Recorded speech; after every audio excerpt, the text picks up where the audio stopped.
The following program is rated TV MALV. It contains strong language and violence. It is intended only for mature audiences. Viewer discretion advised.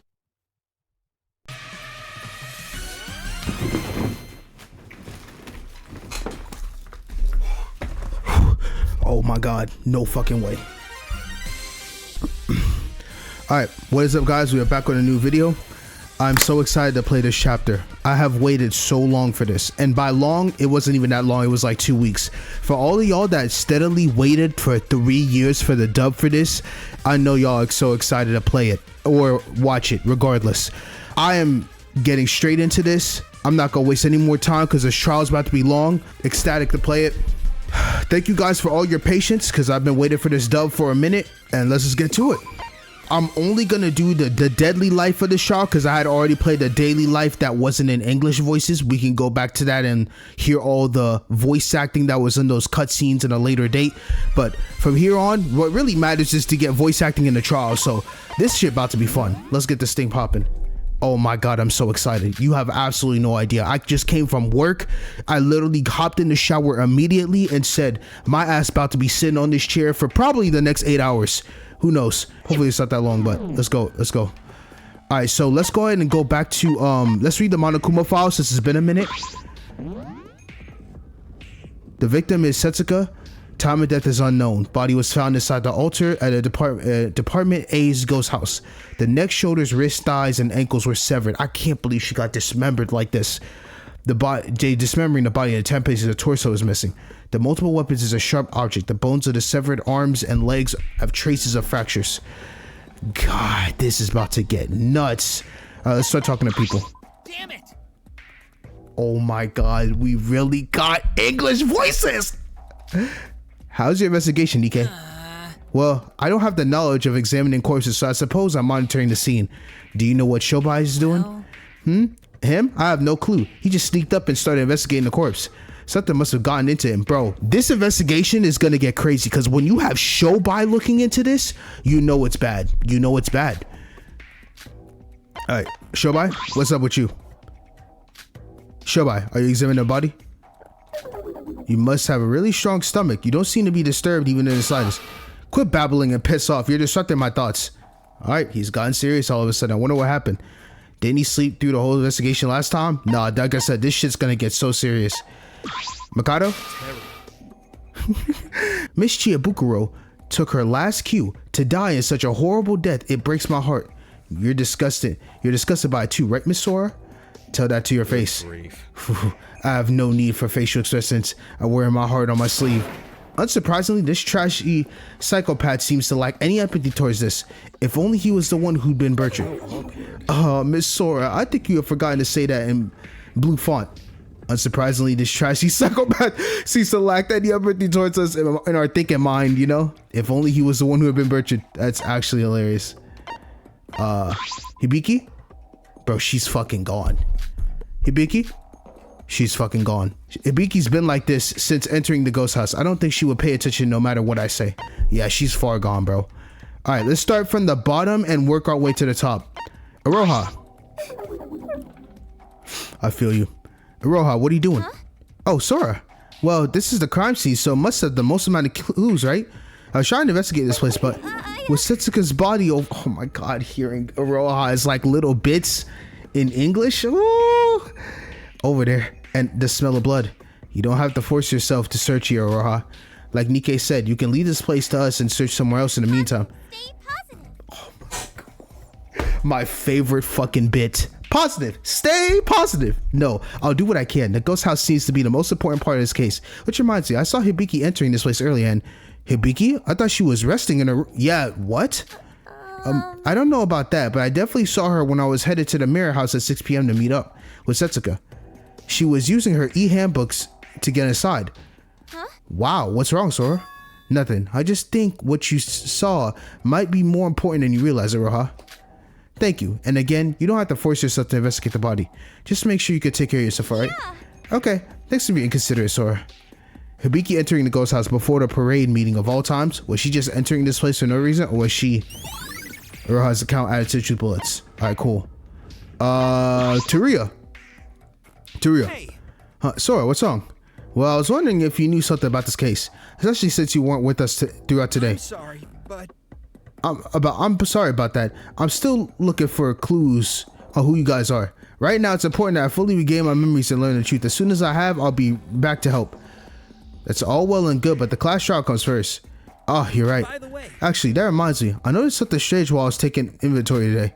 I was doing my daily stock take for each area this morning, and well, once I got to the infirmary, you know the blood packs that they keep refrigerated in there, right? They were all missing. Oh, so I wonder if they like took all the blood plaques and splattered this whole area to make it like a fake scene. Maybe all of them. it's my duty. Yeah, but I'm positive they were all there yesterday. It wasn't just the blood packs, the medical kit with a bandage, ointment, and antibiotics. That was missing as well. Yet when I came back this afternoon, the medical kit was back when it should be. But the blood packs are still missing? Yeah, I was going to tell you guys right away. But with the motive last night, bringing it up to everyone was the last thing on my mind. If I knew a murder would happen this soon, I would have told you immediately. I'm sorry, you're good, bro. Calm down. There's no proof that the culprit used those blood packs, so don't beat yourself up. If the medical kit was back in its place, maybe someone other than the culprit needed it for emergency. You're always so considerate, sir. Thank you, but I can't shake the feeling that this might be related to the case. Hopefully my account can help in this trial. I hope so too. Someone took blood packs. Was it really the culprit? This may be important information. I should write this down. 2 years account added to the truth bullets. Nice. Let's go to... We already saw the Monokru for Setsuka's body. Let's check it out. The remainders of Setsuka lies on top of the altar. It's been butchered to pieces. Oh. Yeah. I thought I had a pretty strong stomach, but this is just too much. Bro, whoever did this, you are a fucking demon. Oh my god. Hey, you don't have to force yourself. I'll keep an eye on the body. Nikkei. No, it's fine. I appreciate the thought, but I need to investigate the body. The class trial will be easier if more people participated. If you say so, just don't overdo it. Excuse me then. Jeez. Setsuka's corpse was dismembered so that every part on top of each pillar was surrounded the altar, just as the Monokuma Fall said. Huh? I didn't notice it before, but every pillar had the Chinese letter in each body part written on it. And the body parts were laid out so that the letters matched it accordingly. So they went along with the attraction gimmick? God, I can't believe this is really voiced. The sign in front of the altar says the following. Offer your loved one's body to the devil, and the devil shall fulfill your wish. There's no way that the culprit did this just because of some fantasy throwaway line, right? I mean, who knows? Well, their reasoning didn't matter.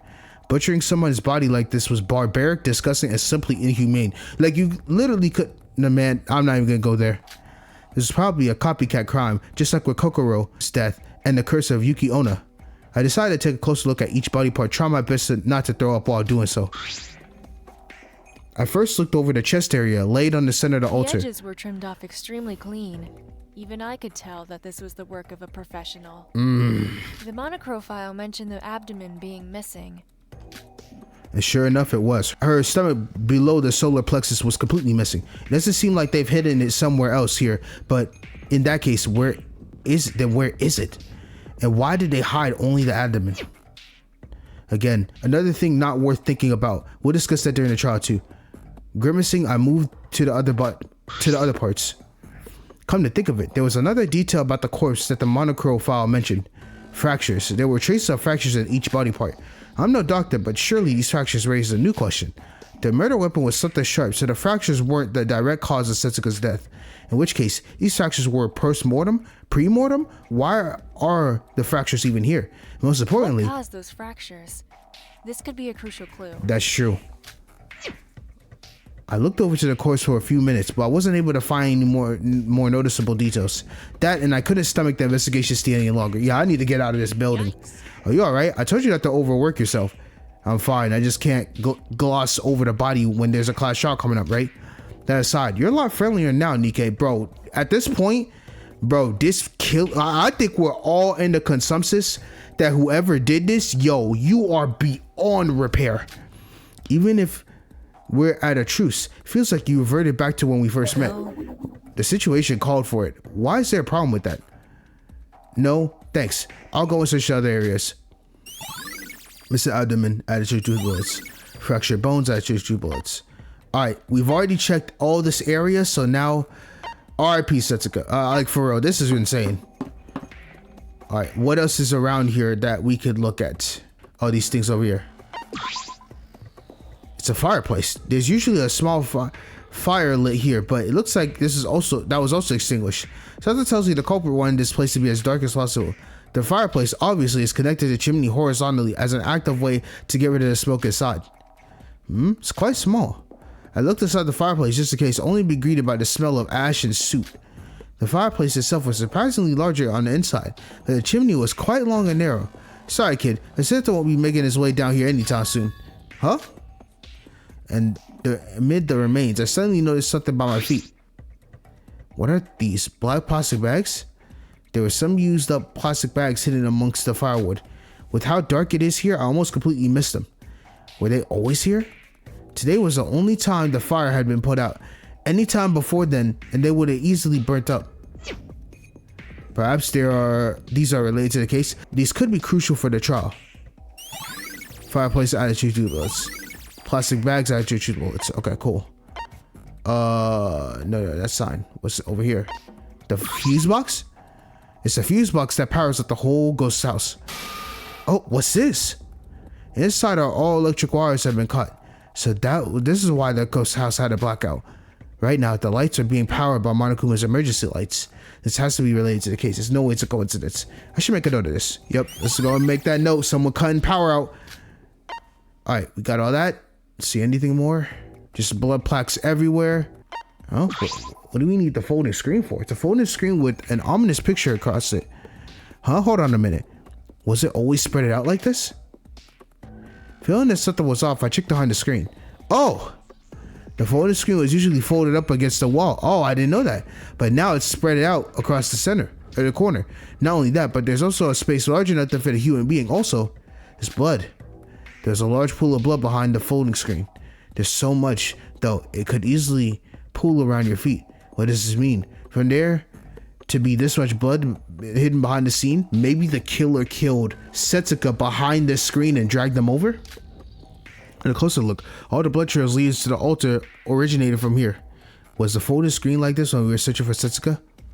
I guess it was so dark it didn't stick out to me back then. Even now with the emergency lights, it was hard to notice it unless I got close. But one thing's for sure, there was enough space for someone to hide behind the screen. Interesting, I better make note of this. Folding screen, I had tissue bullets. Alright, think that's everything in this room. Let's get out. Shinji, what are you doing? Whoa, Sora, how is your investigation going? Could you stop doing that? I'm a schoolgirl, not a Yakuza head. I'm sorry. Sorry about that. I was looking into gate records. Gate records? Yes. Yuki told me that with this island, we could keep track of alibis using the gate records. I didn't fully understand what he meant by this, so I was looking into it.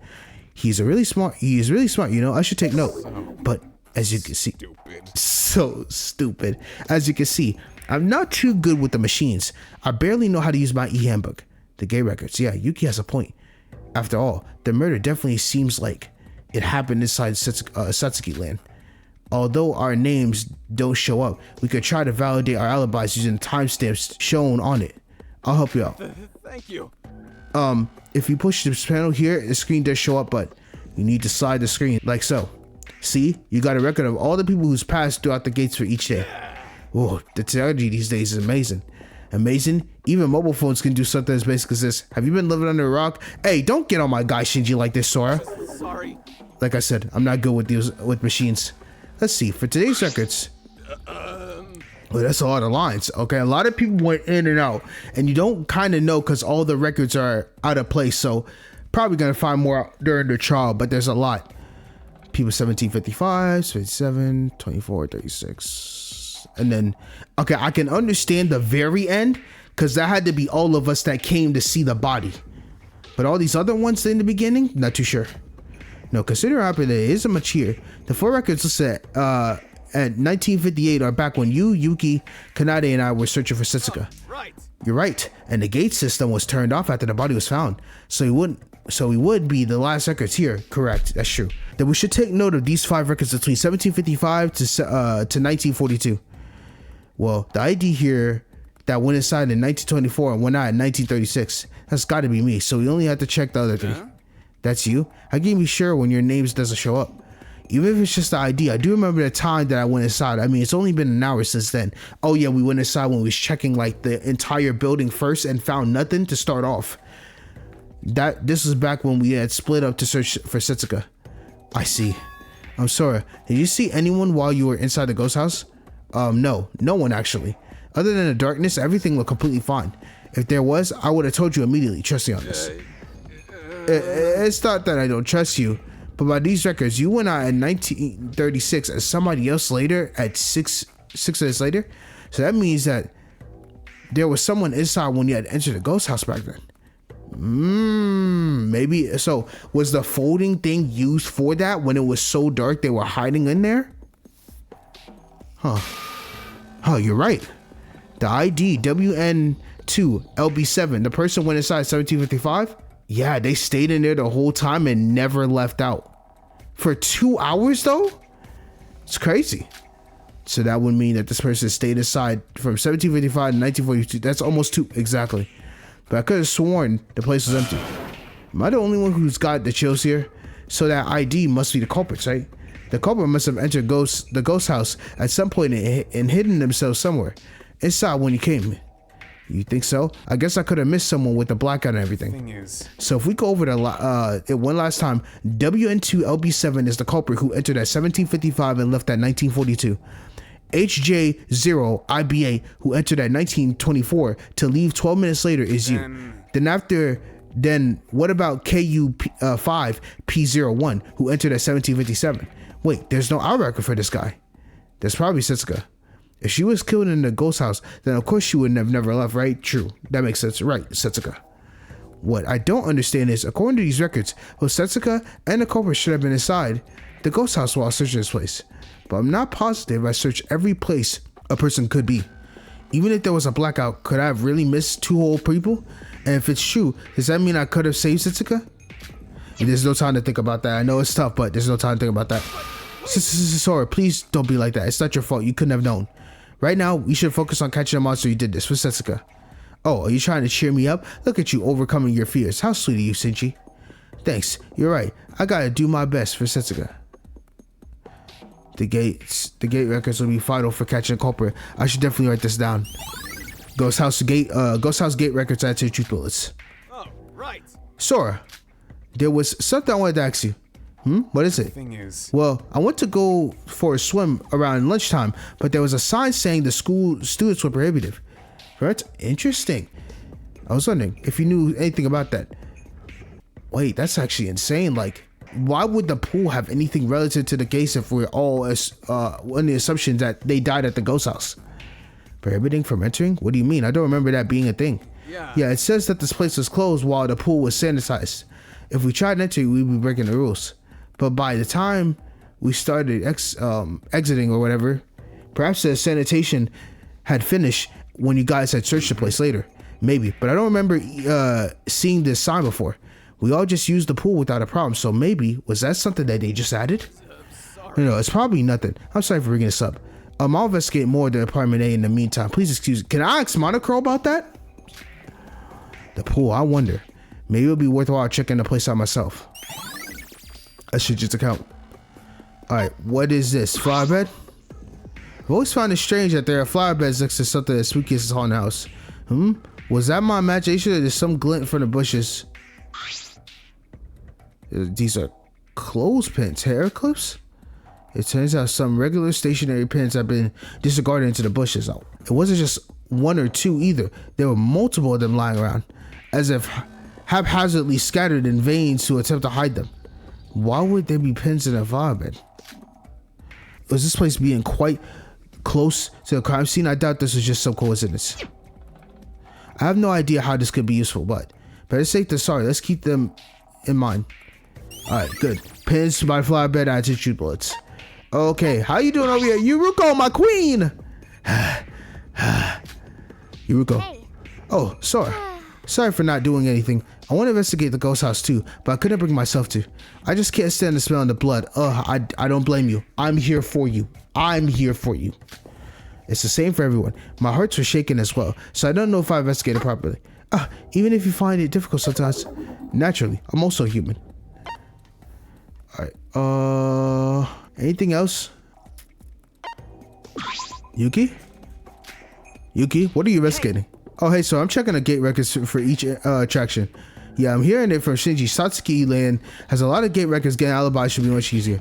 Yeah, but to be honest, I'm only doing this because I can't stand being inside the ghost house. Not even Yuri and Kokoro had it that bad. No, bro.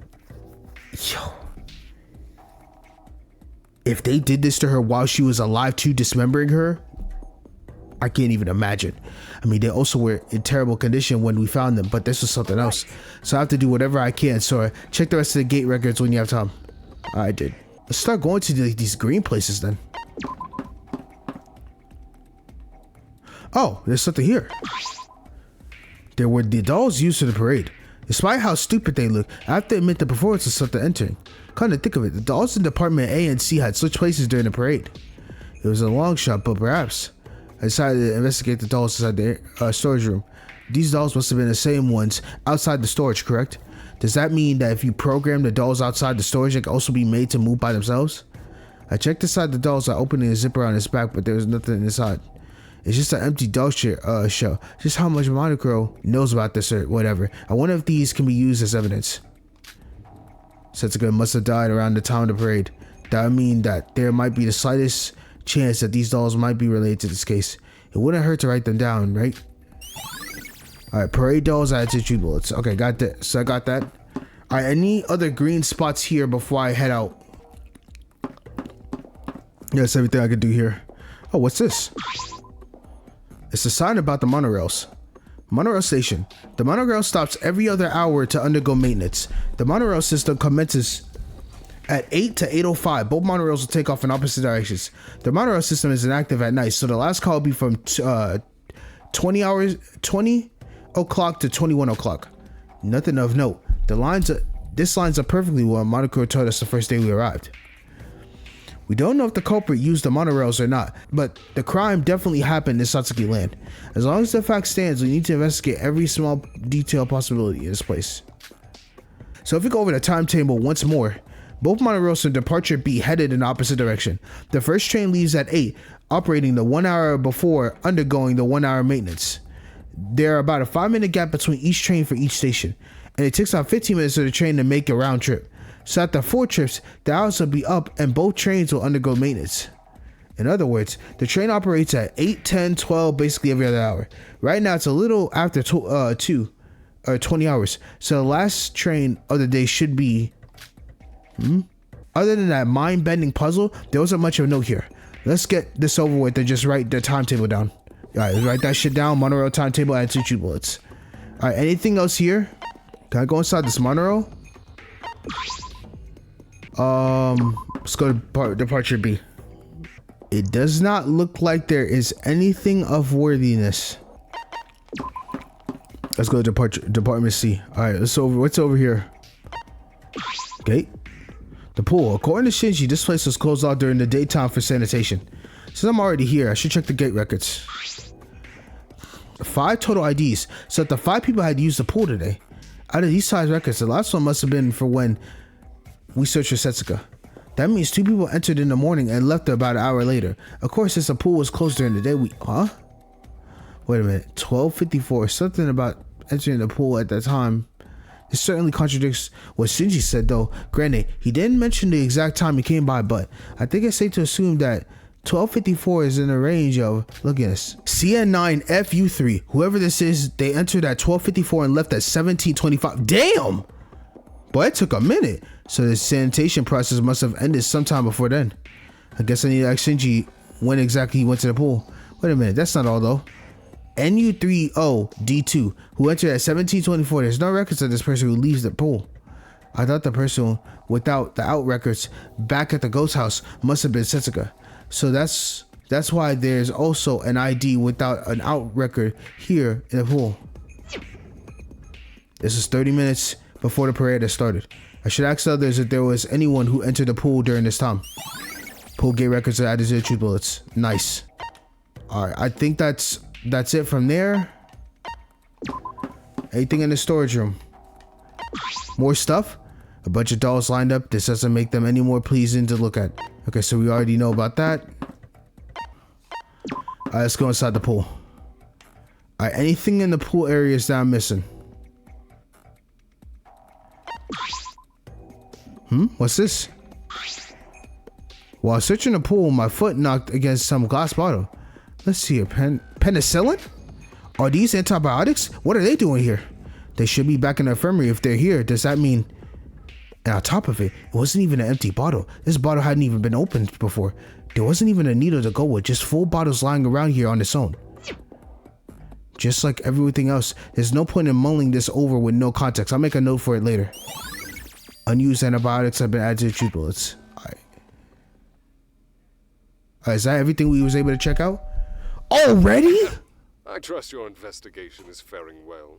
You have been given an adequate amount of time to investigate. Night is almost upon us, so let us wait no longer. Boy, Monocro, you have ore when you speak, bro. I can't lie. The trial gates will soon be opened, so please gather at the entrance to the class trial room on the first floor of the Monocruise. Sounds good. I felt like I just went through all of those trial bullets, and I have not a single fucking clue what's gonna be going on. As always, participation is mandatory. I will not accept any excuses for being late or absent. On the way. Whew. The power of Christ compels me. Please bless me in this trial, because God, Lord, time's up already. This is bad. I haven't even had the slightest idea. Facts, but Undercrow's right. It's almost nighttime. It's best to start sooner than later so people don't start falling asleep mid-trial. Mind you, I somehow ended up sleeping throughout the entire day, so I'm fine, but Monaco said he wouldn't accept us being tardy, so is that better? Huh? Bro, can we help Hibiki at this point? My God. Hibiki, you're still here? Hibiki, please get a hold of yourself. I know you're shocked, but we need to get to the trial room as soon as possible. Bro, she's gone. Sheesh, where's Kanade when you need her? Did I just step on something or... Huh? A few feet away from Hibiki was hairpins. A familiar note at that. They were styled in the shape of 1/8 music notes. Why is this? Well, the owner's right in front of me, duh. Hibiki, please, you have to wake up. Here, I found your hairpins on the ground. Hibiki. Well, yeah, this I know how Kanade feels all the time. Come on, grab my hand, let's go.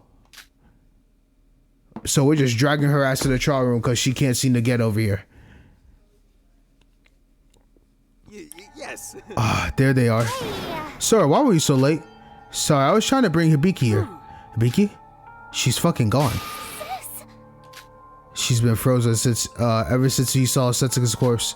It's clearly had a large effect on her. If I didn't drag her here, she might have stood there forever. Wouldn't surprise me. Setsuka was a real pillar of emotional support for her after all. Kanade, she's a family, right? How could you just leave her like that? If it wasn't for her sword, then... I'm sorry. I thought she went ahead without me. I didn't think she would just stand there all this time. More importantly, Kanade, please do something about this. If this keeps up, she'll be able to participate in the trial. It's okay. It's alright. Come on, sis. Here's a good girl. You know I can fix anything for you. I'm always on your side. Everything's gonna be fine, so just forget everything. Clear your mind. Leave it all to me. Always gotta rely on Kanade for this shit, bro. Huh? Kanade? Huh? What's going on? Where are we? Wait, this the class trial entrance. Why are we here? Whoa! What the heck's up with her? Oh. Seems like she was taken out of her trance by my constellation. Unfortunately, it seems that her memory becomes hazy in the process. Sis, Setsuka's dead. We're about to start a class trial to find her killer. Suka is dead? What do you mean she's dead? But Suka. Wait, what do you mean by that? Suka was... No. It's fine. It's alright, sis. Don't cry. I'll take care of it, just like always. I'm a bit too relaxed. You sure? About this. That's all I'm saying. You sure are confident. I take you've already figured out who the culprit is. Bro, she has no comment. Hey. Kanade? I see that everyone is finally gathered. Let us get started then. Oh my god. Please proceed into the elevator in front of you that will take you to the class trial room. I shall be waiting.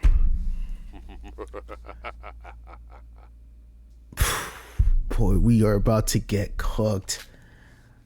Shit. So here we go again. Damn it, I'm so sick of these things. We can't control this conversation we can continue this conversation at the trial. It looks like the third trial is about to begin.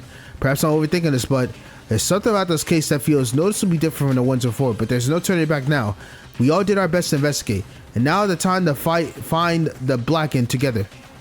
Alright, let's go one by one. Nikkei! Let's go. We need to face this head on, whether we're going to win or not. Nice. Taria. Darn it! I don't know anything. Why did my body mature, but not my brain? Dang it. Why can't I do it like them? I know. Like Kinjo and fucking Ray, man. Hibiki. I'm scared. Yuki. Would we be able to come out of this alive once again? I'm scared, but there's nowhere to run. It's fine. It's going to be fine. It's going to be fine. Breathe in, breathe out. I agree. I agree, Queen. Breathe in. Breathe out. Okay. Mikado. To be honest, I did investigate, but honestly, I have no idea what's going on. Maybe I'm also in a pinch. Always so useless.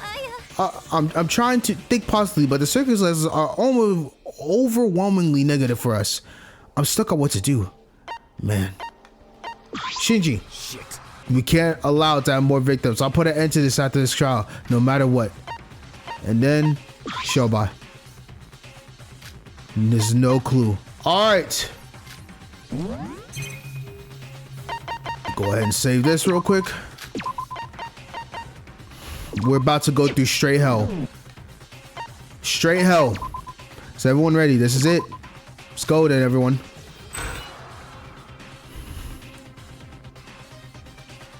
As always, the ominous sound of clanking metal rang out while the elevator descended. As always, nobody said a word, as if there was always been an unspoken rule to not say a word until we arrived. As always, I had no idea what the other students are thinking about at this moment, or what the Blacken is silently scheming. Cooked. Wow, nice trial grounds though. Blue my favorite color, so I like it. So, you're finally here, and about time too. Come and let us waste no time. To your seats, post haste. Whoa, whoa, whoa, whoa. Why this sudden hurry? Do you have any idea what time it is right now? It's too far late for students to be out of bed. Having a healthy sleep schedule is imperative for your health. So as your teacher, I wish for us to waste as little time as possible. Do you really think anyone here is worried about their health right now? We're too busy fighting for our lives to care about stuff like that. Move it, hostess girl. The bird's right. We shouldn't waste time. Now go sit down. What? And who are you two? Yuruko, calm down. He's not worth it. Let's preserve our energy and focus on the trial. Facts. We gotta lock in. Cause I'm telling you, I have to be so locked in. Alright. There are already 5 death portraits. Are there really only 11 of us left? And one of the 11 will die here tonight. Provided we vote correctly, that is. Mom. Dad. It's okay. Sis, stop crying. We need to work our hardest to find the baddie who killed Setsuka. The baddie? Setsuka must have been in real pain as she died. To tear a person's body apart like it's some sort of toy. Whoever did this, I can never forgive them. What Emma and Hajime did was unforgivable. But this is way too far. We're not dealing with a killer. We're dealing with a fucking monster. How could you do such a thing to our friend that we spent so much time with? Yeah. I agree. We could always depend on Setsuka. If I knew this was going to happen, I would have tried getting closer with her. Are you crying? Shut up. Of course I'm not. Everyone, I'll be counting on you to all help to find the culprit this time. Whatever their objective may have been, they went too far.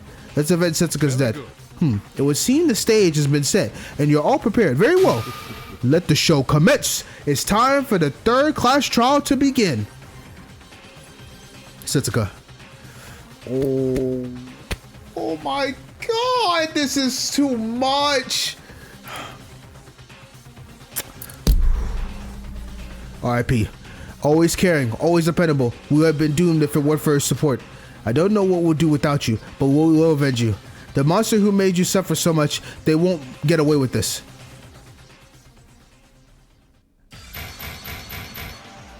Bro, we have 3 people dead in our freaking bubble. With everyone preparing themselves, we will now stand on the brink of life and death. A trial of death. A trial of truth and lies. A trial of trust and betrayal. A trial of fact and fiction. A trial of pleas and excuses. A trial of friends and foes. A trial of like no other. The class trial.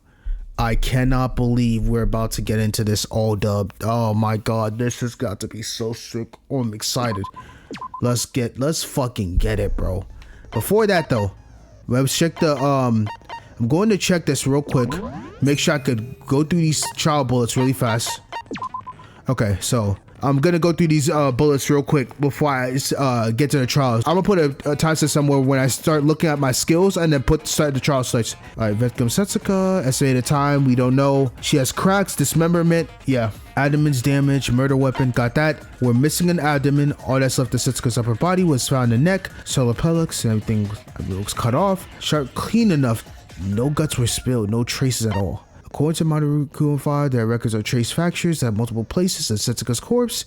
Since also said that the murder weapon was something sharp, whatever the inspection was, it said that there was additional bruises, so I wonder what the press of the fractures mean. Those who checked the various items, so you checked the various items and saw that was med kits. A medical kit had disappeared, and there was blood bags used. Aroha was the one that had saw Hibiki entering, but why did she enter? Fuse box is why it got cut up and then we had no light. Well, the fuse box were cut, so you do set that.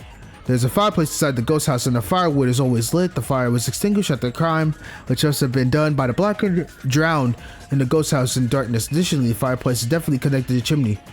Alright.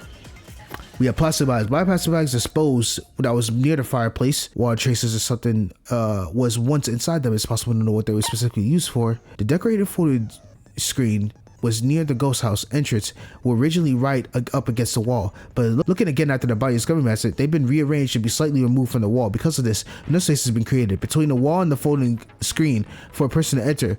In that space are bloodstains incomparable to anywhere else, and the path of blood from the altar.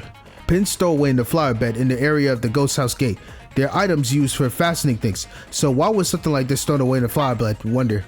So we have some ghost records. We know the ins and the outs. The only thing I know about this ghost record is that the last 4 of us was that's when we found the body. Shiji said around lunchtime the pool was in sanitation mode. He said so entering was impossible. He said during the sanitation was written on the entrance. Doing so was a rule violation. All right, and then there's another set of list of people which I have no clue about any of these. What the pool records have anything to do with this? We have some unused antibiotics. It has to be relevant to the crime is what I think, but the item doesn't look to be relative to the crime at all. Antibiotics at the pool, I wonder what this means. The parade dolls, they were used to walk across for Department C's warehouse as the parade dolls on both sides switch locations. Monocrew said that as cutting the edge AI, they move autonomously, but there's nothing inside the zipper. The monorail timetable, they stop every other hour. First monorail train departures at 8 from B and reverses the train every 5 minutes. Monorail trains are not operating during the night, such as the last trains each day are from 20 o'clock to 21 o'clock. All right, then it's all the bullets. All right, so now skills. Now let me make sure I have all the skills that I want to use. So I need to have preparedness, double the experience. I don't need double the experience because I'm not that neutral. Mac punch, enables 2 incorrect truth bullets. I don't need that because I'm him. I don't need that. Doubles the damage inflicted, reduces reload to terminal talk. Yeah, I need to keep that. Increases max influence by 3. I'm going to replace, instead of having maximum influence by 1, I'm going to now do 3. 0 gravity, I gotta keep that. Also recover 1 for each phase, I'm good. Increase to 9 bullets. Okay, this is Setsuka's thing. In honor of you, Setsuka, I'm putting your shit on. All right, let's see. Displays a faint image. Don't need that till the end of the trial, if I even need that in the trial. Mixed flashcards.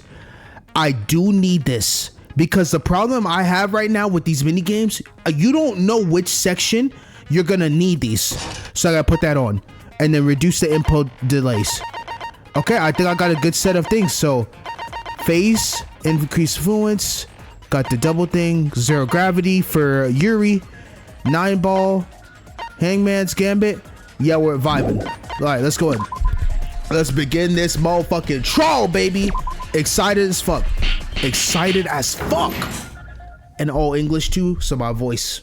First, allow me to briefly explain the rules of this class trial. Got you. The results of the class trial will be decided solely by your votes. Okay. If you manage to correctly identify the blackened, only they will receive punishment.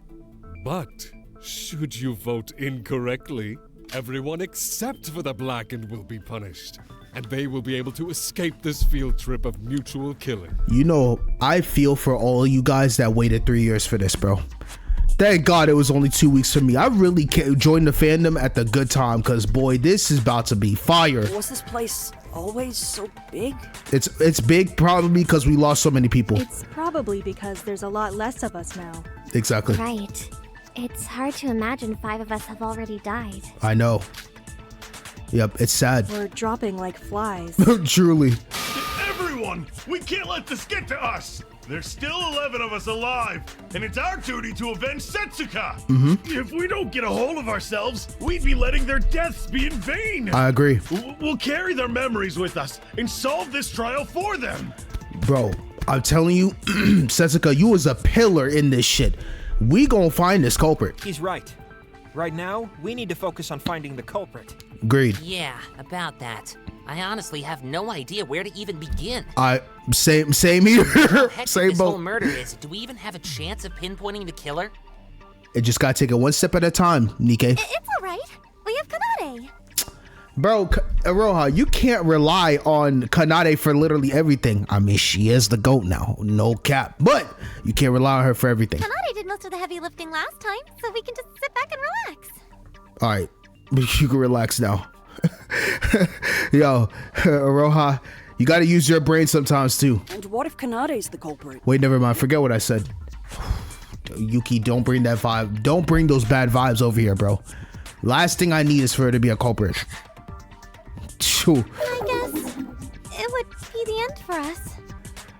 Oh my God. You're saying Kanade is so smart that if she was the culprit, we're just done? Damn. What the? Ain't you meant to be the optimistic one, Iroha? Thank you. Stay positive. Where's that at?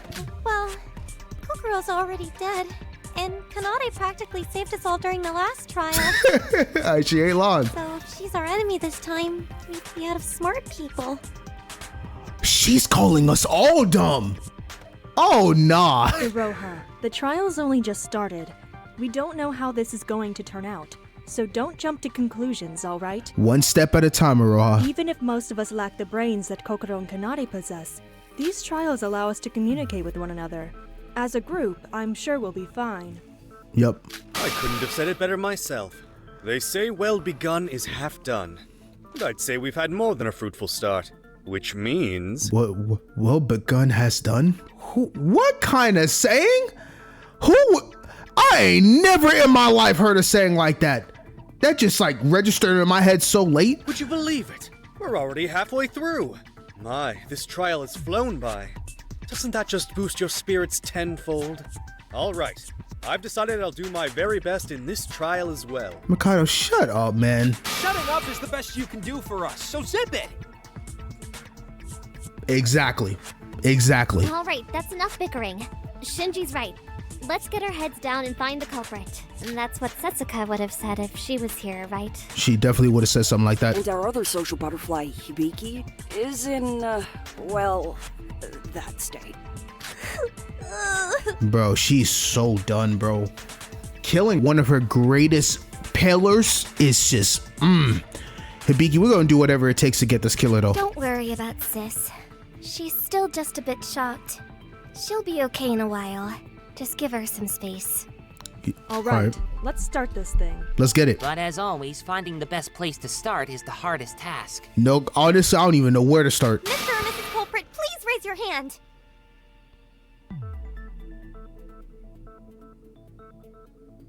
Bobblehead, just stay in the back, please. Don't speak no more.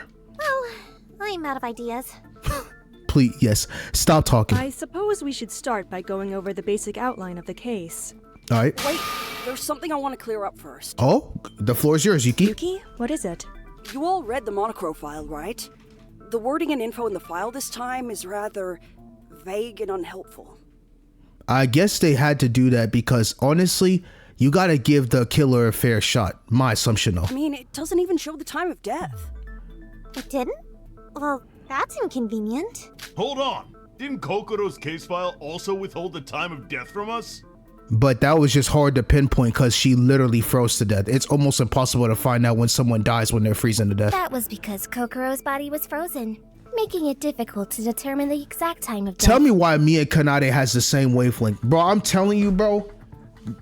Bro, me and her, we just locked. I'm telling you. Like, as long as I have her, we're chilling, bro. In Yuri's case, it was clearly different. Excluding abnormal circumstances, it should be given that the time of death will always be shown to us. Okay. Monocro, explain this to us. My, are you about to complain about my handiwork once again? Come on, we got a test to make sure you locked in too, Monocro. You're clearly hiding important information that's crucial for us to figure out what's going on in this case. Miss Kabuya, please. There's no need for such harsh words. Yes, I get it, Queen. But simmer down. We gotta let's hear everybody out first. The Monocro file is not your basic gaming walkthrough. Sometimes we are forced to leave some details out. What do you mean by that? If I may, it is to make the trial fair for both sides. So it makes it easier. So it gives basically just fair game for everybody else. Because it would suck for a killer to do something crazy and then you get all that crucial detail and then the killer's like, the fuck I do all that shit for, and you ratting me out. There are two cases where the Monocro file leaves out information. One is cases where it is just simply impossible to include that information. For example, Kokoro's frozen body made it impossible for us to determine the exact time of death. Which makes sense. And the other is where the missing detail is exactly what the culprit intended. Yep, makes sense. Like they purposely used that. So the time of death, not knowing it, was exactly what the culprit wanted to do. Wait, come again? For example, let's say our culprit used some tricks so that we cannot easily determine the murder weapon. But then, if the Monocro file said, the murder weapon is a knife, all that hard work by the culprit would go to waste, no? Yep, true. So, in these cases, we intentionally leave out information about the murder weapon or make it very vague. Bro, this trial, oh my god, this shit's about to be so good. I'm sorry. The excitement that's built up in me right now is... What? Yo. When did this become a thing? From the beginning, Mr. Yomiuri. It just so happens that up until now, there was no need for that rule. It's as exactly as Mikado said. This case is such an example of that rule. So as trials go on, people are finding more smarter ways to figure out like how someone to not get caught. How's that fair? You're giving the culprit an advantage. We're just giving people a fair shot at Roja. As much as it sucks because our goal is to survive. Like if I was in your, honestly, if I was in your situation, I'd kind of crash out too, but still, you know? No, not necessarily. Oh, elaborate. If they hit the time of death, that means there was a reason to do so by the culprit. Its ambiguity is almost a hint itself. Interesting. In other words, when did Setsuka actually die? We should start from there. Okay. The minigame non-stop debate is about to begin. Honestly, just get me started, bro. Honestly, I feel like the excitement, I'm just so locked in at this point. It doesn't even matter now. Alright, so Monocro file, Ghost Records, and the table. When did Setsuka die? The last time we saw Setsuka in It feels so good to hear English voice acting. During the breakfast meeting. And we found the body around 8 in the evening, right? Yep. So between the morning and the evening. Isn't that too long of a gap? We can't help that. No one saw Setsuka after breakfast. Morning breakfast, and when we found her body. We'll just have to jump around within that window and pray we get lucky. Interesting. Are there any other ways to narrow down Setsuka's time of death? The place we found the body was at Ghost. Whatever happened, she ended up in the ghost house. If there was some clue to relevant, we could pinpoint her death. So I guess it's I think it's the ghost house gate records, because you could pinpoint that. Because in the records, it talks about, they show all the times, but I think because there's one time where she came in but never went out, which I think was, which one is it out of this group? KU5P01. There's no record that ever shows anybody ever went out. So I'm assuming that's when Setsuka went in and then there was nothing from it. So I'm gonna go off of that. But who the hits? We can't help that. Morning breakfast. We'll just have I think to it's jump this around one. within that window and pray we get lucky. No, that's Yep, wrong. that's the one. But jump around and get lucky. Stop that, Nikkei. You can definitely pinpoint something like that. Oh yeah, we about to cook. Hold on. I said I have no idea, but I feel I'm about to cook this trial. Let's get it, bro. All right, say that. Resume. No, I think we can shorten that range even further. Okay, hear you out. We can? How? There was something that came to me while I was investigating. Setsuka's body was found in the ghost house, right? Correct. So by looking at the gate records, we can probably deduce something. Yep, exactly what I was Sora's thinking. right. After all, every attraction in Satsuki Land requires us to input our e-handbook pluses. Yep. And those gates keep logs of when we enter and leave. Wait, the gate does record timestamps. But if they don't show who it was that entered, how are we going to know which one of these is Setsuka? Come, Aroha, you gotta think. I know your bobblehead self can't comprehend all the different times because they don't have a name, but you could pinpoint by looking at the list and seeing it While out. not foolproof, there is a way. Hey, exactly, Kanade. Just like Sora said, we can use the time period in those logs to estimate Setsuka's time of death. Kanade. So we can narrow it down that much just by making a guess with those gate records? Sora, did you perhaps happen to write down the gate records? Right here, Queen. Well, yes, I did. Now we're talking. Everyone, please take a look at this. These are the records of the ghost house for today. Yep. Wait, Sora, are you sure you got everything right? If these records are even slightly off, we could end up going on a wild goose chase. Bro, Nikkei, don't ever doubt me a day in your life. I know what the fuck I'm doing. Don't worry, these are accurate. I already had the logs perfectly memorized. See? Just not written down. Oh my god. If you say so. Wait, what? How? She's her.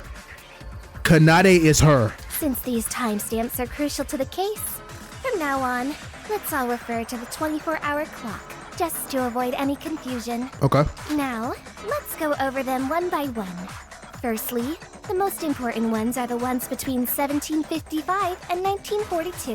These 4 ID records at 1958 are when Sora, Shinji, Yuki, and I had found the body. Correct. We can focus purely on the left-hand column. Yep. Wait, if these are the records for the whole day, then does that mean that the first time anyone entered the ghost house today was at 1755? That's correct. Correct. And somebody else soon followed 2 minutes later. Which my assumption is Setsuka, because that's the only record that didn't show that anyone else had left there but her. KU5P01. This was probably Setsuka. How can you tell just by the timestamps? Well, because you know, I'm gonna let my girl cook. Oh, I see. This ID has no out records. Yuki, thank you for elaborating. So, this must have been Setsuka, who entered the ghost house and was murdered there. Exactly. In other words, the murder couldn't have happened at any point before 1755, where the ghost house was first used by someone. Yep. Wait, but these 4 records at 1958 don't have any out records either. Aroha.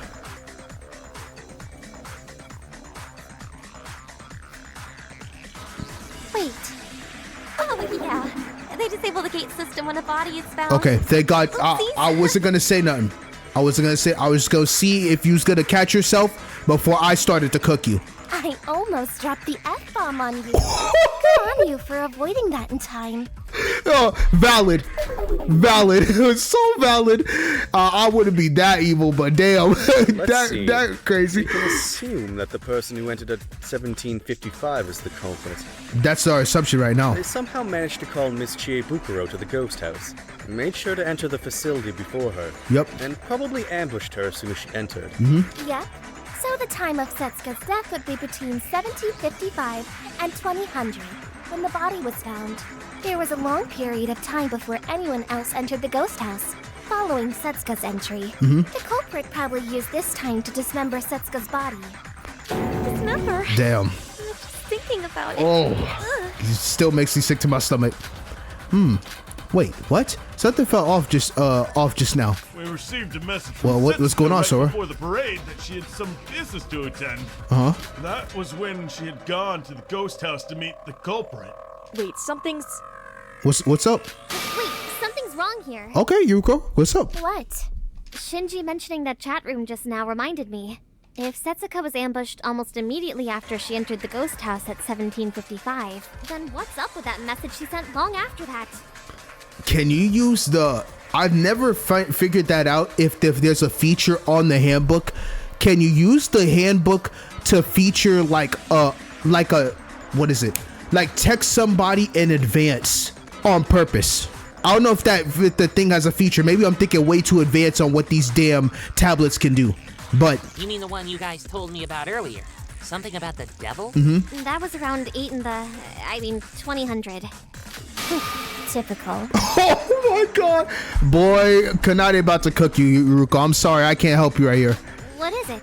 Nothing. I just couldn't help but marvel at your stupidity, Yuruko.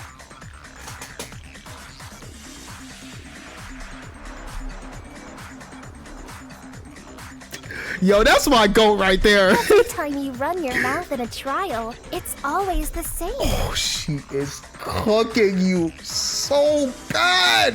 Yuruko, defend yourself. What did you say? Didn't we go over this recently? Who cares about the message on the e-handbook plus? Obviously, the culprit stole the e-handbook plus from Setsuka to send us that message. Yep. It was meant to throw us off the trail. She's right. Yep. As long as you have access to its owner's fingerprints, you can use their e-handbook plus whenever you want. Exactly. Just like how Emma did with Kokoro's. Wait, there's something else that's bothering me. What's up, Yuki? If the culprit entered at 1755 and Setsuka at 1757, who's this person that entered at 1924 and left at 1936? That would have been... Wasn't that me? Because I was searching around the guest house. I think that was me at the time. Ah, that's probably me. Yeah, that's what... Kanade and Aroha should remember that, right? We'd split up to search for Setsuka in Department A. Oh, that's right. You did say you were going to check the ghost house. Shouldn't you have seen the culprit then? What do you mean? Think about it. The culprit, WN2LB7, entered at 1755 and left at 1942. Oh, so they never left the ghost house before. I see what Nikke's trying to say. I mean, that is true. They could have been hiding somewhere, which is why I think that that screen that was all the way at the right, we possibly never checked it, and the culprit could have just been chilling there beside all the blood. If what Kanade says is true, the culprit would have remained inside the ghost house until then, taking care of the body. Maybe I'm wrong. Maybe not. That's what I'm thinking right now. If you entered at 1924, that was 18 minutes before the culprit fled the scene. So how come you didn't see them? Probably it was super dark in there. I was wondering about that myself, Nikke. If Kanade's reasoning is true, then yes, I should have seen the culprit, and yet I somehow didn't. I mean, it was super dark in that room, so I wouldn't expect you to find everything. The ghost house was experiencing a blackout at that time, Yep. correct? Perhaps you missed them in the darkness. No, I highly doubt that. Oh, my I man. searched every corner of the place. Oh, okay, so I was wrong. So if she checked every corner, even that spot that was there, she would have saw somebody. And I don't think you can miss someone cutting up a whole human body, no matter how dark it may be. What's with the quietness, Kanade? Sora, are you sure you searched everywhere? Of course. I know it was dark, but... No, not then. After the body was found. When you were investigating, the lights were definitely on, so if you searched thoroughly, you would have seen that place, right? What place? That place? Was there any room for the culprit to hide while taking care of the body? That's right. Weren't there some traces at the entrance? That means... She's talking about the altar? What place is she talking about? No, that's fireplace, fuse box. The only thing that makes sense is the folding screen, is it not? Got it. Oh my god, wait, I might have Talking cooked. about the folding screen near the entrance? Yo, that's literally what I said, but I thought I was dumb. You think the culprit may have hid behind that?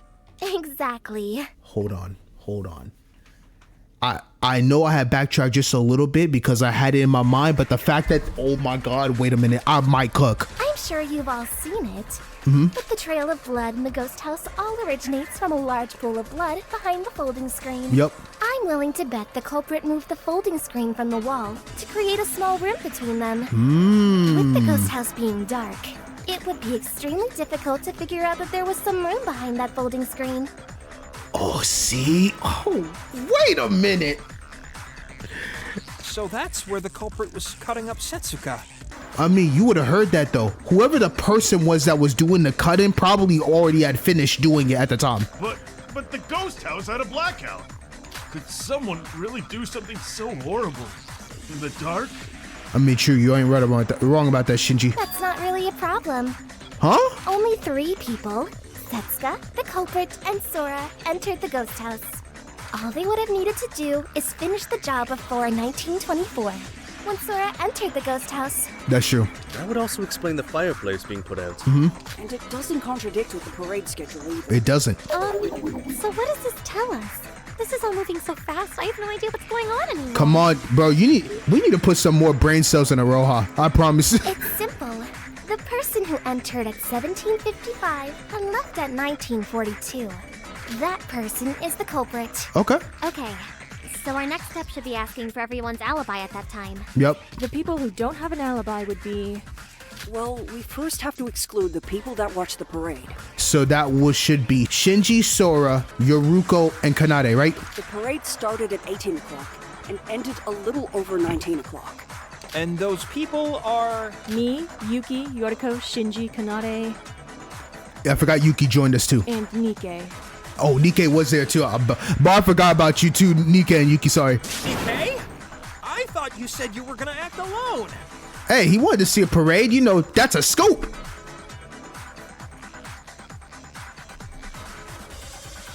I was there to write a piece on the parade. I didn't expect company, that's for sure. And me electing to distance myself from you guys shouldn't be a factor here. Yeah, you're right. I You're don't right. want to die as much as the next guy, so I'm willing to cooperate with the trial's proceedings. Yep. Oh wait, you forgot me! Oh yeah, I did forget. But you was like on your lonesome though. No one can attest that you was over at whatever area you was at. Yoruha?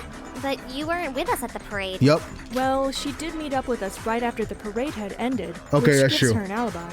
The culprit left the ghost house at 1942, so that clears Aroha of suspicion. Phew, thank goodness. Yeah, I was about to say, okay. So that leaves... Mikado, Teria, Shobai, and Sis. And Hibiki. Oh man. Hibiki, bro. This ain't looking good. So the culprit is one of these 4? Well then, this'll be easy. It's either Mikado or Shobai. Wait, bro, calm down. You need to think this through properly. Yeah, true. Please don't recklessly let your emotions guide you. What? Yuki, did you just call me reckless? That's it. I'm gonna... Bro, he's about to give you the quickest RKO. The quickest slam. Thank you for that, because that was really careless of me. Nah, you all good, Shinji. Damn it, Shinji. You can't let your emotions control you. Alright, that's enough chit-chat. You 4, one by one, tell us what you were doing between 1755 and 1942. Mikado, Teruya, Shobai, and Hibiki. Is it true that these 4 without alibis are the most suspicious here? Let's hear what they have to say. Minigame? No. Get me started, boy.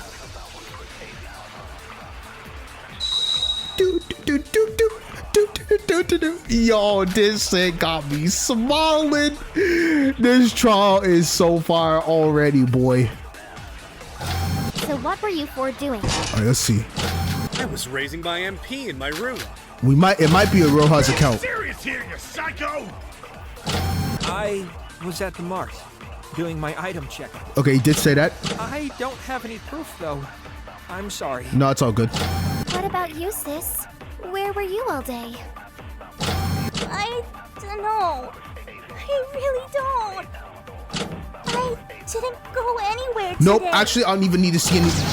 No! It's your turn! Where were you? I already know which one it is. I'm stupid. I already know which one it is. Library, reading books. Don't need to see anything else, though. According to Kanade, the reason the culprit must be one of the 4 people, one of them could be lying. I already know which one it is. It's a Roja. Aroha saw Hibiki walking into the ghost house. I didn't go anywhere today. What? Shobai! Yo, is my aim that trash? I don't... What about you? I didn't go anywhere today. No, that's wrong. I'm about to lose like 15 points. I can't stand this. Why is comes to shooting these bullets, I miss. This is ridiculous.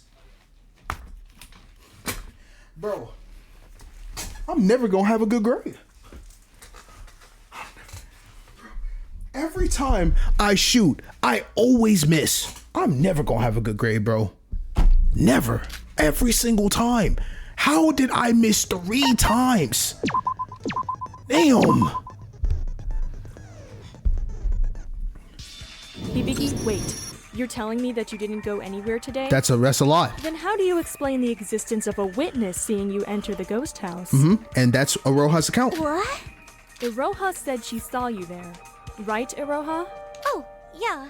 I saw her a little bit before 1800 hours, and as I was going to the mirror house, Setsuka just messaged me, so... Wait, 1755? That matches with the timestamp on the gate! That was when I saw her, I'm sure of it! Yep. What? Damn, Hibiki. It's not looking good for you. Hibiki entered the ghost house at 1755? Are you sure about that, Iroha? I'm positive. It was definitely Hibiki. She wandered about until finally entering that And I place. trust my homie Iroha, even though her brain cells is not there, but it's okay. What are you talking about? I never entered there. I never went there. She's crying. What do we do now? Kanade, please help her. Perhaps Miss Niji Yue mistook someone else for Miss Hibiki? She is an idiot after all. No.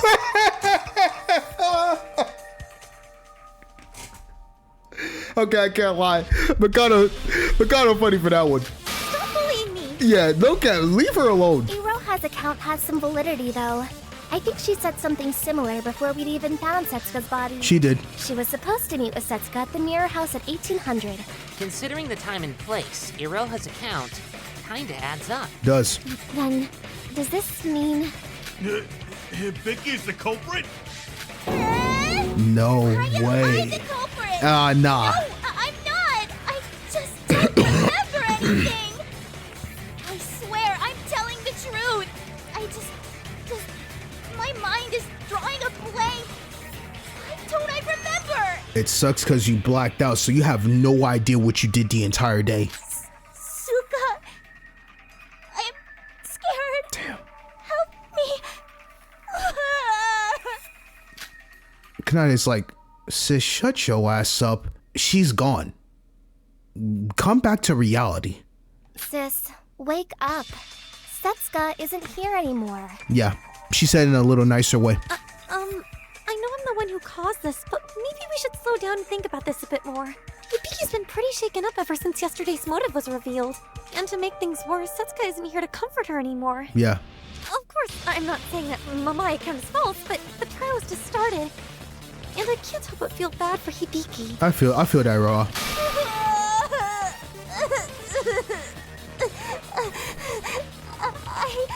Yo, the VA is really killing Hibiki's like crying line. You've got a point, but the gate records speak for themselves. Setsuka died in the ghost house.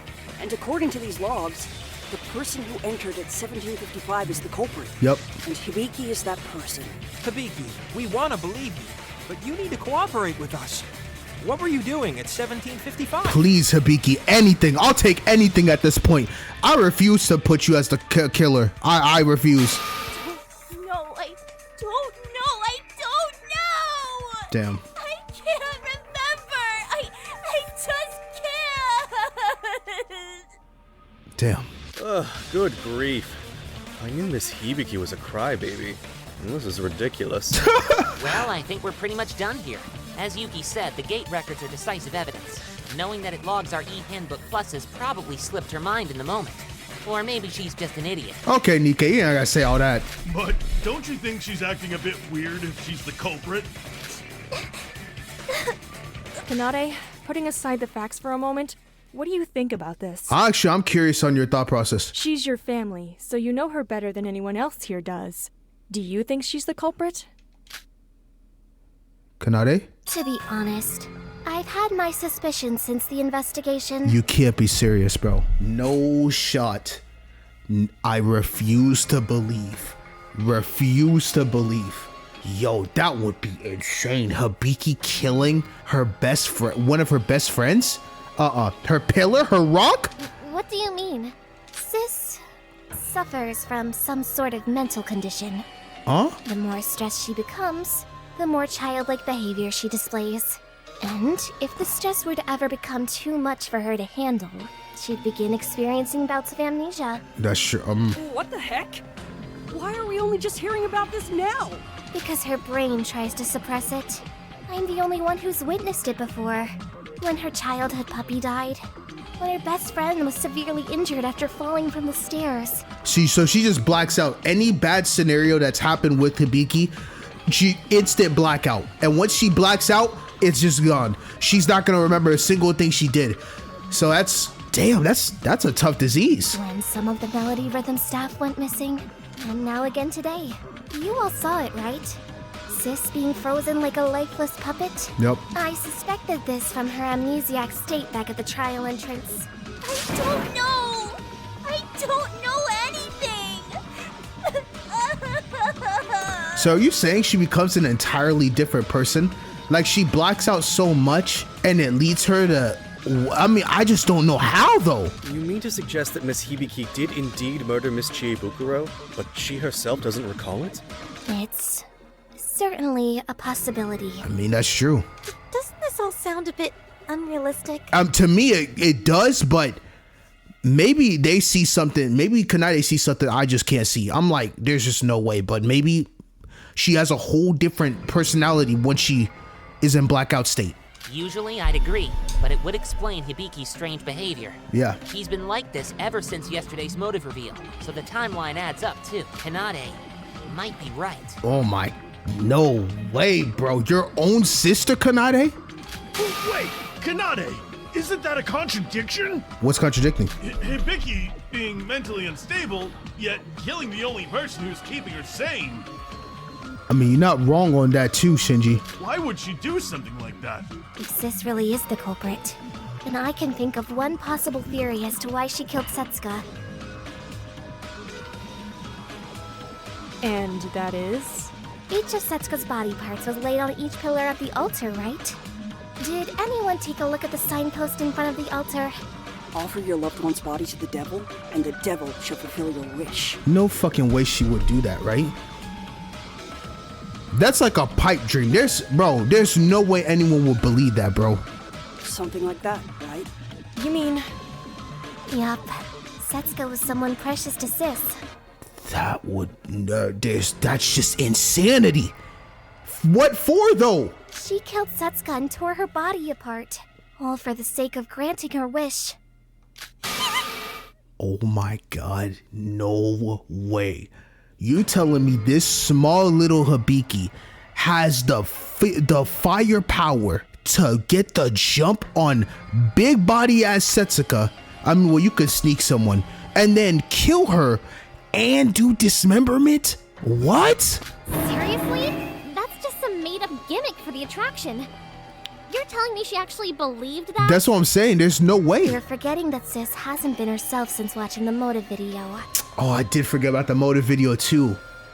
And if her motive video has anything to do with her parent, Well, she is my sister. She's not the sharpest tool in the shed. Being pushed this far just drove that to the extreme, where she couldn't distinguish fiction from reality.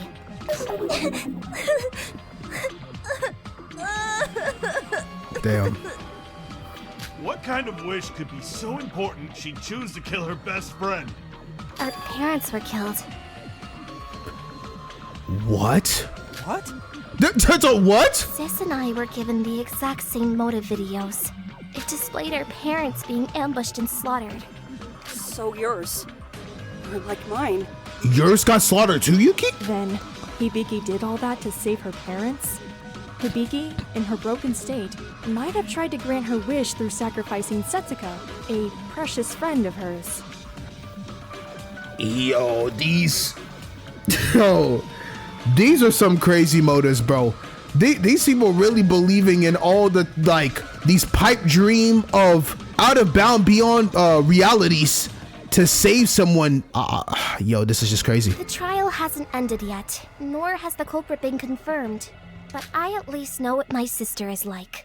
That's what I'm basing this theory on. Yeah, I was gonna say, we gotta look at other options, because, man, what? Whatever the case, the fact that my sis is the most suspicious one here is an inevitable truth. But Kanade's not wrong on that. No, I'm sorry. I'm so sorry. I want to go home. I've had enough. Mom, Dad, Suga, help me. No, I don't want this. Bro, this English voice acting so good. Oh my god, I'm really feeling this shit. Oh, jeez, she broke down. Bro, she's breaking down. Kanade, do something. Thank you. I can't do anything if she's like that. Bro, save her. Can't you try to console her like you usually do? Please. It's hopeless. At this point, I don't think even I could get through to her. We're cooked. And even if I could, it wouldn't change the mountain of evidence against her. It's hard to see anyone else as the culprit. How can you be so calm about this?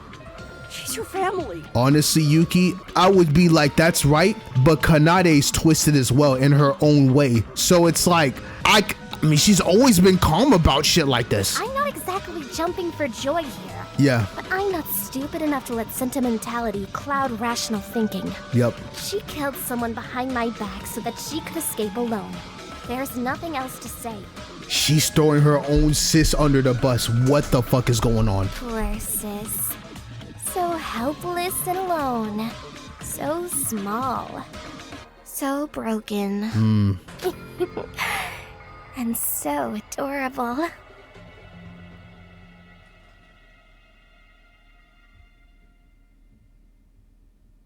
Are y'all seeing what I'm seeing?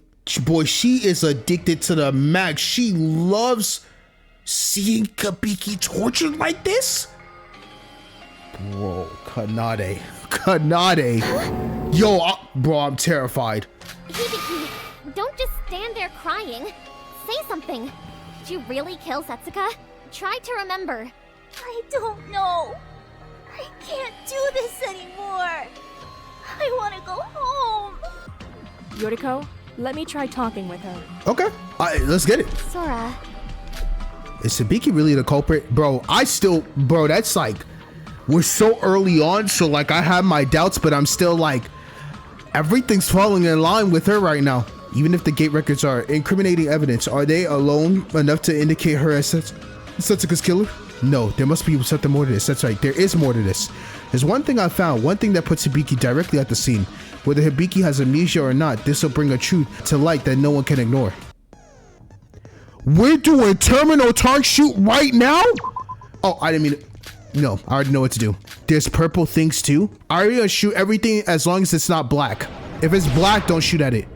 I can't remember. Please don't hurt me. Everyone is a meanie. Stop it. Leave me alone. Oh, that's instant. Oh, those blues hit. Oh my god, this is... Bro, Setsuka, your thing was OP. 9 bullets, unlimited. Bro, we need to save her. I feel bad just hearing her cry like this. This is so fun though, I cannot lie. Damn, I didn't mean to do that. All right, let's go. We're gonna break you down. Oh, it's going quick now. Those blue are like 2 shots. So I know blue is like 2 shots. Everything else is 1 bullet. No, we're gonna get through this. No. I'm gonna have faith you didn't. Leave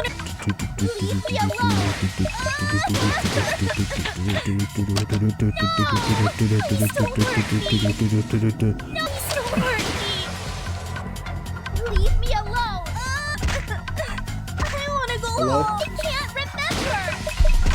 Oh, I swear I have the worst timing. I swear, every time I'm playing something, so I had to take an emergency call right in the middle of this. All right. I can't remember anything. I never went. Dropped hairpin at the. Please don't hurt I swear, I swear to you, I be getting cooked every time. I can't remember. Stop it. Okay. I can't remember anything. Dropped hairpin at the ghost house. This is the end. This end. What in the? Yo, they be doing these fan services crazy. Yeah, if I didn't get called in that unfortunate situation, wouldn't have got those misses. All right, let's continue on. Should be done. No more phone calls, You're hopefully. wrong, Hibiki. There's decisive evidence that you went to the ghost house.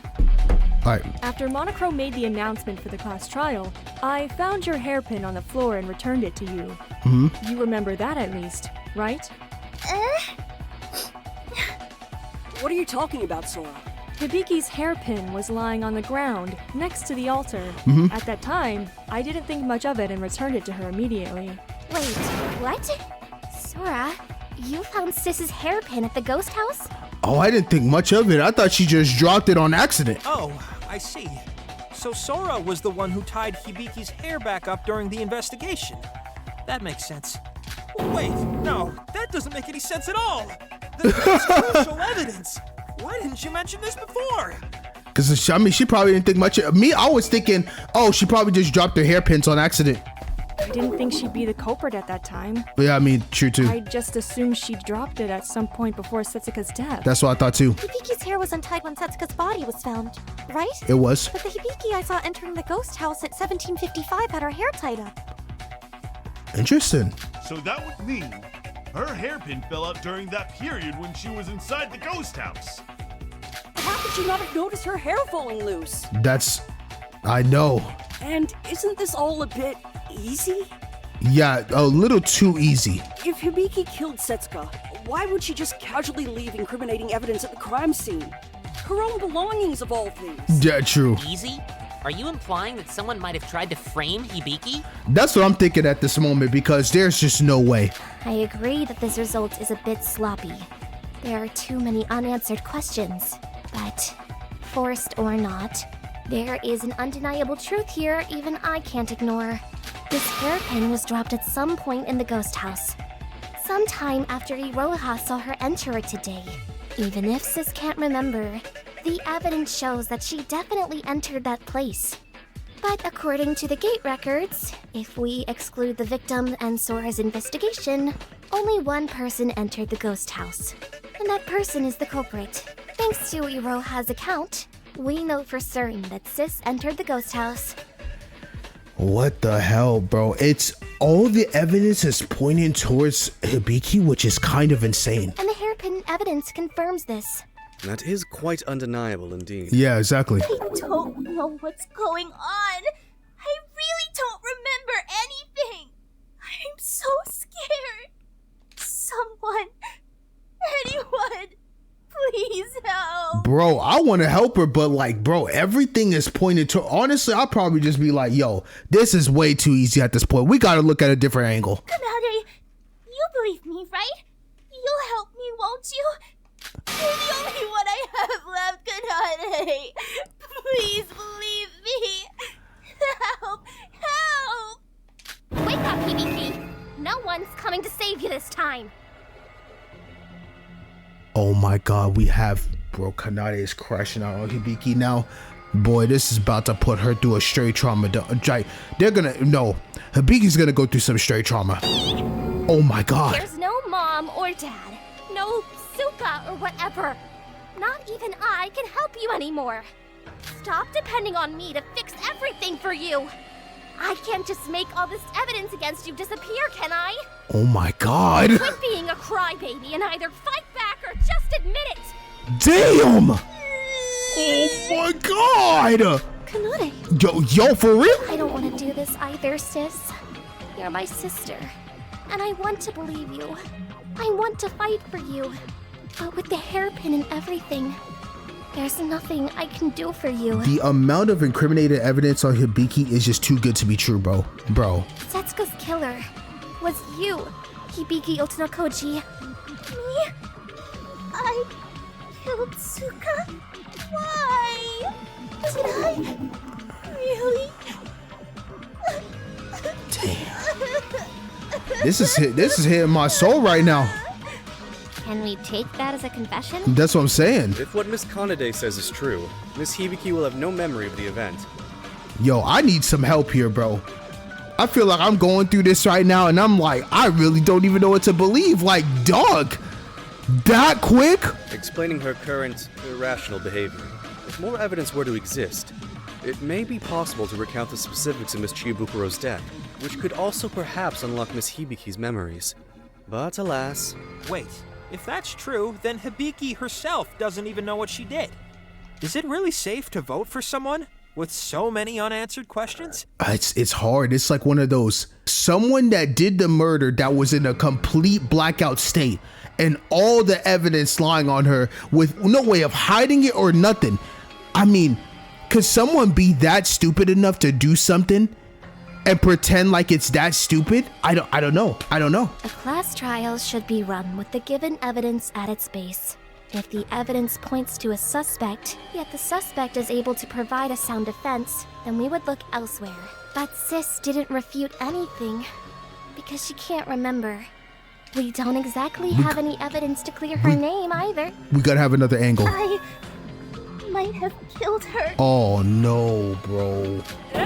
What? Ever since this morning, it's all a blur. I don't remember anything. Bro, you can't. Yo. Yet, maybe with the motives and all, I might have killed Suka, like Kanade said. What have I done? Sis. This is so tough. Like, even I'm like, bro, what do I believe at this point, bro? So, I guess this is the end, right? Bro, it can't be. I don't know.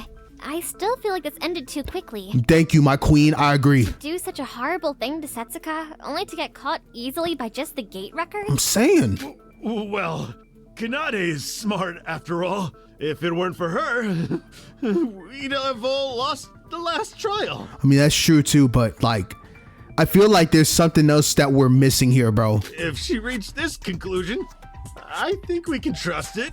Well, that was easier than I expected. I don't want to say underwhelming, but... Why'd you do it, sis? Why would you kill someone?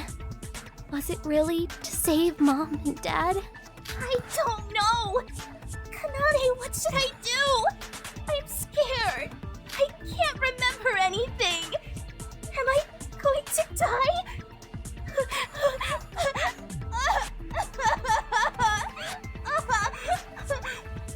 Damn. Is this really the end? From this investigation, I expect this case to be much tougher, and yet we're all done already? The killer made such a basic mistake. I feel like I should object, but there's plenty of evidence backing Kanade, and I don't know what to say. Is it already over? Bro, there's no way. This would be the fastest trial to date. Wait, we should think this through once Okay, more. thank you. Honestly, Yuki, I agree. I saw Hibiki, so I'm convinced. I'm fine voting for her. Huh? Bro, we gotta think more logically. I'm sorry. I think for once I sit there like, yo, we gotta think more of this I too, bro. honestly just want to get out of this place. This is too much. I don't know about that. I do agree that Miss Hibiki is almost certainly the culprit. Yet I am also of the belief that this has ended too abruptly for my liking. And this is me talking. Facts. Oh my. Am I detecting hints of uncertainty? I shall ask you all once more. Have you chosen Hibiki or Tonokoji as the culprit? Bro, we're all silent. Last chance. This was a speed run. Was I lied to that this shit was supposed to be the most peak trial in the world and we just speed ran this trial like nobody's business? Well, even if we are uncertain, where do we go from here? I don't know what to do anymore. Let's just end this. Very well. Well, I'll admit I expected more from this trial. I did too. suppose it cannot be helped. I actually did too. I actually did too. I really sat there, boy. I had comments for days and days on end about like, yo, best trial in the world. This trial is peak, absolute cinema. And I'm seeing like, bro, that's it? Ladies and gentlemen, use the panel in front of you to vote for who you believe to be the culprit. That was... I'm taking a shock. Will you make the right choice or the dreadfully wrong one? What is it going to be? All right. You're all fucking stupid. Thank you. Thank you. Congratulations. I finally give up on you all. How the hell did you guys even survive to release? Yo, no cap. Show by. Let's go, bro. He's like, yo, you guys are all idiots. You think something as easy as that is the end? Stop talking to me, bro. Let's go. Give me some evidence, bro, because at this point, I'm like, there's no way to say end. Guess if you want something done right, do it yourself. Sounds good to me. Everyone shut up and listen to me. I'm taking over this trial and that's that. Show by takeover? It's lit. It's lit. I think I'd have to waste my time pointing out something so painfully obvious. Unbelievable. All right, let's go. Let's go, bro. The minigun logic refresh. Nope. Oh my god, I meant to say start it. I know what it is though. Move. This is so hard. Okay, finally. Let's go. All right. We've got about a dozen mysteries left unsolved, but who cares? Let's just go ahead and vote. That sounds smart. I used up some of my precious time to evaluate all your meager brain cells last trial, and you said something important there. Okay. The place where the body was discovered isn't necessarily the place they were killed. What? Did your brains dissolve or something? Why don't you explain to me how this case is any different? Since the ghost house doesn't have any out records, then that must mean the girl died there, right? If you genuinely believe that, after all that investigation, then why don't you take one for the team and kill yourself? You're a waste of oxygen. I'm a waste of okay, but he's right though. We still had the pool gate records to go by. I agree with that. Yup, I agree. All right, hold up. All right, I see where you're going with this show by. We about to cook. Boy, this is about to be a me show by takeover at its finest. This about to get lit. I'm telling you, I feel like right now, this trial with show by taking over about to go. This about to pick up immensely crazy. Hold on, bro. Hold the fuck up. We about to go crazy. What's your problem? After all the work we've done, you think you can just speak up and claim you're taking over? Careful. He might be trying to confuse us. Stop it. The pool gate records. Sora? Hold on. Shobai might be onto something. Mm-hmm. The reason we focused on the ghost house was because Setsuka's dead body was found there. Yeah, but we gotta go look at the other records too to see how that plays a factor in this. And the logs displayed an ID with an out record, right? So? There is another attraction with an ID that has no out records. The pool records. Really? Everyone, please look at this. These are the gate records from the pool. I jotted them down earlier. And you can see IS3JZZ is the only one that doesn't have an out record out of everything. Wait, no. Forget what I said. It shows in here NU30D2 has an in record, but then there's no out record. Interesting. Interesting. Huh? Hey, she's right. The person who entered at 1724, NU30D2, has no out records. Correct. What the heck? That's weird. There was no one there when I checked earlier. Ah, so the person that entered at 1910 and left at 1915 was you, Yoriko? Yeah, when we were all searching for Setsuka, I went straight to the pool as soon as I entered Department C. Okay. But according to these records, shouldn't there have been someone else there when I investigated it? Yeah. I didn't see anyone. The ghost house also had logs of an ID without an out record, but I didn't see anyone either, remember? It's possible that the pool had a hidden area, just like the ghost house. Or perhaps... Well, anyway, it's true that the pool also has an ID without an out record. Yeah, I wonder how that's gonna play a factor in So this. this is something we shouldn't just gloss over. Yep. Let's dive more deep into it. Sorry, I knew it was suspicious, but Hibiki's reaction was so convincing that I...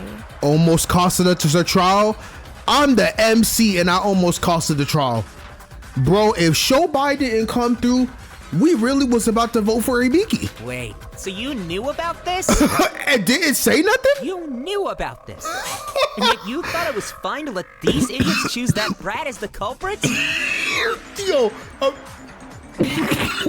Yo, I'm sorry. Yo, that just hit the wrong pipe. This man showed my like, you absolute fucking buffoon. What the fuck is wrong with you? Oh, we about to be in for some peak. Hold on. That's rich coming from you. When was the last time you helped out in one of these without us twisting your arm first? Sora, I'm too busy with 20 other businesses that's making money right now in the thought of my head, but you guys are too stupid. I'm gonna have to lose profit just to save us all. She's right. All you do is look down on us and make snide remarks. You know, I'm a guy who tries to live his life as efficiently as possible. That sucks. Something can be achieved without my input. Why waste my time on it? He's not lying. I could use that time to calculate separate affairs in my head. I'm sure my time here isn't completely wasted. But apparently, I can't even trust you guys to handle one simple task.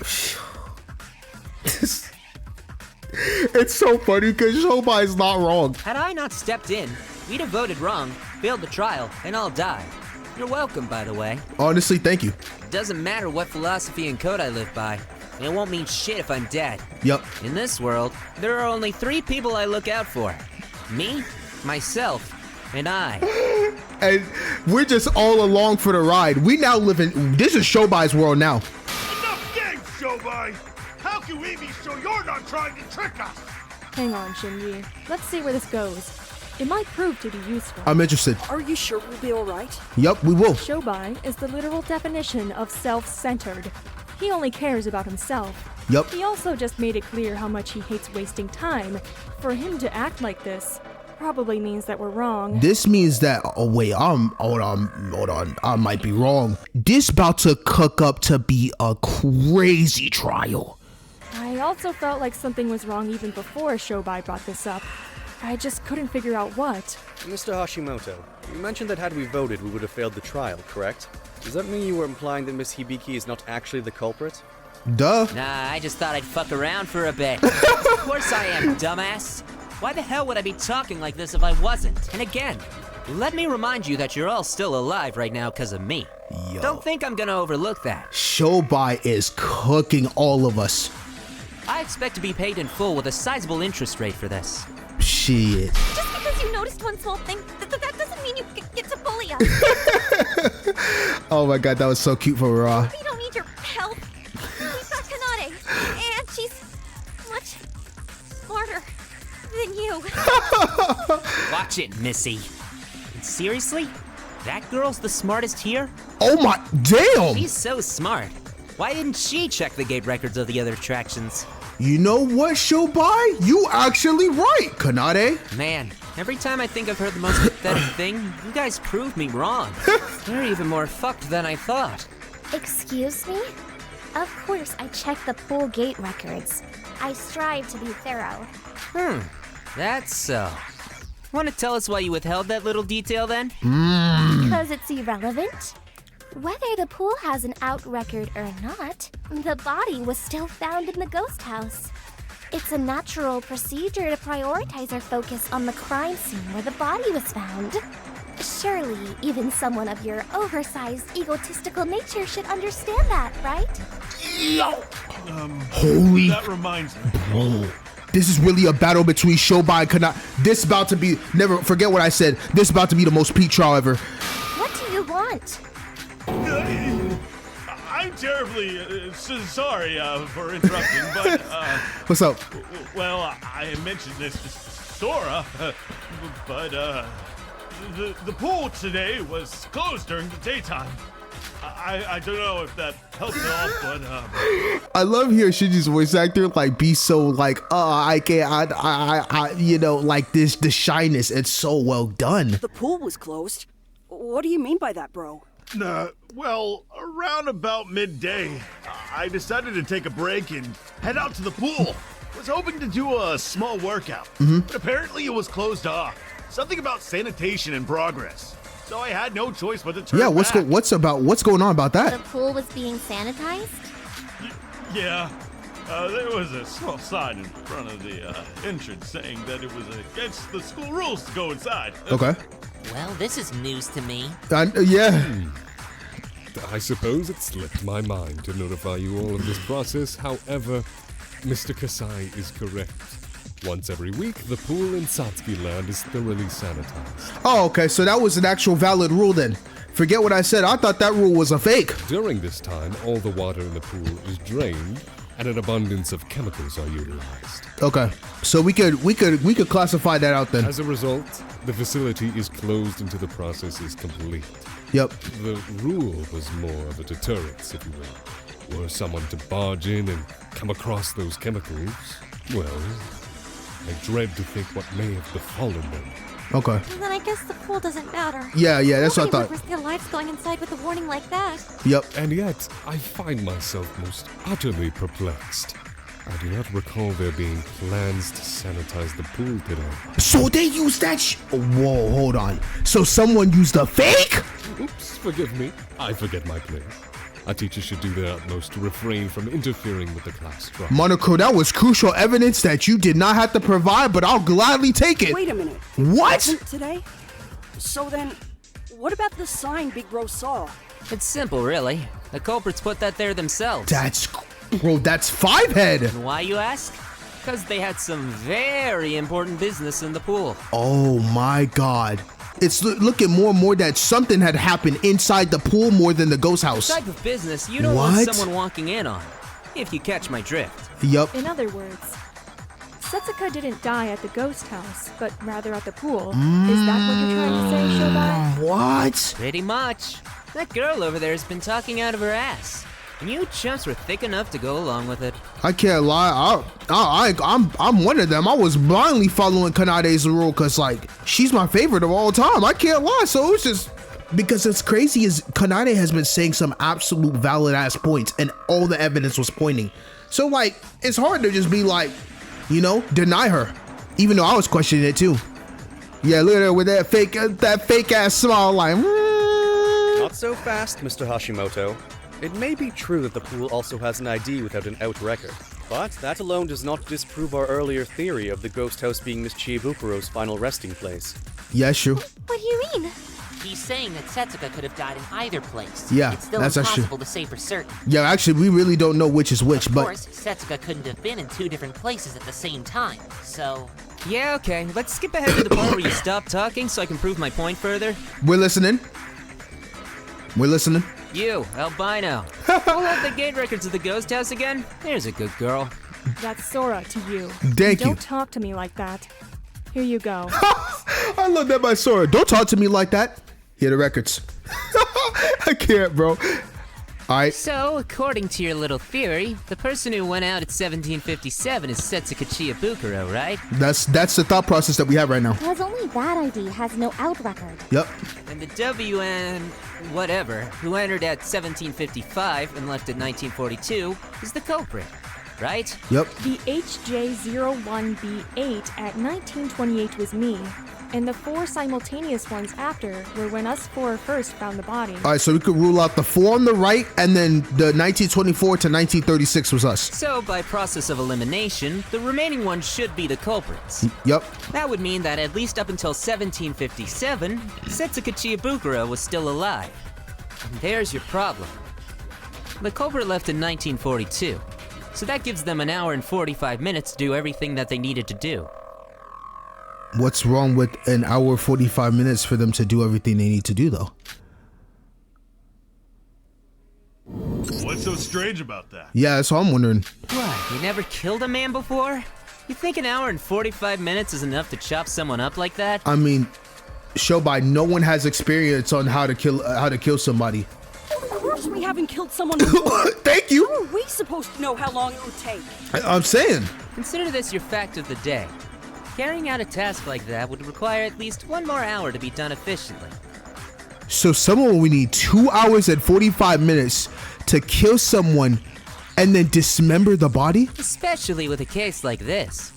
Trust me, an hour and 45 minutes would make this look like an amateur job. And our end result was anything but amateurish. What do you mean?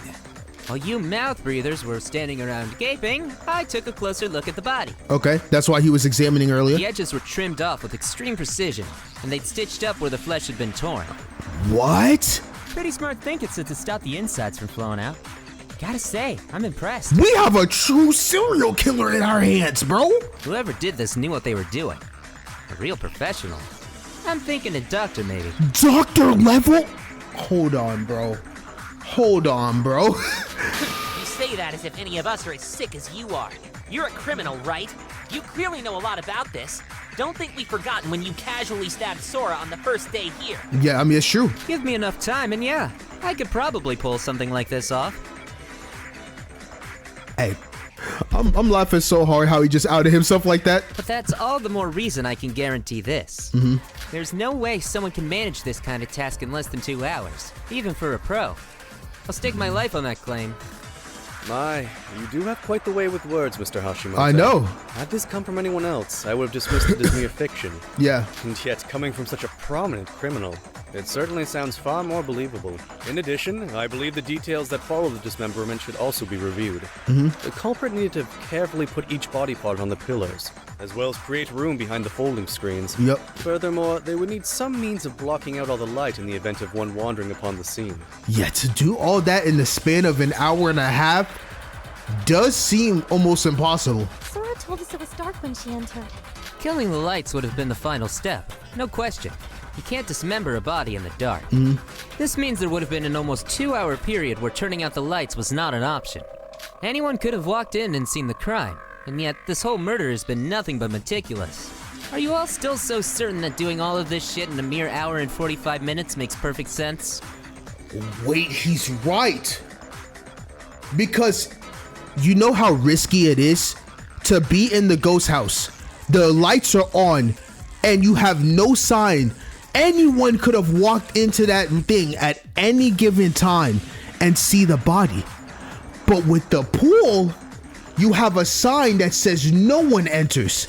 And if you're thinking logically about, oh, I see that and I'm gonna get punished, there's no point in me going in there. So that gives the killer amputed amount of time. I don't know if I said that right, but you get what I'm trying to say.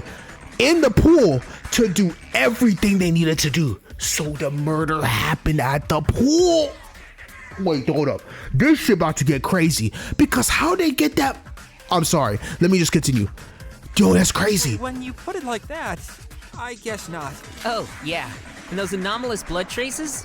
I didn't see jack regarding the pieces of flesh lying around the ghost house. They could have found a way to take care of the flesh parts, Shobai. Not everyone's as lazy as you are. Damn, Kanade. Oh, I'm sorry. Are you struggling to hear the sound of a voice that isn't yours? Taking care of the insides was a necessity. Bro, this debate battle between these two, bro, this is so peak. This is too peak. No matter how careful they were, there should have been some traces of the cut off flesh ends lying around somewhere. And again, the ghost house didn't have any of those. But if you consider this being done in the pool, different story. You could easily get rid of the flesh and blood just by throwing them down the drain. Okay. Yep, okay, makes sense. If the killer didn't cut up the body in the ghost house, then what was up with all that blood? It's the blood packets, Yuruko. Blood packets. So the killer used all those blood packets to make it seem like absolutely someone got wasted in there. And in reality, that shit did not happen. Right. There was so much of it. I was sure that must have been the place where Setsuka's body was cut up. No, if Setsuka didn't die in the ghost, then why were there so much blood trails and excessive blood? Get me to the evidence right now. Let's turn this around. Instead of wondering why, I need to figure out where did all this blood come from. If it wasn't from Setsuka's body, it must have come from someone or something else. Something like, go down. Am I stupid? Where's Suria's account? Blood bags. Got it. Come on now. Come on now. That's right. The blood packs. Yep. Maybe the blood we found wasn't from Setsuka, but from the blood packs at the infirmary. The blood packs from the infirmary? Why them? We don't have any proof that somebody used them. We do, because all the blood packs was used, and Teruya was checking all the shit in the wherever he was at, checking all the storage, and they noticed that they took some other tools, but some tools returned, but the blood packets were all gone. Coincidence? I think not. No, it's wrong. You have me. I mentioned this to Sora right before the trial. When I was doing my routine stock take this morning, I noticed that all the blood packs had suddenly disappeared. Yep. Exactly. Thanks to Tedia's continued diligence, it's definitely a possibility. Bro, Teruya is such a GOAT in so many aspects. Do you know how many times people could have got cooked if he was never checking every single line of detail? Him being a merchant is so peak. That's an ultimate talent used at its absolute finest. You even check the infirmary stuff? He's goated. Like I said before, I want to help as much as I can. And keep doing you, bro. Keep doing you. I figured it was better to be safe than sorry and cover as much ground as possible. Agreed. Teruya, if you had noticed the blood packs being taken, why didn't you tell us sooner? He wanted to tell us as soon as possible, but it was already too late. Do you really not trust us that much? Or that too. I mean, he did say he doesn't understand why any of us are here, so you got to give him the benefit of the doubt. Huh? Wait, did something happen between you guys? We can talk about this later. Right now, we've got a murder to solve and a trial to complete. Well, what do you think, Shobai? Does this sound plausible enough for you? Plausible? Nah, it's a certainty. This shouldn't even be a discussion point. None of this is exactly news to me. Okay. Well, except for learning that we have a freak here who's so dull, his entire personality is, I keep a record of random crap. Bro, don't disrespect my guy Teruya like that. Come on, bro. There were a bunch of empty blood packs thrown away near the ghost house. All the blood in the ghost house is fake. A small performance by the culprit. Agreed. But why go through the hassle of... To divert our attention to the ghost house, of course. Exactly, because then you'd never think of the pool. All you think about is why the hell did someone just absolutely masquerade somebody in this entire ghost house, and then on top of that, dismembered body parts in the ghost house? You're thinking to yourself, there ain't no other way you could cause a scene like that unless it's at the ghost house. And it almost worked. We focused purely on the ghost house until Shobai stood in. Yep. The place where we find a body and the place where the victim was killed don't always have to be the same place. Like he said, we should have learned that from the last trial. Bro, Yuki in these trials, he low-key is goated too in the shits, bro. I guess the horrifying way in which we found the body this time was enough of a shock for us all to gloss over that. If they had put that much effort into the ghost house, that means it really was their intent to trick us into believing Setsuka died there. Yep. Then it's settled. The actual crime happened at the pool, not at the ghost house. Okay, I'm liking this way of logic. So everything, we're back to square one, baby. Yep. The disturbing amount of blood in Corpse's layout was made as dramatic as it was to really sell that. You'd take one look and it'd be impossible to unsee. It's basically screaming at you that it's the crime scene. I get using a few, but to use all those blood packs. What if there was an emergency and someone needed a blood transfusion or something? I don't think the killer gives a shit at that point. Not to worry, Mr. Kasai. I will see to it that the infirmary stock is fully replenished once this trial has concluded. Oh yeah, I forgot he can stock anything and everything. Where are you getting all this blood from? That's what I'm saying. Something still doesn't quite add up, though. What's up? Given the amount in each packet, there should have been far more at the scene than there actually was. The packets held even more than that? Are you serious? Let's put a pin in that for now. Maybe they miscalculated the amount of blood they needed and tossed the rest out. The important part is that the crime happened at the pool, not the ghost house. Are y'all finally ready to accept that? I accept it. Well, the only attractions that had IDs with no out records are the ghost house and the pool. And we just discussed that the ghost house couldn't have been the place where Setsuka was killed. Yep. So, by process of elimination... Maybe if you guys had more than 2 brain cells, Oh my we wouldn't God. have wasted an hour reaching the obvious. I mean, yeah. When did Seobai become the MVP of this trial? Bro. Shobai is my bro, he's my goat. Holy hell! He is coming through! Despite being selfish, lazy, rude, and brash, the Thing is smarter than we give him credit for. Okay, and you gave Sora even a smile, even with your trash self, Shobai. You might even give Kanade a run for her money. Damn! Oh god, oh god. Oh my god, are we about to have a Kanade crash out? Again? Oh, I'm for it.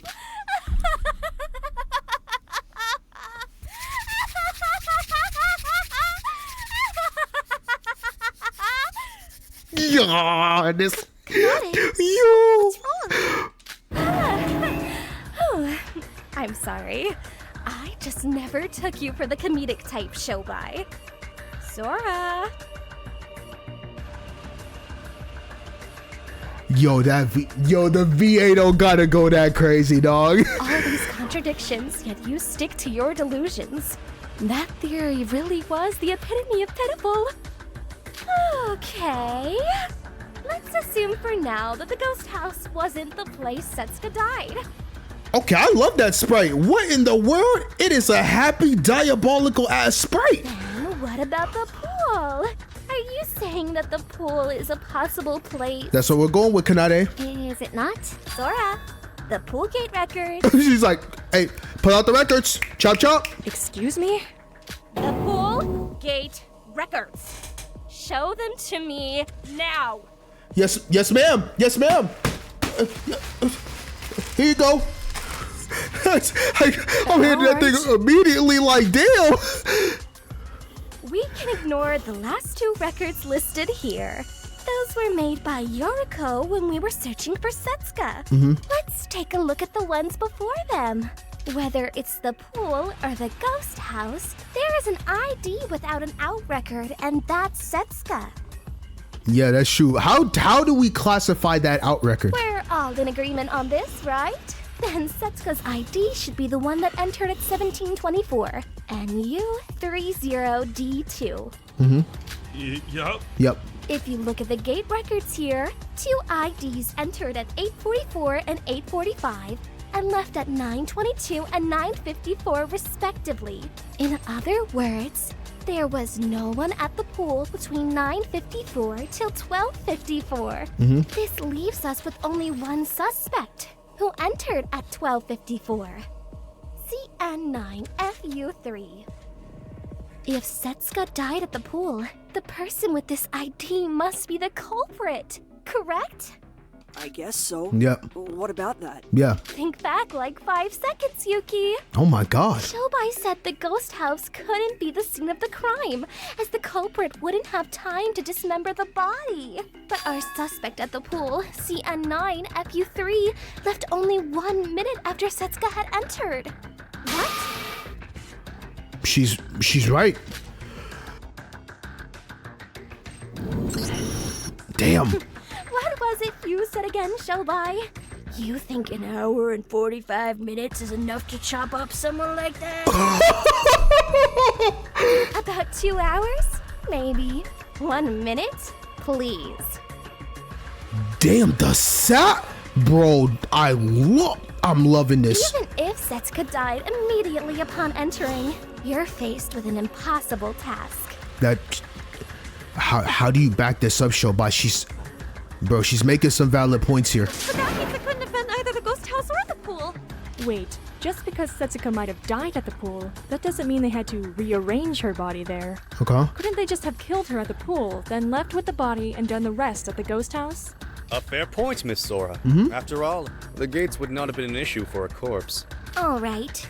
So you're saying that the culprit somehow took care of the scene at the pool and left at 17:54 carrying Setsuka's dead body to the ghost house? Well, since she didn't die at the ghost house, that means it had to have been the pool. So surely it's the only way the culprit could have... Wrong again, Sora. I'm sorry to inform you that this is also an impossibility. Wait a minute, bro. Kanade is fucking cooking. How come?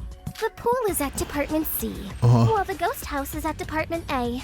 Complete opposite ends of the park. Do you honestly think anyone could walk that distance without being noticed and while carrying a dead body? So wouldn't the monorail come into play at that point? By your theory, the culprit needs to leave immediately after killing Setsuka. So no time for cutting up the body. They'd be carrying Setsuka's dead body for all to see. Oh, that's way too heavy. True. Come on, Sora. You know I'm right. Even if you somehow pulled it off and made it to the ghost house, it would have been too late to start the dismemberment then. I'm sorry, but this theory just doesn't work. Damn, she's right. So we're back at square one?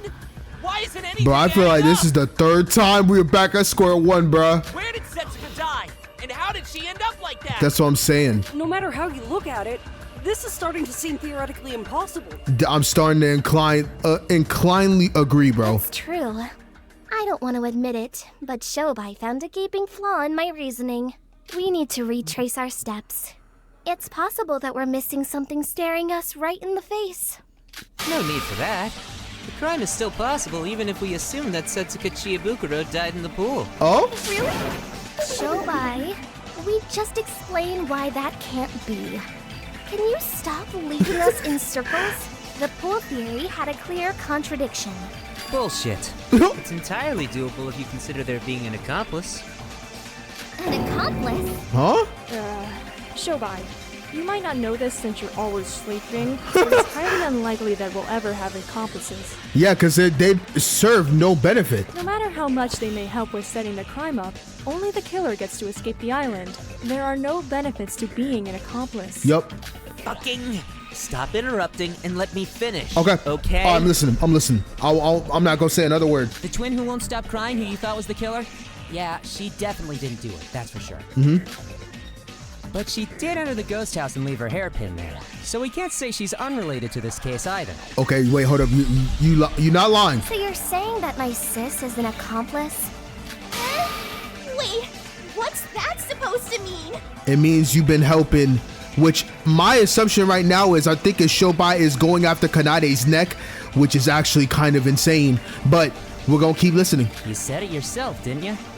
You don't remember anything about today. And your sister said your mind shuts down when you're in a pinch. An accomplice who helped carry out the crime, yet retains no memory of doing so. It's almost too perfect, don't you think? Yep. What are you trying to say?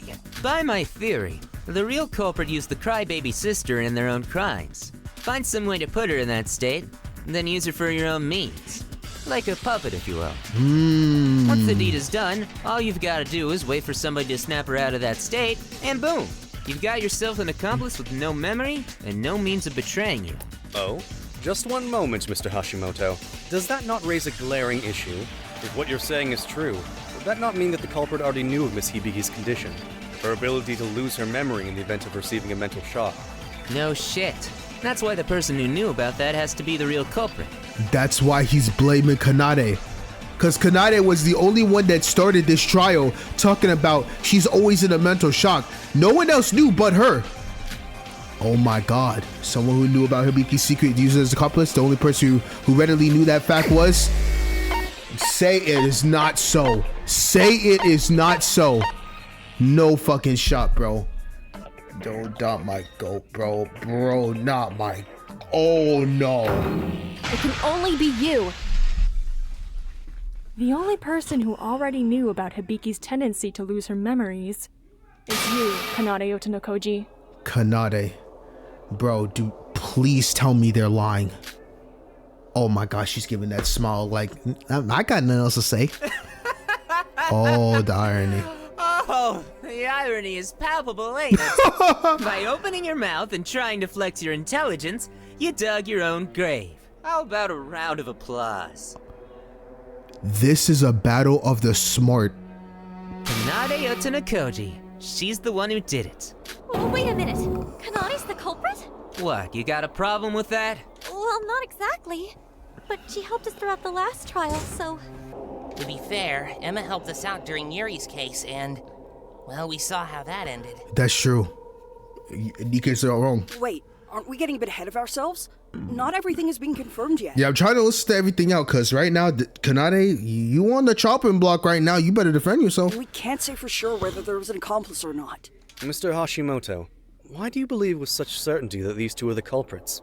I mean, I know I did the trial all by myself because we were about to die if I didn't. But after all that shit, you're telling me you still need me to dumb things down further? Oh, Showbite's like, bruh, can y'all all get some damn brain cells and actually listen to what I'm saying? The reason why Showbite is so fixated on Kanade being the culprit, that's just what he has to say. Now it's a debate. Fucking keep doing this. I'm so sorry I keep doing that. Skip. Okay.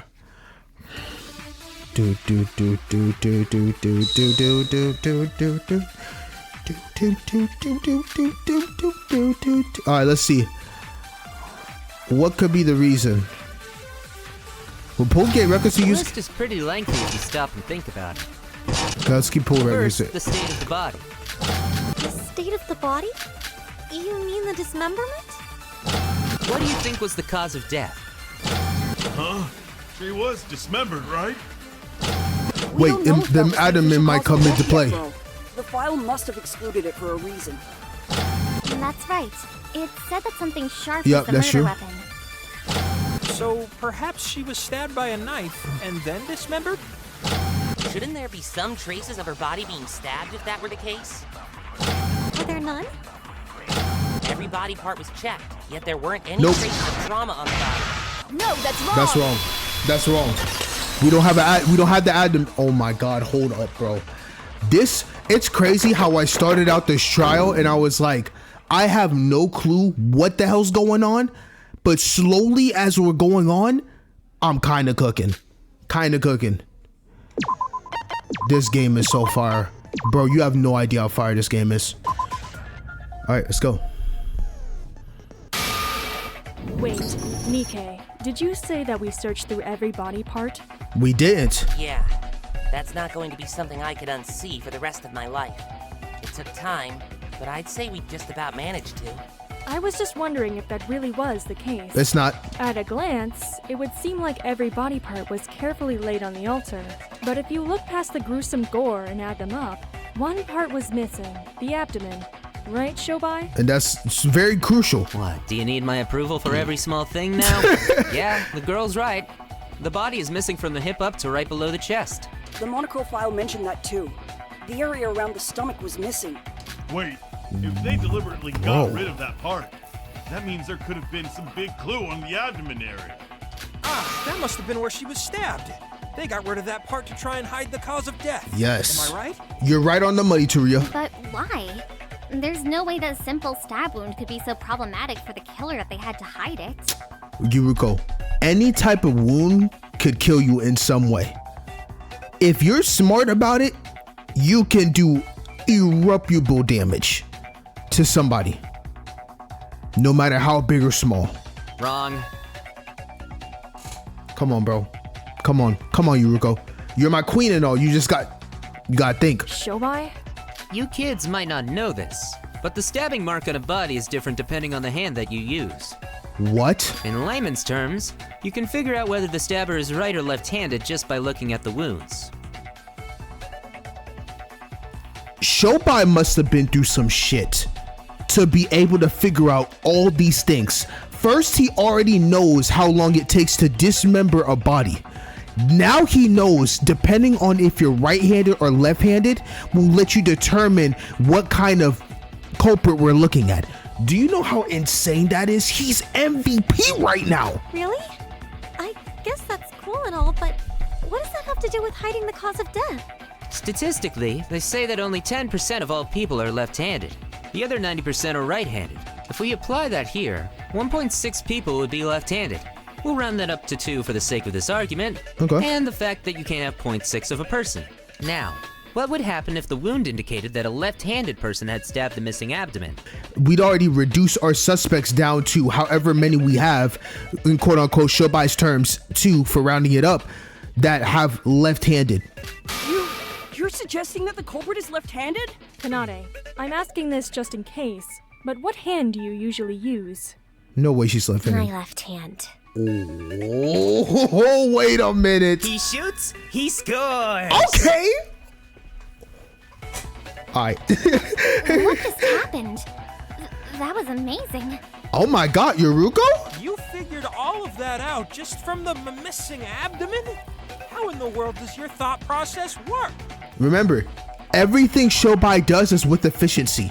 He doesn't waste no time. Fascinating. Mr. Hashimoto, I must ask, just what led you to believe that Miss Kanade was left-handed? I'm curious too. I assume her dominant hand played a role in your suspicions of her, no? That girl did some performance thingy on the second island, right? In front of the shrine? He figured out that she was left-handed just by her playing the damn guitar. And all people think he does is complain. Man, back off. Everyone back off of Shobai. He's him. That guitar she used was left-handed. You not only noticed that, but remembered it all this time? I know. Are you just pretending that you weren't interested in us, but secretly too shy to admit it? He wasn't interested, but he always has to keep a sharp eye. Especially with people dying, you gotta observe every scenario you're in. Don't make me laugh. Perhaps you're under the impression that you've solved the case with your incredible intellect. But if we're talking about lefties, there are plenty of people here who are left-handed besides me. Like Iroha. Iroha's left-handed too? Wait, what? And how did you know that I was left-handed? No, wait, why am I worrying about that? You always grip your brush with your left hand, right? How could anyone miss anything that simple? And Shobai? You still haven't solved the contradiction of the gate records. The culprit needed to somehow move the body from the pool to the ghost house to Department A. Yeah, that's the part that's gonna be tough. How do you even do that? Even if we believe there was an accomplice, that feat is still impossible. I'm so sorry, Miss Eve, but that ain't quite the case. Oh? What? Did you really think that I'd suspect you purely on something as flimsy as stab wounds? That's just a theory. It's not like the abdomen was actually found and I had conclusive proof of the stab wounds. I just tried to come up with a reason as to why the culprit would go through the hassle of getting rid of that part. Then how do you solve the contradiction of the gate records? Let's take a step back for a second. Okay. What do you think was the reason this contradiction occurred at both the ghost house and the pool in the first place? Well, a person must use their e-handbook plus in order to go through the gate. And they need to be alive, too. Uh-huh. But since Setsuka was dead, only her in records were recorded. Yep. So, when we ruled out the places without any suspicious out records, only the pool and the ghost house were left. Yeah. Okay, now think about that once more. Only a virtual ID gets saved on the gate records, right? Yep. You all just assumed that this ID was Setsuka because it had no out records. Yeah, get to the point already. Impatient much? To put it simply, all the gate records of the attractions can be manipulated. How? What? How? Wait a second! The gates always require you to use your e-handbook plus to enter or leave!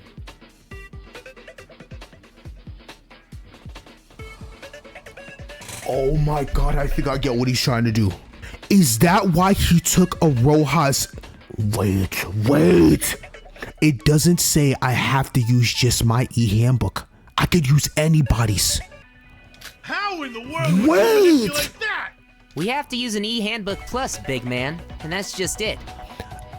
An e-handbook, not the owner's e-handbook. Wait, this trial is crazy. Monochrome never once said that you have to use your own e-handbook plus. Yo, hold on. What in the fuck is going on? It was yet another rule that was left ambiguous and able to be exploited. That's a crazy exploit. Then that means... That changes fucking everything. Yep, you can use someone else's e-handbook plus to go through the gates. Oh my god, I need them to dig more because I kind of get the idea, but I still want to know how that correlates with all the records. No way! Surely you can't be serious. 100%. And if you ever call me Shirley again, I'll make sure you live to regret it. Damn. Besides, someone else in here can actually attest to it allowing other e-handbook pluses to work. Me, Sora, and Iroha. Oh, I remember now. Back when we first arrived on the third island. Yep, it was. Oh, perfect timing. Why don't you give me your e-handbooks for a second? Doesn't matter who. Shobai? You don't normally approach us first. Shobai, what's gotten into you? Enough, just give me the thing. I need to test something. No, what do we get out of this? You hardly help us willingly, so why should we help you for free? Then you, give me yours. Me, but why? Iroha, at times like this, you need to stand strong. Show Shobai that you can't be intimidated easily. You're right. Well, why would I give you my e-handbook? You haven't even thanked me for last time when I woke you up, and then he gave that evil ass, if you don't give me your damn handbook right now, you about to give me the, unless you want to get your head ripped off. Hey, take it. Iroha, don't just hand it to him. Exactly. So the reason you took Iroha's e-handbook plus was to try that out? And that's what he was attesting. Yep. I assume you all realize the implications of what Mr. Hashimoto's suggestion means to us. Bro, that means the killer could have killed Setsuka and then mess with the records by using Setsuka's e-handbook. Oh my god. Our entire basis of the gate records have been wrong from the start. Literally. But even if what Shobai said is true, doesn't that make it all the more challenging for us to identify who is who? It is. Nah, Not if we repeat what you guys did last trial. Huh? Okay. Start with the conclusion and work your way backwards. All right, let's go. If we assume that the gate records were rigged, then the case begins to unfold. My theory is this. Setsuka Chiabukuro died at the pool, and the time of death was probably around morning. Okay. Morning? Give me the records again. I'll go over them one by one for you. All right, I'm listening. If you look at the pool gate records, Setsuka Chiebukuro's ID is probably IS3JZ2. Great. They went in at 8:45. DJ6SX7, or should I say Kanade Otonakoji over there, entered 1 minute ahead of her. Okay. But that same ID left at 9:22. If she was the killer, she'd have only 40 minutes to spare. And this is where the accomplice comes into play. That's where Kanade used Hibiki, or his assumption is Kanade used Hibiki to go into play. Oh, and he's saying Kanade gave Hibiki the handbook. She comes into play. Now the record shows out, but Hibiki's actually coming in. What the wait, this is... I've already indicted little Miss Chrysalot as our partner in crime here, remember? 9:22 is exactly when she entered the pool, and she did that using the e-handbook plus of her little sis. I got that part. I definitely got that part. So what's going on now? I don't quite understand. All right, let's reiterate it to Miss Bobblehead over here because she doesn't get. Boy, this is actually fucking insane. Okay, Shinji, you're my guy, bro. I got you. Oh, I see. How devious. That shit is devious. The only issue I have with this is, I guess the gate, because I'm looking at it from the game's perspective, and maybe I'm just wrong on this, unless it always opens.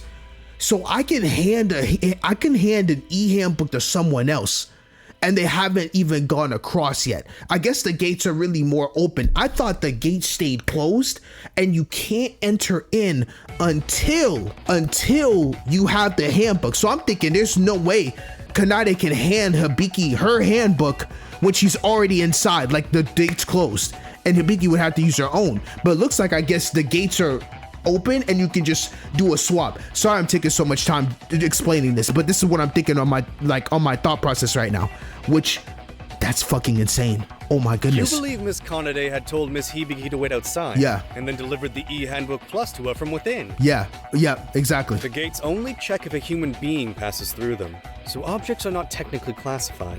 The little shit was shown the body by the slightly littler shit.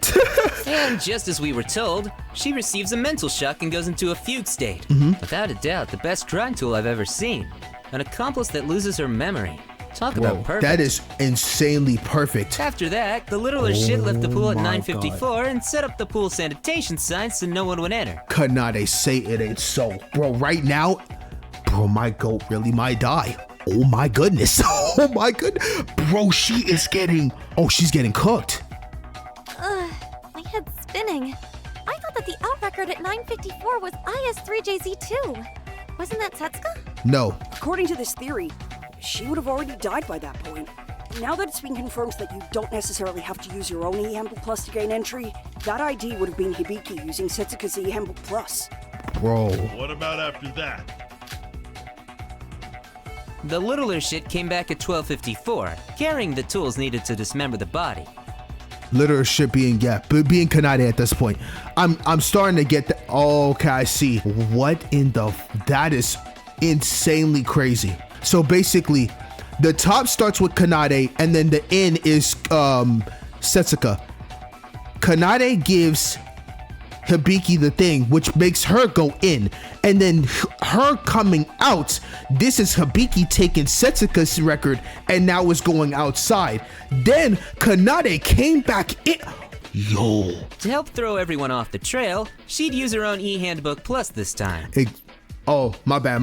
Well, yeah, that makes sense. So now she's using her own handbook. After spending about 5 hours cutting the body up, they both left at 17:24 and 17:25 with the body pieces. This was probably when they got rid of the sign. The little shit throws it over the gate at 17:24. And the littler shit puts it back in the swimming pool, leaving it at 17:25. And once again, they can use their own e-handbook pluses this time. Yep. Now, what do you think will be the end result of the gate records if we follow these steps?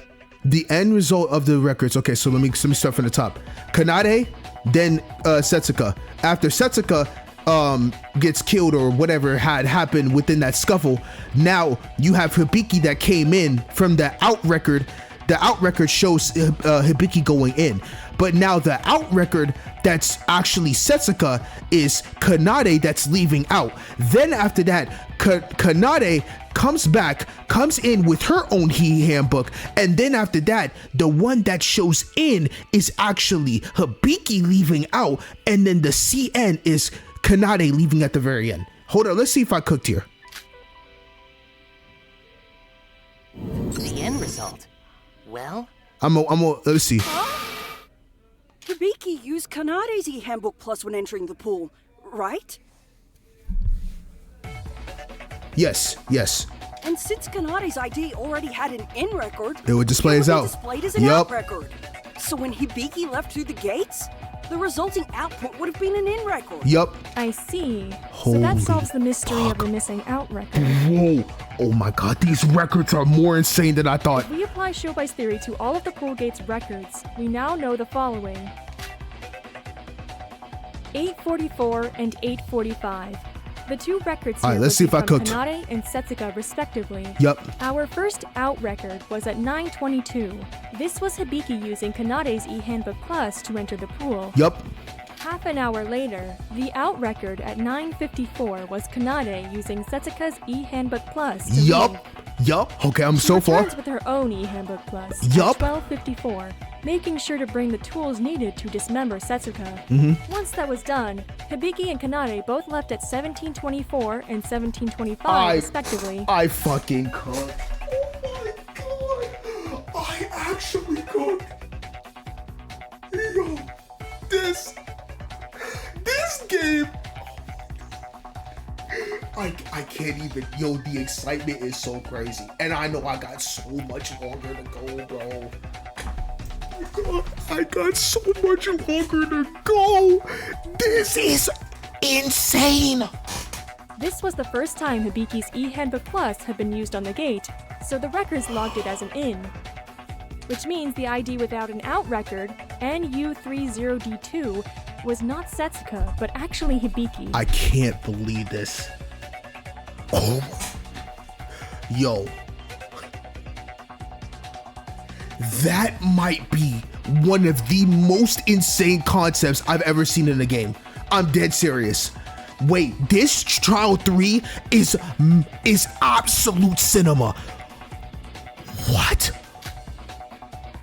Oh my god. It's getting even more complicated. Can someone give me a simpler explanation? Hey, someone in the comment section, please explain to Roha what's going on. I can't seem to get through her. Sora just gave a simple explanation. You couldn't even understand that? What is wrong with you? I'm saying, oh my god, thank god. Oh, you're such a queen, Yuruko, I swear. Don't open that door, Miss Kaguya. You forget that she is an idiot after all. When we get out of here, Yuruko, if somehow you are still alive in this game, bro, we're getting married. Simple. What? That's not very nice. Yeah, Sora and Yuruko, they're gonna be married off to the sunset, I hope. Wait a minute. I get why you're assuming that the culprit dismembered the body from 1254 and 1724. Which gives you ample amount of time. Shobai right now has some good ass logic. Kanade, what you got? They would need ample time after all. But there's a 3-hour window from 954 to 1254 where your culprit was away from the pool. Why would it take 3 hours for the culprit, me, according to your theory, to find the dismemberment tools? Who cares? As long as the signpost was out in front of the pool, you could have taken as long as you needed. Yeah, facts. It doesn't really matter at that point. No one's gonna enter in there because everyone's gonna be scared shitless seeing that sign outside, and they're gonna be like, oh dang, we can't enter this thing, let's go somewhere else. And it's the only logical thing that makes sense, because that is so true. The damn guest house, anyone at any time could walk in there. You have no clear way of going in there without getting caught. But in the pool, as long as that sign was there, literally, you have so much time. Kanade, he cooking right now. I can't lie. You got to do something. You said that you saw Hibiki enter the ghost house a little before 18 o'clock, right? So that must have been at 1755, where they arrived from the swimming pool. And we can easily deduce that this is when the twins moved the body to the ghost house. Well done, team. A good group effort. Oh my god, Mikado.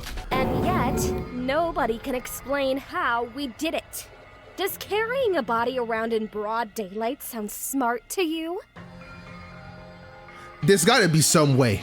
Damn, this is kind of crazy. I'm really fighting against my girl. This is gonna be tough. Me? Well, I personally would have no qualms with such. However, Remember, we still haven't addressed how one would move from Department C to A without getting caught. The only thing Shobai has deduced are how the gate records can be explained and how the murder could have happened in the pool. That's true. That's the only confusing part I don't know is how the fuck they were able to move this body. But even he doesn't know how the body was moved, right? Yeah, I mean, that's the stage I'm still at right now. I hate to kill the mood, but she definitely has a point. If the body had already been dismembered, then you'd have the head, torso, both arms, hands, legs, and feet. 10 pieces all together. It wouldn't be easy to move them all around inconspicuously. The first record of someone entering the ghost house was 1755. Since we have Iroha as a witness, we can be certain it was Hibiki who entered at that time. Yep. But if we're going with Shobai's theory, the culprit left the pool at 1755. That's only 30 minutes to move the body to the ghost house. That's almost damn near impossible. Well, now that we know there was an accomplice, isn't it possible they split the work between them? So both of them carry around 5 body pieces in the open. Do you really think that's possible? That's actually not. Someone's gonna get caught. No, It's okay, Shinji. not. It's okay. That was stupid. I'm sorry. I got it. Maybe they had some sort of bag they put the body inside, like the ones in movies and manga. Is that what that black plastic bag was for, though? No, I don't. Man, no, this one's hard. A body bag. A bag for bodies. What if you ran into someone? How are you going to explain that away? You can't. Hi guys, I just found this bag of body parts. Don't mind me. Miss Kanade really has highlighted a crucial conundrum. She has. Forget the time constraints. The element of stealth when transporting the body should become our new focal point. I know, cause like I understand that whole record part, but the moving body shit is so hard. Cause how do you do that? I feel like the only way would be the monorail, but even then, like, can't someone get caught doing the monorail shit too? Hang on, I think I just figured it out. Okay, I'm listening, Nikkei. What is it, Nikkei? The monorail. We have the Okay. monorail that goes Hold around on. each department in Wait. Satsuki Land. All right, cool. That's what I was thinking too, Nikkei. If they use that, it would only take 5 minutes to travel between departments. Plus, you wouldn't be seen either. Oh, that's right. The monorail certainly would permit the culprit to be both swift and inconspicuous, but was it really possible for the culprit to use the monorails? Let's see. Monorail timetable. It stops every hour for an hour safety. First monorail 8 o'clock. Department trail 5 minutes. Monorails are not operating during late nights, such as 2000 and 2100. Timetables? Okay. Sorry, Nikkei, but I'm afraid that's impossible. I knew that was the thing, but I just don't know why that's impossible. Say what? Surely we should at least consider it a possibility. No, by the theory we're going with, the culprit must have moved the body between 1725 and 1755. If you look at the monorail timetable, you'll quickly see that the monorails weren't active at that time. Oh, I forgot after an hour they're not active for 1 hour. Oh yeah, so that won't work. Damn. Monocro did say that the monorails were only active every Every other hour, yeah. Yeah, I think I can attest to that. I was at Satsuki Land early for the parade at 1800. But I don't remember seeing any monorails pass by. True. Monorail? Yeah, that's it. She used the monorails. Nice one, Newsy. Huh? What? But didn't Sora just say that? Yeah, cool, whatever. So first she leaves the pool at 1725 and moves the pieces to the Department C monorail station. This shouldn't take long, right? The pool and the station are both within the same department. Okay. She then leaves the body there and uses Setsuka's e-handbook plus to call up Bubblehead to the mirror house. I call Aroha Bubblehead and Shobai calls her Bubblehead. It's so funny. I don't know if I want to call her Bubblehead too or just keep Bubblehead. I've been keeping the Bubblehead train going. At that point, the older sis moves to the ghost house at Department A to deliberately be seen by Bubblehead entering the ghost house. You're suggesting she did it on purpose? Why would she do that? Probably to use Hibiki as a scapegoat in the trial. Okay. And we all took the bait. Each of us thought Hibiki was the culprit from the beginning, based on Iraha's account. Yeah, actually, that's true. Wait, but did you all think of me when you heard Bubblehead? Honestly, yes. I mean, you are an airhead after all. There's not Valid? much going on up there in the brain department. I'm sorry, Aroha. It's just so funny to call you like a bobblehead. It rolls the tongue. Don't worry, I still love you. Oh no, leave Iroha alone. Why don't you pick on someone your own size, you worthless criminal? Yeah, Mikado. I can't wait for the day someone kills you. Damn, the way she just said that with no hesitation, Yuruko. I didn't know you was like that. Oh, I know I've got a heart. Because it's breaking. I'll kill the both of you if you don't shut up and let me focus, damn it. All right, yes, say less. Yes, sir. 1755. The older sis enters the ghost house to cut the fuse and put out the fire, creating a blackout inside. She's then got to move her ass, because there's another gate record only 2 minutes after she entered.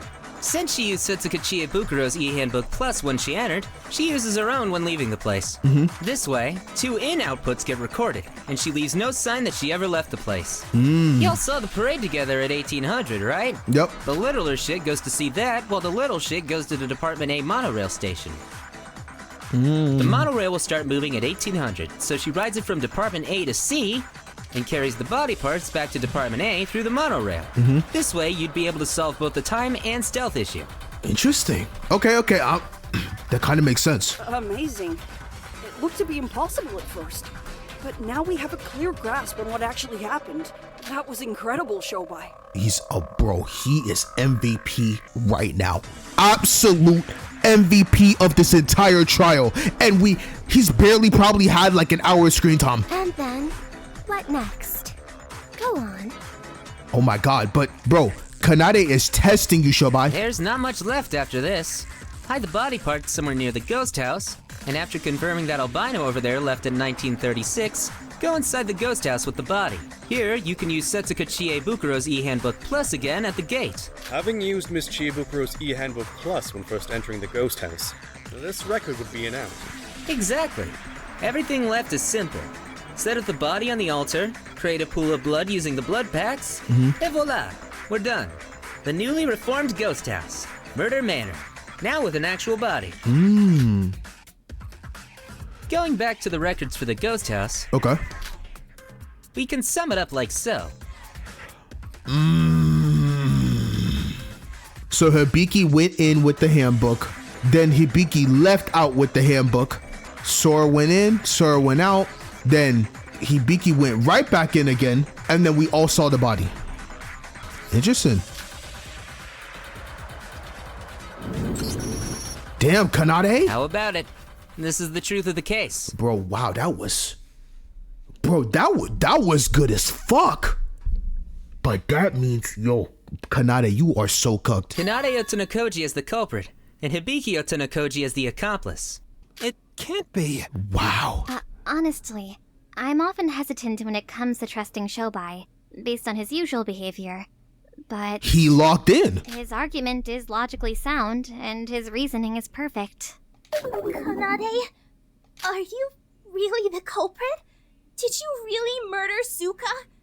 And I helped you without any knowledge of that? I really feel bad for you, Hibiki, but at least we're gonna save you now. I can't lie.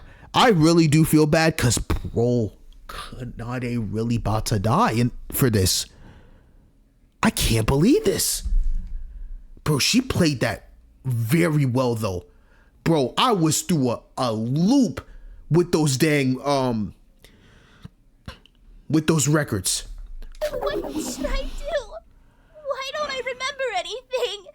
What's going on anymore? I don't know what to Don't worry, we're gonna get you out Kanade's mind control at this point. Like, honestly, I can't believe she was really, Kanade had the nerve to put the blame on you, Hibiki, and this whole time, she was using you. Sis, don't cry. I think it's safe to say we can strike everything the scruffy wannabe detective said from the record. What? Another? Wait, stop, bro. What else? What other ammo does she has? You got any rebuttals, small fry?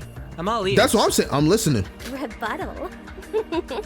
Look at you, all full of confidence and arrogance. Bro, the way this VA is going crazy with Kanade like this, bro, this is different. I'm feeling this shit in my soul. You really do think you've cracked this case, don't you? Have we not? Let's get straight to the point, shall we? You're completely wrong. Full of contradictions. Again. What? I'm listening. Bro, I love that sprite so much. And to think everyone in here was gaping at that shoddy theory. All right, relax. You don't gotta roast me like that. My, you all are quite something else. Are you sure you graduated from kindergarten?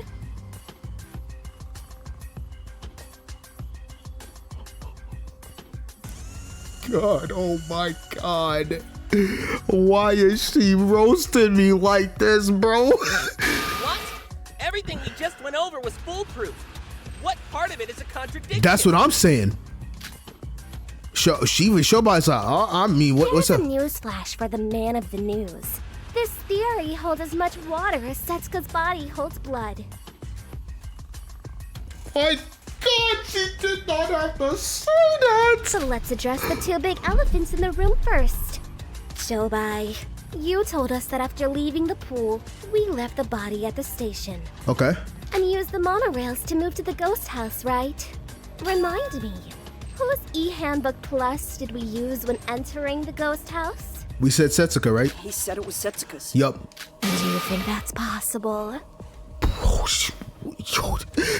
yo, the way that whisper just went in my ear is kind of insane. Well, yeah, it is, ain't it? The culprit must have had her e-handbook plus ever since she was murdered. Oops, wrong. While it's very much possible to pass through the gates using someone else's e-handbook plus, this only applies to e-handbook pluses that are active. Yo!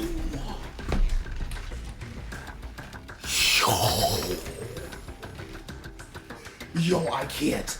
Oh, I can't. Oh my God, I can't.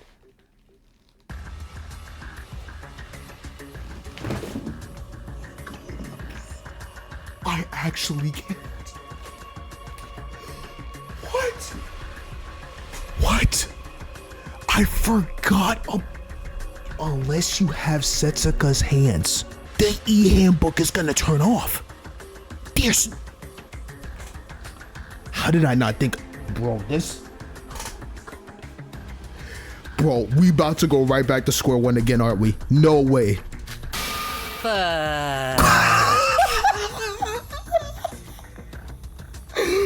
Whoa, I forgot. Shobai?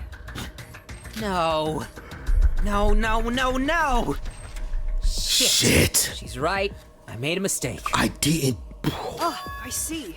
Even if you have Setsuka's e-handbook plus, only Setsuka herself can turn it on. Exactly. Well, why does that matter? Didn't we run into the same issue last time? Emma could use Kokoro's e-handbook plus as long as she had her fingers. Problem solved.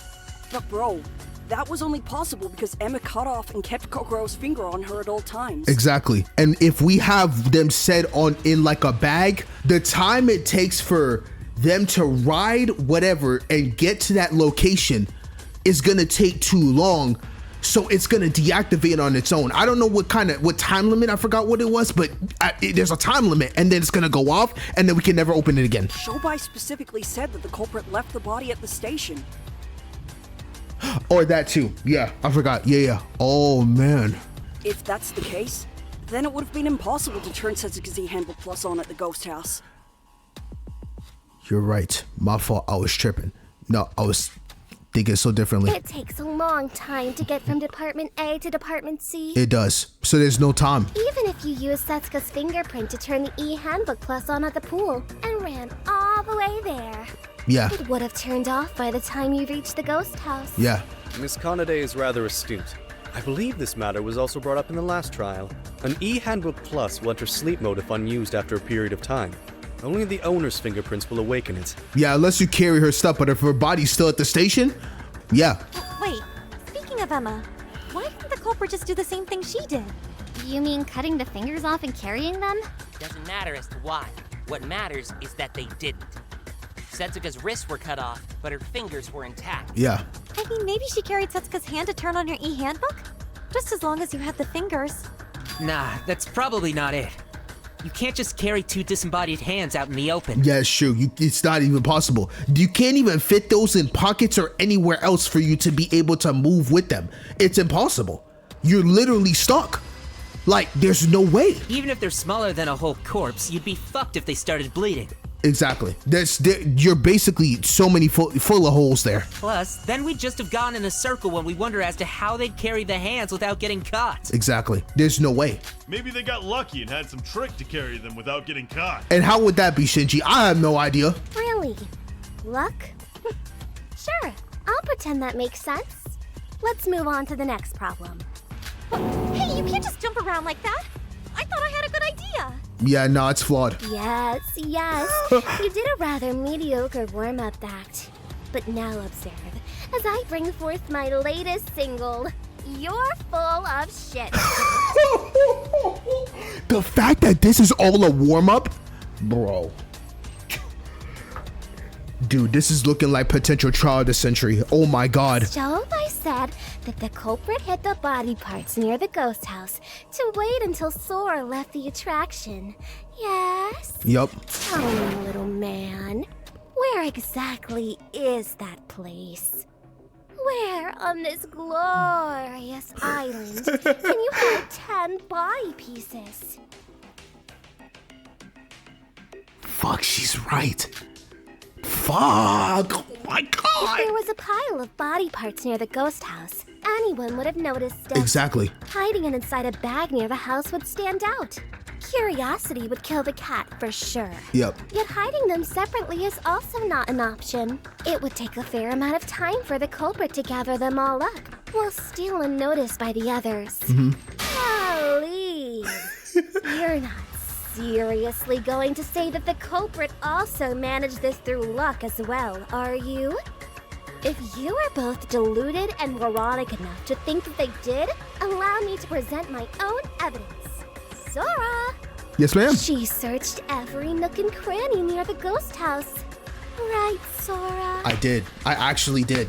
Oh, yeah. I searched everywhere. I searched not only the inside of the house, but also the outside as I was leaving the place.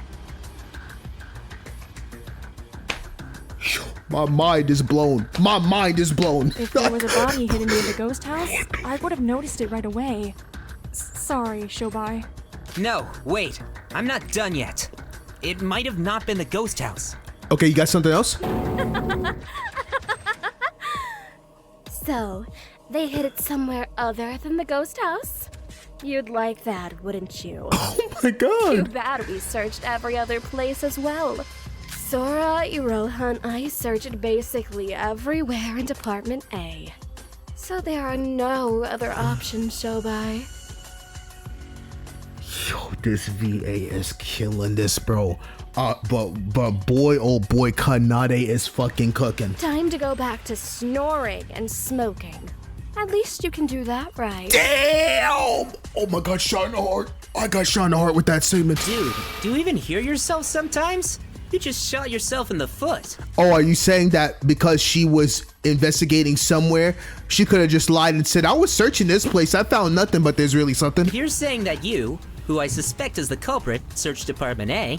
I mean, do I really need to say more? Yeah. What do you mean? I mean, she could have just bullshitted you all. That's true. All she needed to do was assign herself to where the body was kept, then lie about it being fine. Satisfied?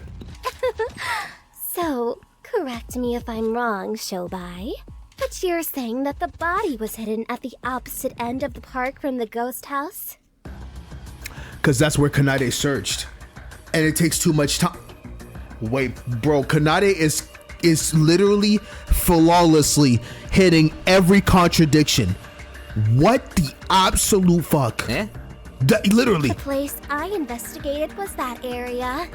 The storage area and beyond. And we can attest to that. Me and Aroha can attest to that. She did. I really hate to break it to you, little baby Shobai, but that's a little too far away from the ghost house, don't you think? You fucking dirty little...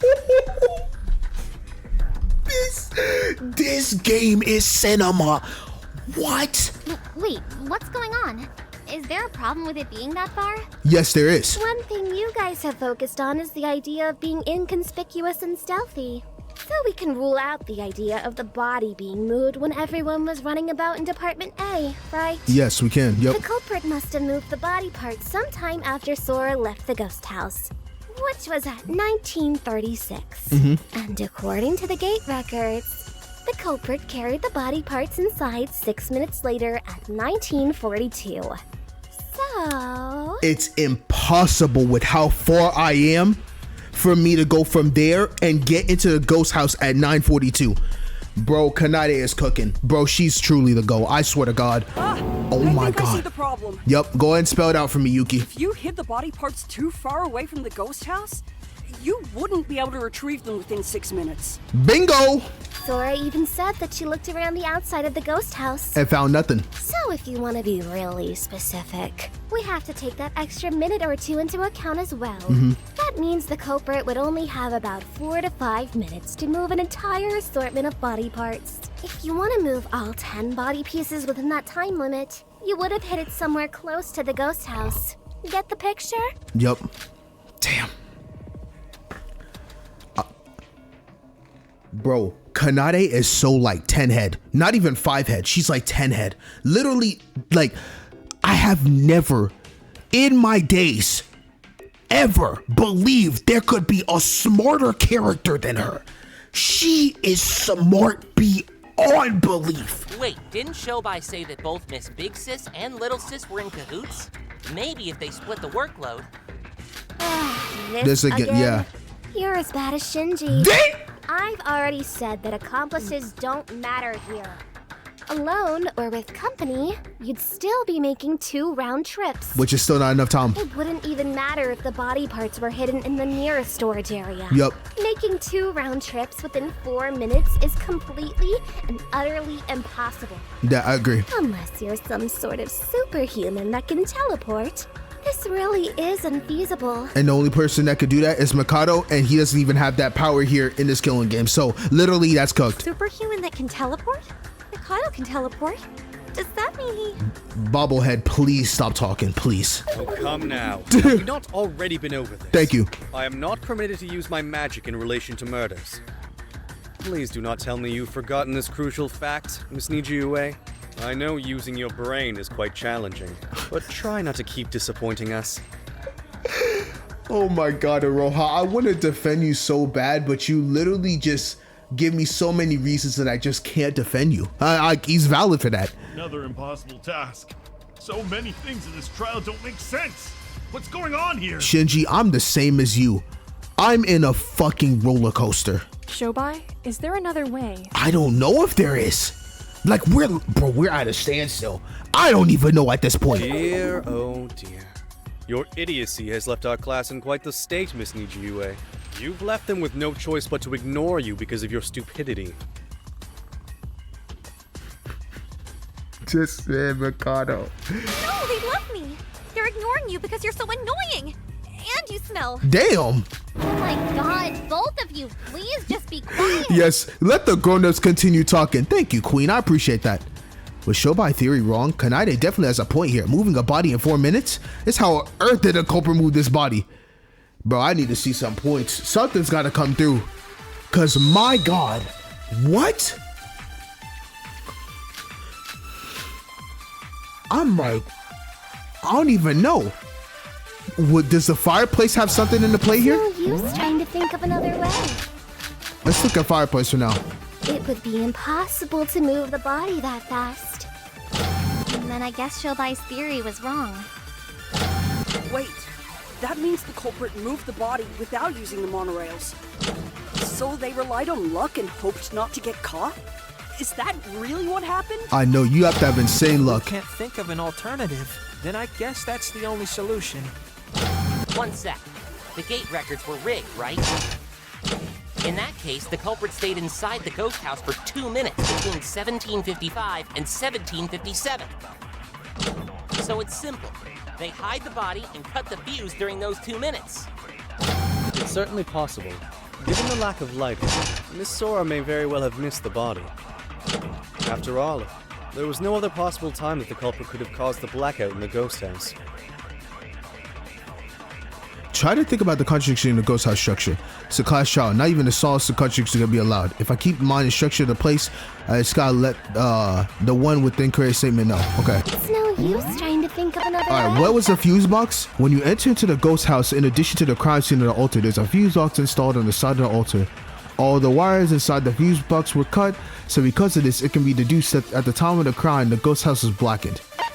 And then there's a fireplace inside the ghost house, and the firewood is always lit. The fire was extinguished at the crime scene, which has been done by the blackened down the ghost house in darkness. Additionally, the fireplace is definitely connected to the chimney. Okay, I think we're gonna try fuse box. Could have caused the blackout in the ghost house. Maybe this one. That doesn't sound right. Oh, I gotta think. Okay. So it's simple. They hide the body and cut the fuse during those 2... No, that's wrong! Okay. I was thinking of that wrong, but I kind of have an idea, cause that one's a hard one. I want to know more about why that would be the case. I hate to shoot you down again, Nikkei, but I'm afraid that too would be impossible. Impossible? I mean, I get that you'd be cutting it close, but if you really hurried, then... Nope, Sora's right. 2 minutes is hardly enough time to hide 10 whole body You can't pieces. hide that many, but yeah, it's true. But I'll play devil's advocate and say it might be possible. The bigger issue there is the ghost house fuse box. They opened it to cut the wires, remember? That means they had to visit the innermost part of the ghost house. Oh, it's too far. The fuse box was just beside the entrance to the altar, and the altar is located at the heart of the ghost house. You'd waste your 2 minutes traveling back and forth, let alone consider hiding the body. Yeah, not enough time at all. Maybe there was a secret passage that only the culprit knew of. Does exist. They could have hidden the body there and gained access to the fuse box as well. Shinji, you seem like a nice man, but please quit trying to help when you're clearly out of your league.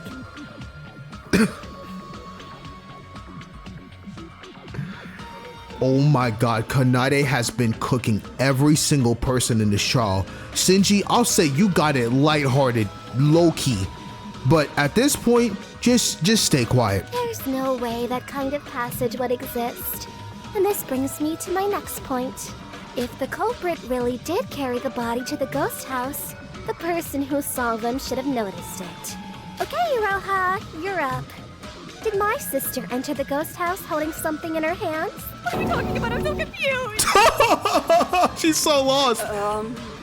Are you okay, Iroha? I think this is just too much for her. I literally think like her and Shinji, they can't join in this. Their heads are way too far gone. I cannot lie, even that fuse box part right here just got me. Oh, I'm sorry.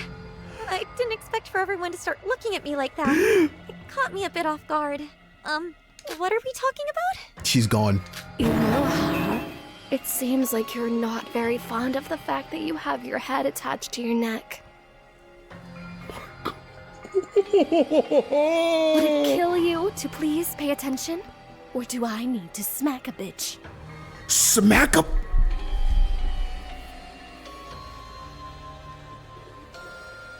This shit is... This game is so fucking fire. I legit can't. You told us that you saw my sister entering the ghost house around 1755. True or false? Think fast. Oh, right. Hurry up before you get smacked. She was empty-handed. If she was holding a piece of the body, I would have noticed. Please don't hurt me. Yep, good girl. See? So there's your definitive proof that the body wasn't transported directly to the ghost house. I cannot be the culprit. And as mentioned before, there are too many contradictions to suspect my sister as the culprit. I have something I wish to inquire about, Miss Kanade. You successfully have shown us that you cannot be the culprit. I do not wish to contest that. But does that not mean that you yourself admit that your first theory was wrong? If it is not Miss Hibiki, as you first theorized, who do you think is the actual culprit? That's what I'm saying. Oh, that's, well, honestly, I need to think this through again. Look over the case once more. I was so focused on proving my innocence that I haven't had the time to think about another theory yet. Shobai, how about you? This is the first time you've actually joined in during a class trial. Any more bright ideas? Bro, even he's like, fuck, bro, there's so many like, she literally broke every contradiction imaginable. Literally. Yeah, give me a minute. I need to think. Everyone shut up for a sec. Yup. I've missed something. Something big. Something staring me right in the face. But what? Bro, we all lost. No, it can't be, right? You tortured me. We're all quiet because we have no clue. Come on, guys. I believe in you. Think harder. Think really hard. You can do it. Bro, the fact that Aroha's trying to be our emotional supporter knowing damn well she doesn't know what's going on is even triple hilarious. All of our lives are in your hands, but no pressure. Of course. While I really don't want to admit it, this case is honestly so complex that even I can't get a good grasp on it. I'm saying. Nothing's impossible, but... Oh, no. We're doomed. I knew we needed Kokoro. She was the smartest one by far. If Kokoro was here, she would have solved the case immediately. But she's dead, and now we're all going to die. Yo, you gotta... Where is the positivity, Aroha? My life is flashing before my eyes. Roha, for all that is good in this world, please just shut up! Thank you, Yoruko. We're all doing our best, but...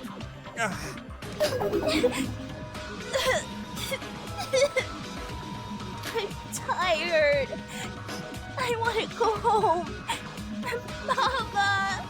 Papa! I think my ears are beginning to bleed.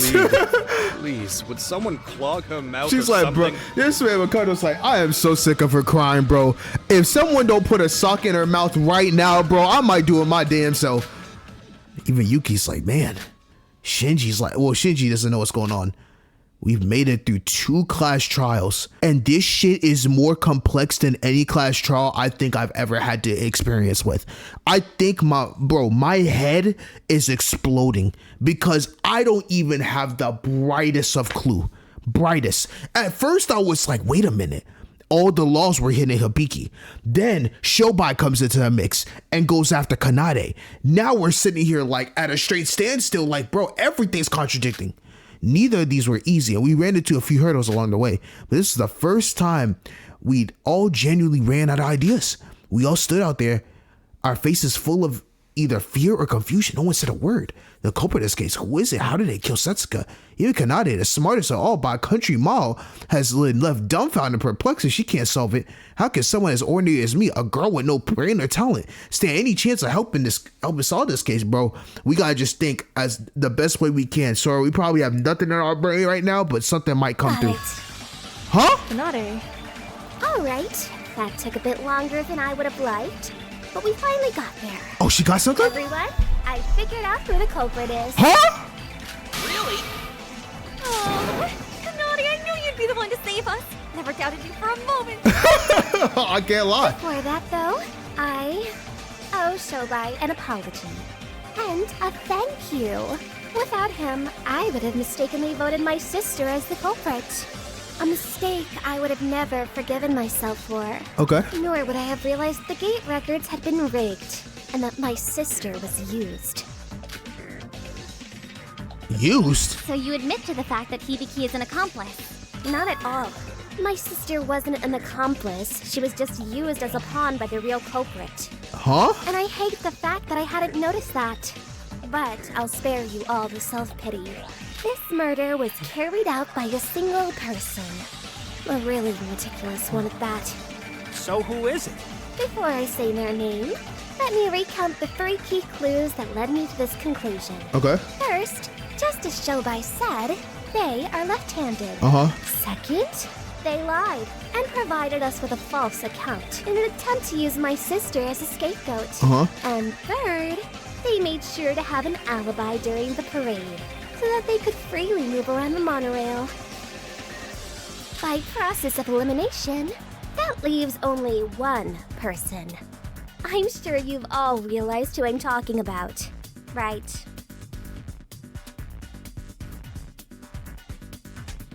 No. No. No. No. No. No. No. No. No. No. No. No. I can't. No. False account as an alibi during the parade. The one who matches our description is. It can't be. It can't be. It can't be. It can't be, bro. If I see, bro, I'm gonna click this. This shit better be wrong. If it hits, I'm walking off. It can only be you. The one who matches all those descriptions. Yo, I can't, bro. I can't. Oh my god, you can't be serious, bro. I'm so serious right now. This game got me in a trance. This is too much for me. My head is exploding. Are you telling me this bobblehead had the process of doing this? No, dog.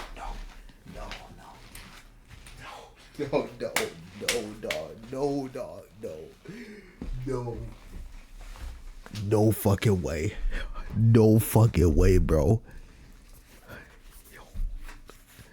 Aroha, say it ain't so.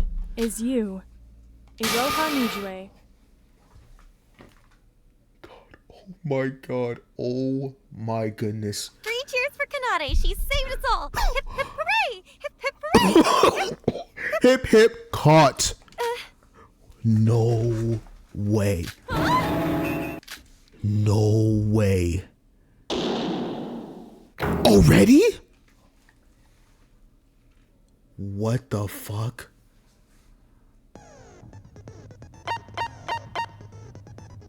This is insane. This trial is insane.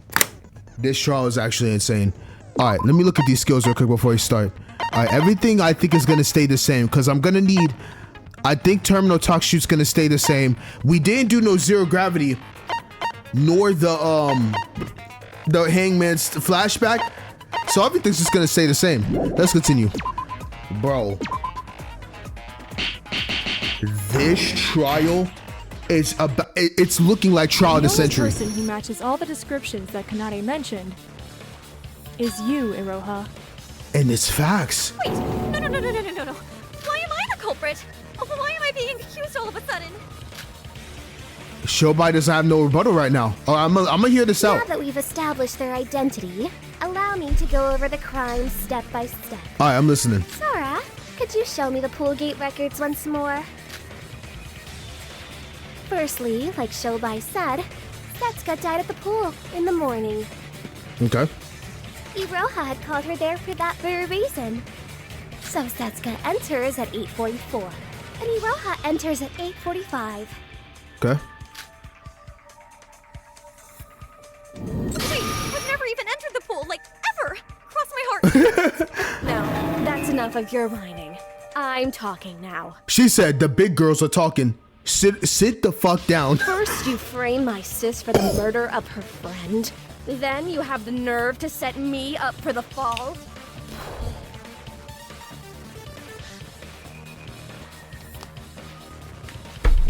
That crybaby act won't save you this time. You're going to pay. But I never... So, then what? Okay, I'm listening. Setsuka was killed almost instantly. Iroha wouldn't have wasted too much time. She then leaves the pool at 9:22 to set up the sanitation sign and to gather the tools needed to cut up the body. So that wasn't Hibiki entering, but Iroha leaving? Yeah, using Setsuka's e-handbook plus. That way, Setsuka's ID, DJ6SX7, would show up as an out output. She then returned to the pool at 9:54. This time, she has to use her own eHandbook Plus. Oh, so nobody entered the pool after 9:54? It appears Miss Kanade is using a similar line of logic to that of Mr. Hashimoto, but taking a slightly alternate approach. By 12:54, she would have finished dismembering the body. After eliminating any traces of the crime having taken place, she leaves the pool using Setsuka's eHandbook Plus. By doing this, Iroha would have been able to leave the pool. Yet an in output would be recorded in the gate logs. Wait, let me get this straight. Shobai's theory was that the body was cut up between 12:54 and 17:54, right? Yeah, that was his theory. But you're suggesting that it was done between 9:54 and 12:54. Yes, 3 hours should be just enough time to do the job.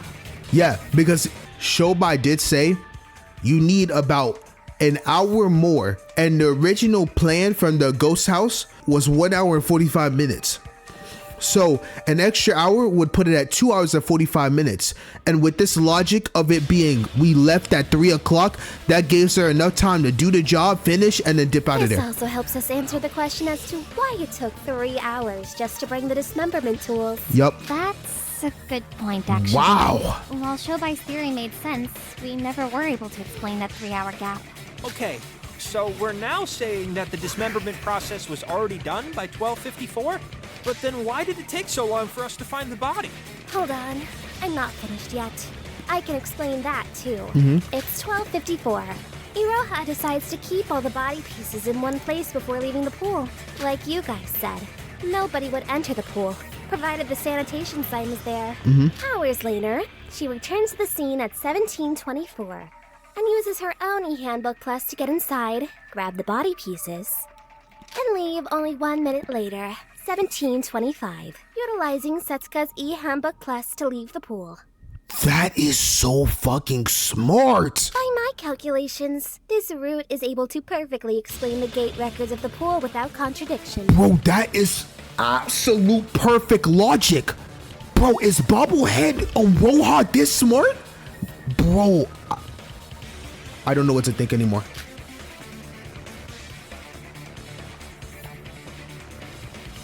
Yo. Oh my goodness. What in the world?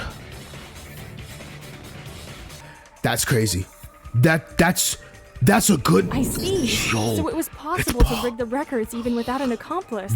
wow. Ideally, it would have been best for the culprit to not create any out records to avoid drawing suspicion to the pool.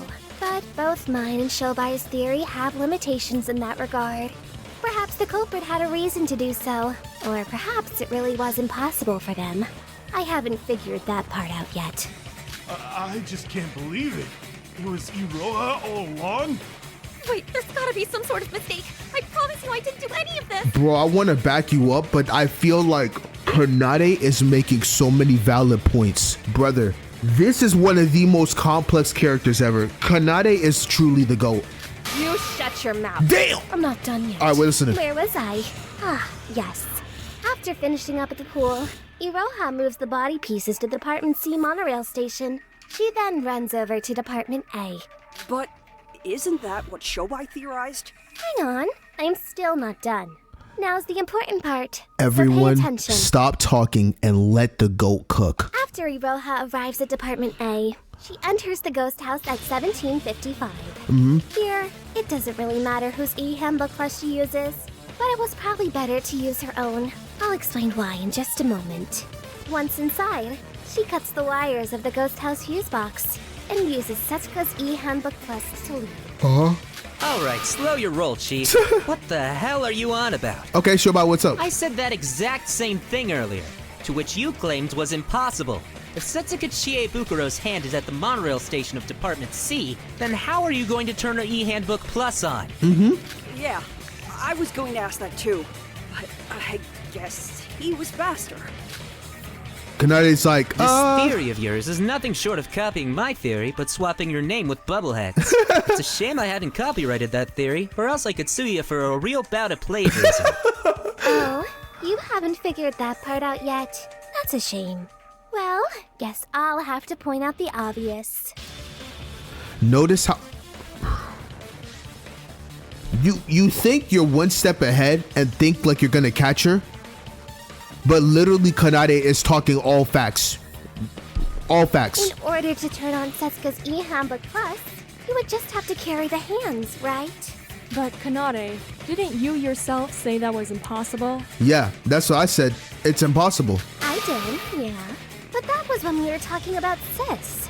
For Iroha, another story. Why is that? Iroha actually has a pretty useful tool, shall we say, to hide the hands. What would that be? Tool is... Yeah, what would that be? Her hat.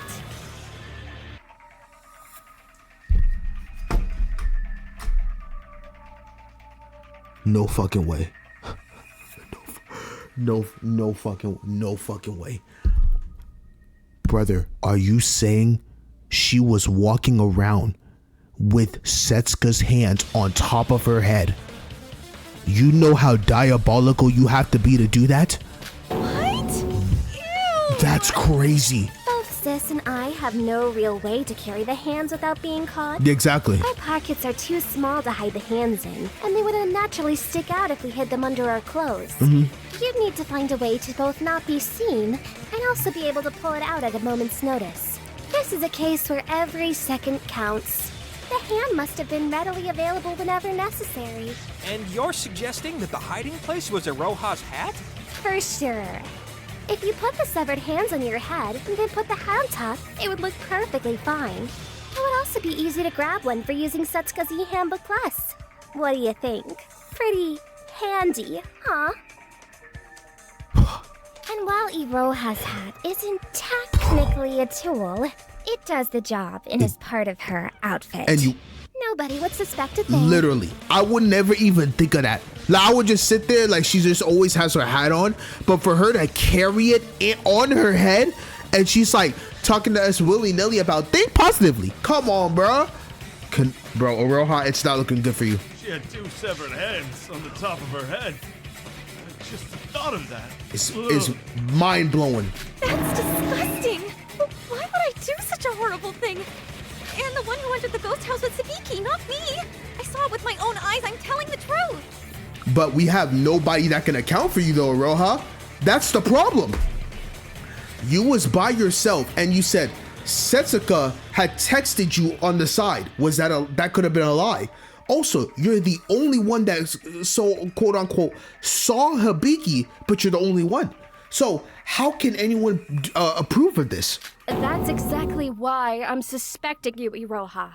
If you perhaps lied about seeing my sister, you'd have no alibi. Thank you. But it really wasn't me. Cross my heart. Tell her, Hibiki. I don't know. I can't remember anything. What did I do? Any objections so far, Shobai? Bro, even she's asking Shobai. Shobai can't even say anything like, damn, she kind of cooking right now. I gotta let her keep going. I'll take that as a no then. Let's continue. Iroha causes a black hat at the ghost house, then moves to the Department A monorail station. When the monorail resumes its operation at 1800, she rides it back to Department C to move the body. And yes, I know that this part is the same as Shobai's theory, but now comes the important part. Okay. The culprit must have hid the body parts near the ghost house. We all agree to this, but couldn't pinpoint where. After some consideration, however, the place that I suspect this was done is the small park in front of the ghost house. Perhaps in one of the bushes there? Wait, but didn't we also go over this? You guys searched Department A, so if somebody had hidden that kind of stuff... Yup.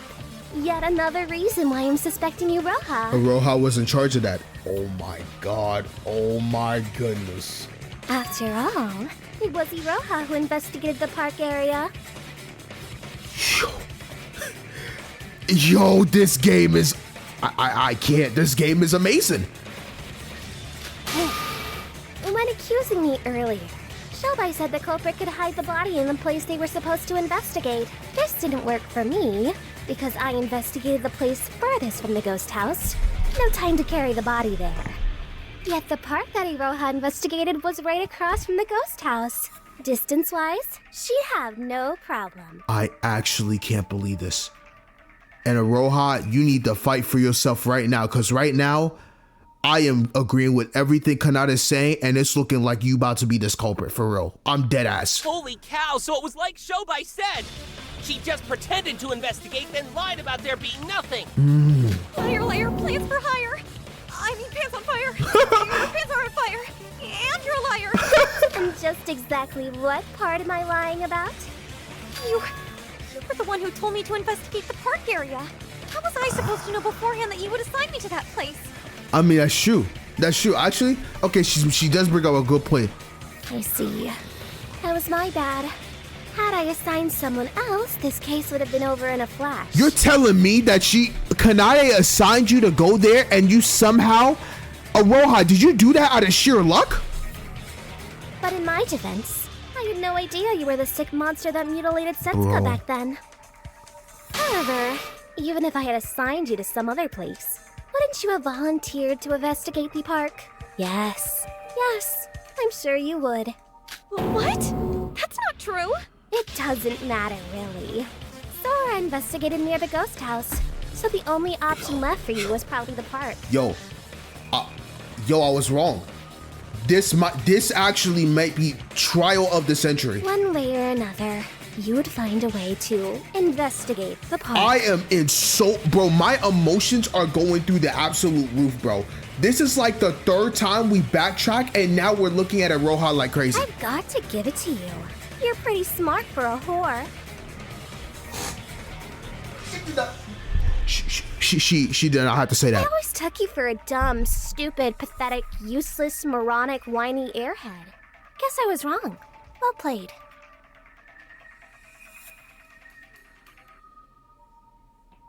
Bro, Kanade did not have to say any of that to Aroha. No! I said I'm not the culprit. Why aren't you listening to me? Aroha, you have to back up with something. After that, well, you all know the drill, right?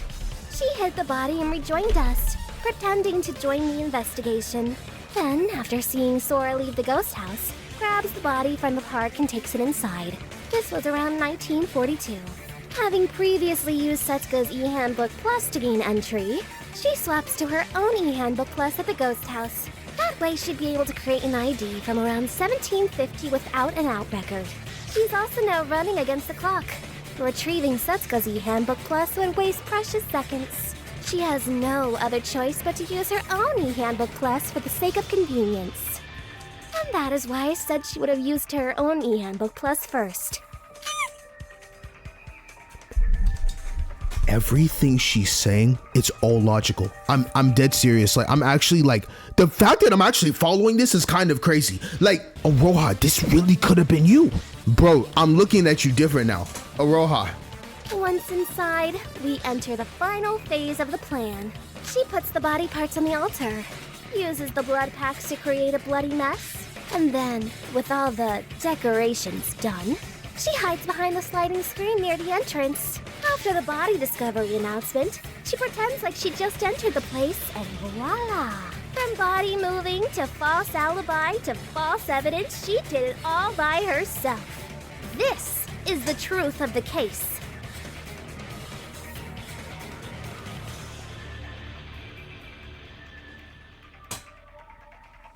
I am mind blown. My mind, no. What the fuck? Sora's like, I'm not entirely sure, but the logic is sounding found. Yuki's like, damn. Iroha, you really... No. I told you, I'm not the bad guy. I'd never do something as horrible as this. You gotta back something up here. Well, yeah, I can't prove that I saw Hibiki entering the ghost house, but, the hairpins! Sora found Hibiki's hairpins in the ghost house, right? How do you explain that? Sleight of hand. You obviously just stole them to further your agenda of painting my sis as the murderer. It's no secret that sis hasn't been herself since last night's motive reveal. Even a child could have pulled that off. Literally or metaphorically. When would I have had the chance to steal that? You were the one who told us that Hibiki refused to come out of her room this morning. Yeah, this morning. Given her state, I chose to give her some space for the day. So you could have done anything with Hibiki at that time, Iroha. Bro. I have no idea of where she was or what she did afterwards. The next time I saw her was after we found the body. The burden of proof still falls on you though, Iroha. Do you have any proof that you didn't meet my sis during that There's time? none, because no one can attest to you. Well, that's... I can't... Sorry to butt in, but didn't you arrive late to the body discovery announcement? She Iroha? did. The body was found in Department A, yet you were one of the last to arrive. Yoriko and Nikkei were all the way over in Department C, yet even they arrived before you. Iroha took extra time. Bro, say it ain't so, bro. Can you tell us why you were so late? That wasn't my fault! I was the only one who didn't receive Setsuka's message. You only told me later that you received a weird message, right? And Yoriko was heading towards the ghost house anyway because of that message. That is true, but based on our observations so far, that message was sent by the culprit as well, right? Mm-hmm. What? Yep. Any and all messages sent from Setsuka today were done so by the culprit. Which is all the more reason why the culprit would have needed to carry Setsuka's hands at all times. I've proven how a hat would provide the perfect cover, and Sora's explained how Iroha fits all the other requirements. My logic is flawless. Flawless? It was Iroha Nijue. Plain and simple. Iroha, you better have something. Because at this point, my ass might just vote for you. Well, this is certainly unexpected. Beyond unexpected. Holy smokes! So it really was Iroha all along? And she could be faking this positivity persona. Shobai, what do you think of this? I need to hear it from Bro, you. I need something, Shobai. Please help me. Her theory itself has no contradictions, that's for sure. Yup. But the fact that Bubblehead thought of something so convoluted and complex... It's insane, right? Insane! That in itself should be considered a contradiction. Okay, yeah. So he's thinking in his mind, like, this girl has no intellect to be able to do this. That's why, like, there's like a 5% chance I'm like, she can't. But Kanade got me wrapped around her fingernail because, dog, she just explained that flawlessly. He's right. I'm just a dumb, stupid idiot. There's no way I could think of something this smart. But you could be faking that. That's your defense? That's what I'm saying. Like I implied earlier, it could very well have been an act. A wolf in sheep's clothing, if you will. The fact that we wouldn't expect it from her could serve as an excellent distraction. No, I'm being framed. Someone help me. Bro, I don't think anyone can help you, bro. No one has been able to see you. You have been stuck on everyone's case. There isn't a soul that knows where you were. No alibis to attest for it. Still not giving up. Fine, I'll end this myself. If you claim that you're innocent, then where is your rebuttal? You were fine with voting for Sis earlier when she had no defense, right? True. Tell me, what makes you so special, Iroha? What's the difference between your baseless cries of innocence versus Sis bawling her eyes out? Nothing! Precisely nothing! You're just a hypocrite who only cares about yourself!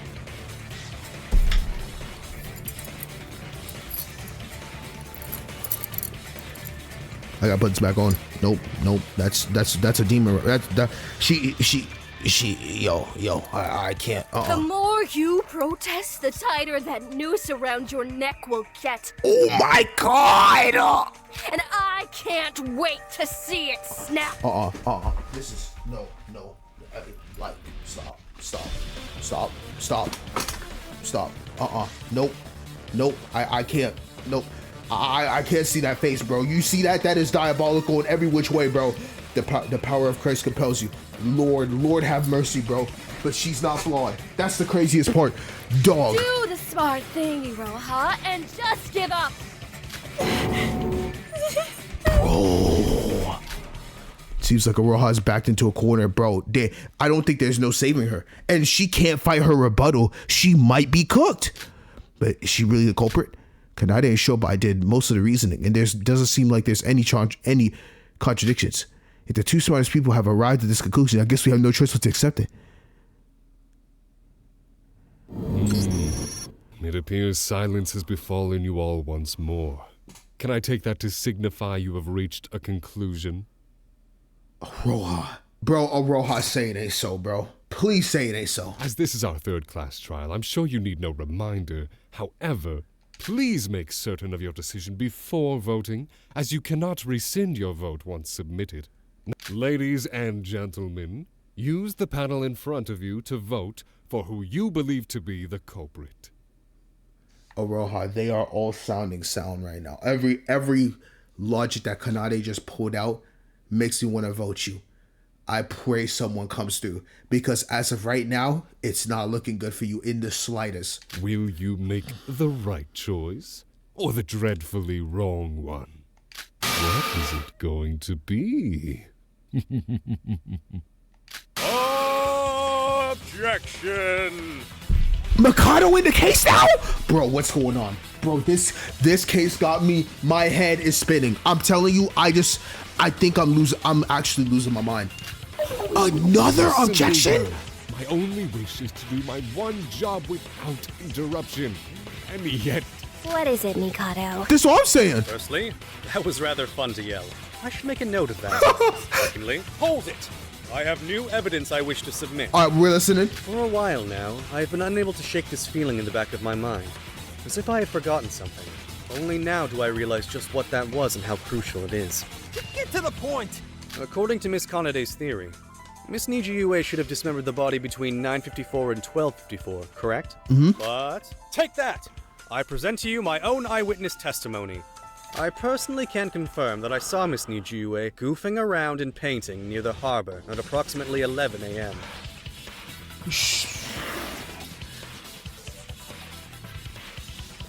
Mikado, where the fuck was this information literally 30-something minutes ago? What? Like, huh? Oh yeah, I was drawing pictures of the harbor around midday. Does anyone speak?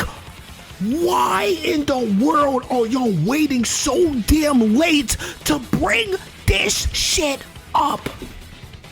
Wait, you were doing doodles while we worked our butts off investigating? It doesn't... Exactly, what? Well, I was feeling a little blue and I thought some fun painting would raise my spirits, so...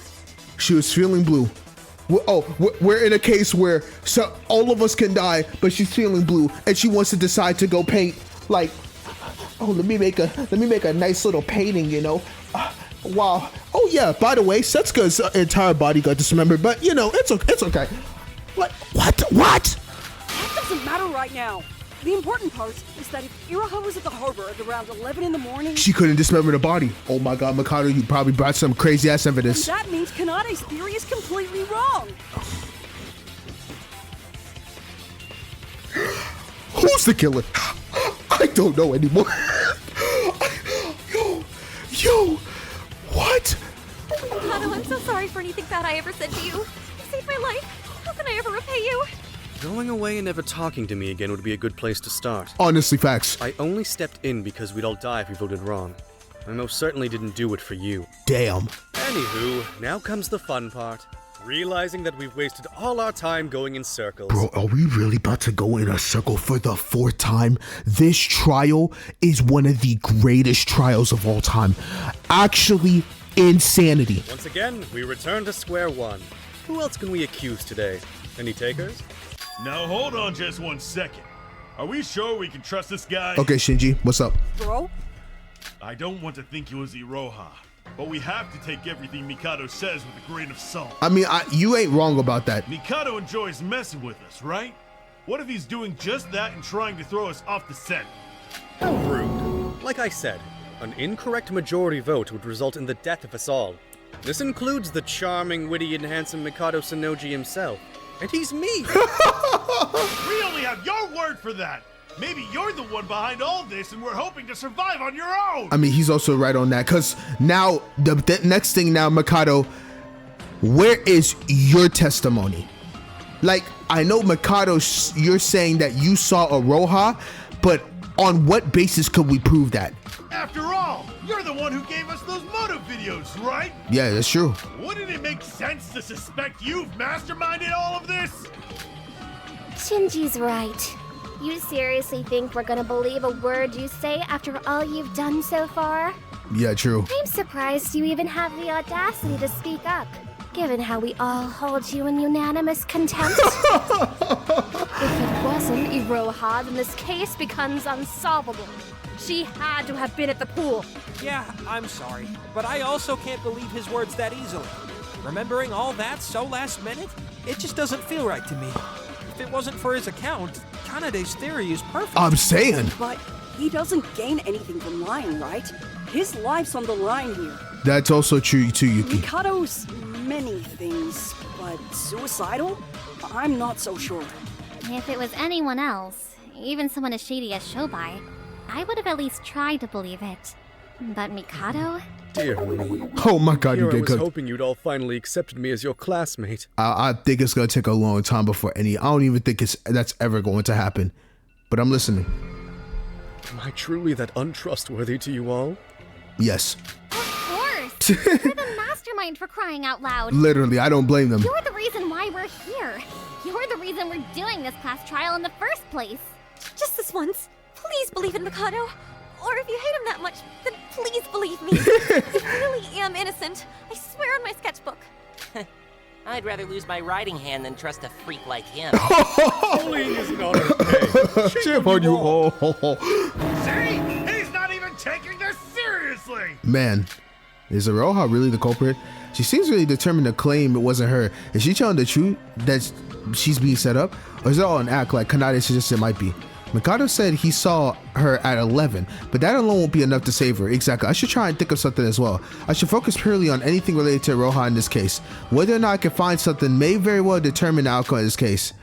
Oh, okay, we're in Logic Craft. Let's get this started. Boy, I didn't know what we was getting to that. Oh my god! Alright, it's been a minute.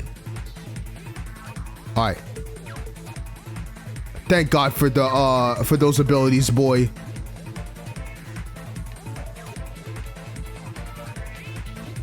Yo, if you don't have Yuri's ability, you're so cooked. I promise you. This is so fun. This is probably one of the funnest trials I've ever done in a long ass time. This is way too fun. I am so happy I am in this roller coaster of fangan. Cause what in the world? Before the last parade, what was the last time we met Iroha? During breakfast, right? Yeah, I think it was during breakfast. Yes. Come on. All right, let's go. Let's keep cooking. This is amazing.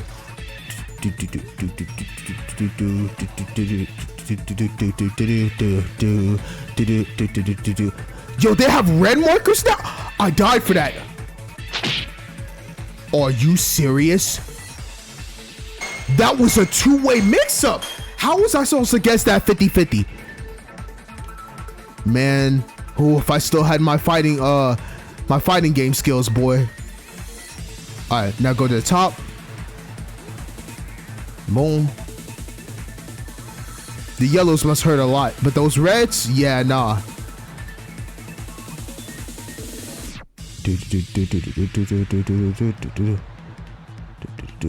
Oh shit, I'm gonna get hit. Damn. All right, good. What did we do with the Roha during breakfast? We drank her coffee. I remember drinking her coffee.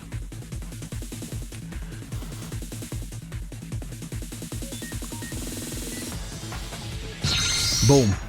Hold on, we are cooking.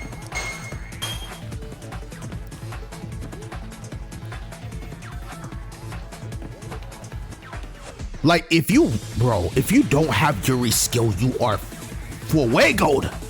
Done.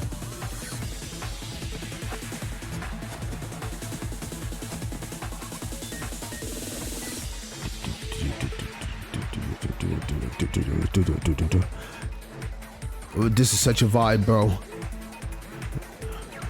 Alright. Oh, that second stage was harder than the. What happened after we drank the dark coffee? We passed out. We suddenly fell asleep. Turn Super Saiyan. Oh my god, these people are jokesters. Yeah, Super Saiyan Sora. That's crazy. Oh my goodness. All right, so we during breakfast, drank their coffee, suddenly fell asleep. Yep. It all makes sense. Yep, it does make sense indeed. Oh my god. Wow.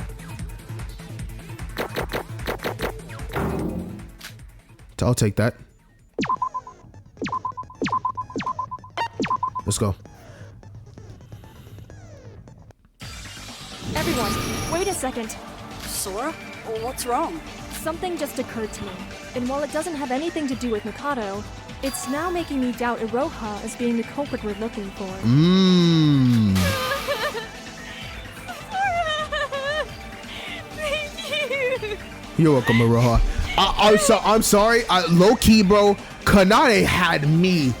I mean, she's flawlessly talking like this. Like, there was literally zero contradictions. Seriously? I mean, seriously? What's with you people? First Mikado, now you? I kind of agree, Nikkei. This is I insane. think I may very well have gotten caught up in the real culprit's plan, purely by coincidence. Something strange happened to me this morning. Right around after breakfast, I was making preparations to begin my daily investigation when I was abruptly hit by a strong wave of fatigue. I ended up being late for the parade as a result. I told some of you about this at the time, remember? Oh, I do. You suddenly felt sleepy for some reason. And when you woke up, it was evening. Bro, looking at Kanade on the side, looking all aggravated is so funny. But it's not like you're awake all night, right? And yet, you slept through all the morning and afternoon. So basically, what I'm assuming is someone tried to drug Iroha to make it that she had no alibi at all, and all the framing would have gone to her. You even drank coffee with your breakfast, like you do every day. That's where I think it happened. I'd already drunk my cup, but I noticed Iroha had neglected to touch hers. What are the fucking odds, though? Being the coffee aficionado I am, I didn't like the idea of it going to waste, so I decided to drink her cup as well. Up until that point, I was feeling just fine. It was only after drinking that specific cup did the feeling hit me. When I woke up, I was in such a rush to get to the parade, I didn't have the chance to wonder why that may have been. But looking back, the unnatural wave of sleep leads me to believe I was drugged. Yep. You were? So what are you trying to say? Someone intentionally drugged her coffee with sleeping pills? Correct. The assumption is that someone was trying to drug Iroha. If someone had drugged Iroha would have been gone the entire day. And what are the odds that after all of this plan, Kanade tried to frame it on Iroha? She's left-handed and all of that. And if she's not there at all and no one could attest for her for anything, we would all be voting her right now. Exactly. What? It was a pure coincidence I drank that coffee. It was Iroha's initially, remember? Yup. Now what would have happened if Iroha instead drank the coffee, as intended? She would have been gone all day. Well, Iroha would have slept till evening. And had that happened, she wouldn't have any alibi for the entire day, right? Literally. Yep. You mean to say someone tried to use sleeping drugs to ensure Iroha would have no alibi? And that would be Kanade, correct. And that is now falling right back to Kanade because she has been penning everything on her with, mind you, the contradictions, everything she said had zero contradictions. Literally. If it wasn't for Mikado, we'd all be cooked. So, sorry for interrupting, but to check, are we sure there was anything like sleeping drugs on this island? Bro, that market has to have everything. I'm sure there is. I can confirm there are some at the pharmacy section at the S-Mart. Exactly. It's no secret by now that I always check all the stocks I can on a daily basis. And, I'm sorry to burst your bubble, Sora, but that stock hasn't changed since we got here. What? Wait, what? How? You open the packages and check the insides? No, I don't go that far. Even for me, that's a bit much. Checking each pack would take forever. So, but someone could, that's still a possibility. For a cup of coffee, one pill should be enough.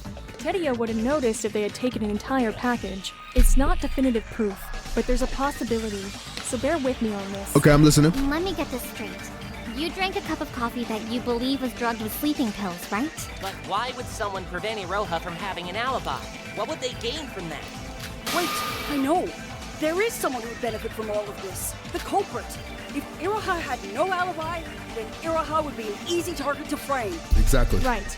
If Iroha really is the culprit, why would she drug her own drink? Yeah. No. Someone else is behind this. And that same someone was trying to make Iroha drink that coffee. Yup. Wait, but Iroha didn't drink the coffee. Sora did. Wouldn't that mean the culprit hadn't expected Iroha to be out and about during the day? Yeah, I think so too. So Mikado's account of seeing Iroha around 11 is now certainly possible. At last you believe me. Does this mean we're all finally willing to accept? Hold on. If Iroha is not the culprit, then who is? Another thought just occurred to me. If we take this line of thinking and reverse it, The real culprit, the person who had drugged Iroha's coffee, the person who tried to frame Iroha by making sure she had no alibi, the person who was trying to frame her just now, the real culprit, back to Kanade. Dude, this is fucking killing me. I'm sorry. This shit is killing me. I'm not gonna lie to you. I'm going through the fucking ringer. I'm not gonna lie. Every single thing right now, this is hurting my soul because I love Kanade to death, but my good golly.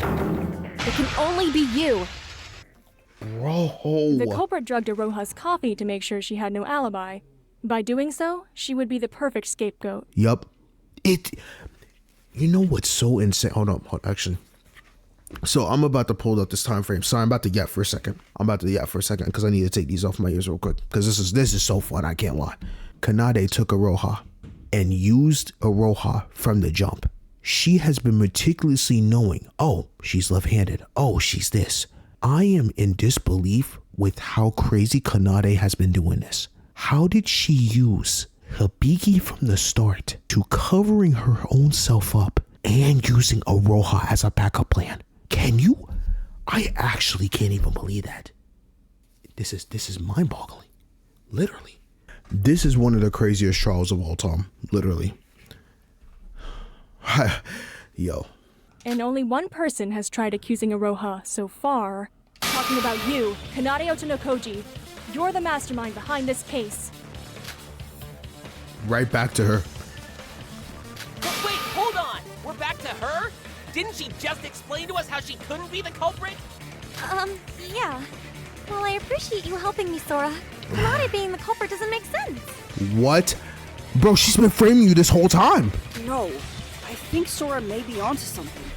Thinking back to breakfast this morning, Nade was acting a little weird. Sorry about that. She usually always chases after Hibiki whenever her sis leaves. But didn't she hesitate a bit? Yuki, you are actually on to something. Oh my god. At the time, whenever I think it was Setsuka, when Hibiki had left, Setsuka was saying and telling Kanade to please leave. But she didn't leave because she wanted to stay there to see if Iroha would actually drink the drink. But she didn't want to make it too suspicious when Setsuka was like, please go look after your sister. And she's like, okay. She left the room, missing out on when Iroha would actually drink the drink. And instead, I drunk it because I'm a coffee fanatic.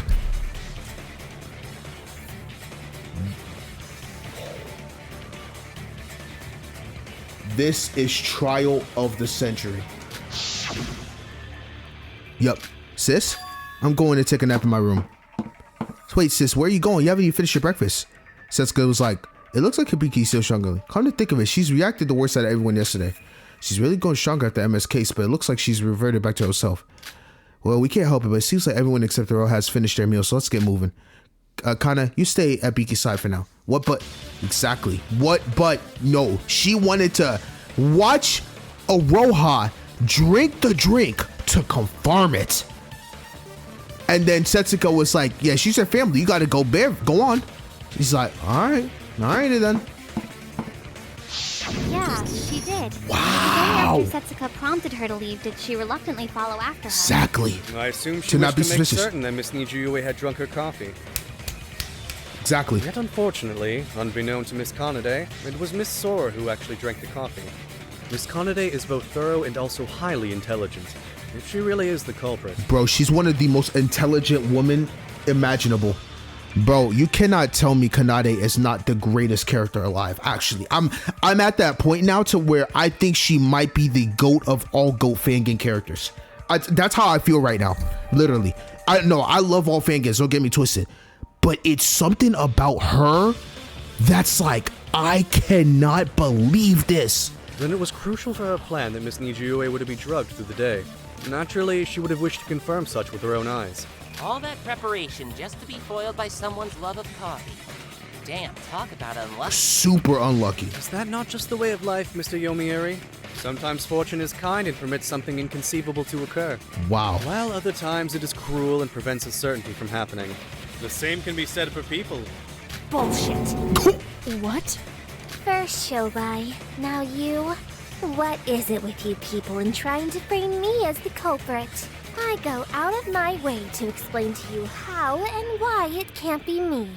Highlighting the contradictions as I do. Bro, I mean, you are soundly going through this trial and actually playing this shit flawlessly. Then I share my theory and prove to you how Iroha is undeniably the culprit.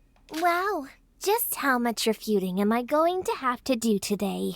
What do I have to say in order for you to be satisfied? But Sora has a point.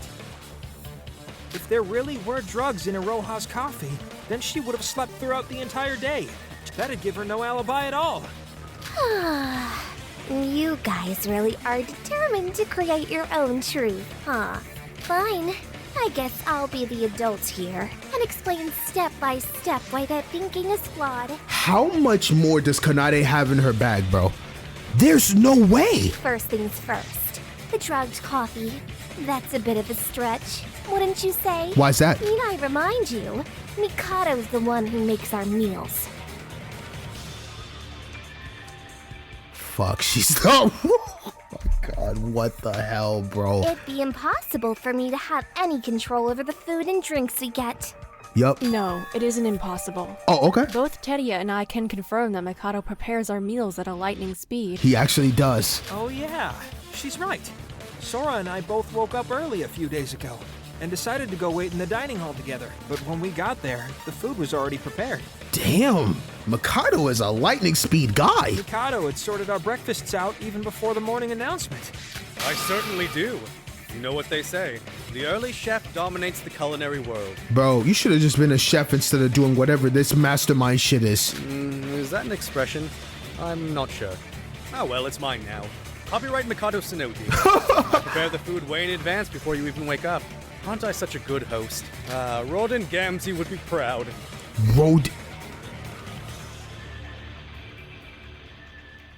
This shit is so hilarious, bro. And there you have it, from the horse's mouth. So, if you were to wake up before anyone else had arrived, you would have been easily be able to place a sleeping pill inside of Roja's drink, since we all sit in the same spots every single day, like it's second nature. And then you could have just left out of there and no one could have saw you. You would have ample time to drug Aroha's coffee. Exactly. That's still a bit of a gamble. What if you drugged the wrong person's coffee? No, they wouldn't, because we all sit in the same chairs every day. It's not like Kanade would know where Iroha would sit in advance. No, she probably would. I usually sit in the same seat for breakfast every day. Yeah, like it's one of those rules, and everyone knows this. Like in real life or anything. Let's say you was in class, college, whatever. Once you find a seat and everyone's established, it's kind of like a second-hand nature rule to go to the same spot every single time. It's rare for people to actually go out of their way and sit in a different spot every single time. It's like once you find a spot you like, everyone just knows to go to that same spot. In fact, don't we all? I'm pretty sure we've just made an unspoken seating arrangement every morning. Exactly. We usually all sit in the same place. I suppose you're right. I hadn't really noticed it before now. That's just that's just second nature, bro. It's just in everyone's blood to do that. The only exception is if the seat's owner died and someone decided to fill the spot. Other than that... I think I'm starting to see the bigger picture. Okay, Shobai starting to get into the mix. Bro, we about to start cooking. Yo, Kanade, I cannot believe this. You are one of the smartest women I've ever known. I cannot believe this right now. You are like... I don't know how you've been playing all this thing, playing all this stuff out, and the fact that we come right back to you And we still don't even know if you really are the culprit. None of us have been able to figure out what the 3-hour window between 9:54 and 12:54 was used for, right? My guess is that a large time frame was deliberately left blank to frame Bubblehead. Given how much of a bumbling idiot she is, you'd want to leave a bigger window to demonstrate her unprofessionalism. And yet, Bubblehead was actually seen by the wonderful fuck-up of Oz. How unlucky can you get? Now that's what I call true misfortune. Literally. Kanade's like, And another thing. Didn't Iroha mention that it was Kanade who assigned her to search the park near the ghost house? Perhaps that was also part of her plan to frame Iroha. It was. Iroha also wasn't invited to the chat room that was created from Setsuka's e-handbook plus. Which is implying that Kanade had Setsuka's handbook the whole time, purposely put all of us in a group, sent that message, and while all that was happening, Iroha got a separate message by herself to leave her out. She was likely told to go to the mirror house at a different time, to guarantee she saw Hibiki entering the ghost house. Exactly. And when Hibiki denied it, Kanade would come to her defense, and everyone would begin to suspect Iroha. Told ya. The culprit is Kanade Atonakoji. Bubblehead barely has enough brain cells to get out of bed, let alone pull off a stunt of this magnitude. Suddenly I regret saying I'm stupid as my defense. Well, I mean, you kinda are, but like, I ain't gonna lie, bro, Kanade had me. She actually had me thinking like, yo, you actually did this. And with the way this game works, bro, I would not even be surprised if you had faked that persona like this. But I know you're too good. You're too good of a bobblehead to do any of this nonsense. You can't even be a void because you're way too stupid to be a void. There's just so many things wrong that I just can't see with you. At this point, you're just here for vibes and positivity. Oh, man. Now my head's starting to spin. I know. First Hibiki, then Kanade, then Iroha, now back to Kanade. Literally. I don't know what's true anymore. I don't want to keep doubting people. We literally have, this is like the 4th time going around. Well, if there's one truth to come of this, it's this. Sora being drugged by sleeping pills and Mikado seeing Iroha can't be coincidences. Exactly. I think I'm sold. Kanade's the mastermind behind all this. Man. So Kanade really is the culprit? Man, oh man. I know. Kanade. I still can't believe this. Kanade? Okay. Yep, you did it. Well done. Bravo. 10 out of 10. Nice job. Congratulations. I'm so scared that she just said that. I'm terrified that she just said that. Good, great, awesome, outstanding, amazing. When someone says all that, I'm terrified. Kanade? That's right, ladies and gentlemen. Against all odds, the class of half-wits use the lumps of meat they call brains to achieve... Drumroll, please. What is truly the weakest conclusion I've ever witnessed. Damn! They're all so proud that I have no evidence to refute this. And how right they are. It's hard to fight stupid with logic after all. It's also a theory surrounded by circumstantial evidence. But that's okay. I'll play along. Sure. Anything for my classmates. So, let's suppose I did drug Iroha's coffee. Do you know how crazy this is that she still has more to fight back? Bro, she has all the types of rebuttals you can think of. Then, how about we go back to when Shobai was suspecting me as the culprit? After all, if I'm this big, scary mastermind, I must have killed Setsuka, right? Yeah, I think that's a good place to start. Let's look over everything again. The gate logs, the moving of the corpse, the timeline, moving without being seen, the hands. Oh, wait a minute. But we already did that, didn't we? And I already proved how it couldn't be me. Didn't I? Ah, she's probably talking shit. Let's prove how it was her. Come one, come all. Step right up. Let's accuse an already proven innocent how she killed a bitch in cold blood. Come on, guys. Where's your spirit? Speak up. I can't hear you. Brother, I am so terrified. Anyone?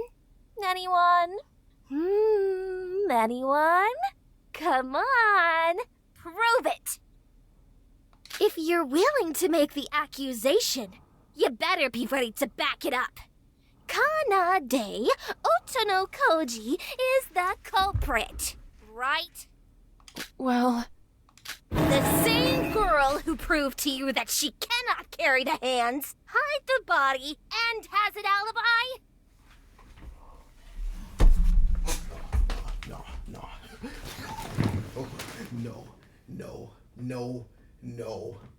No.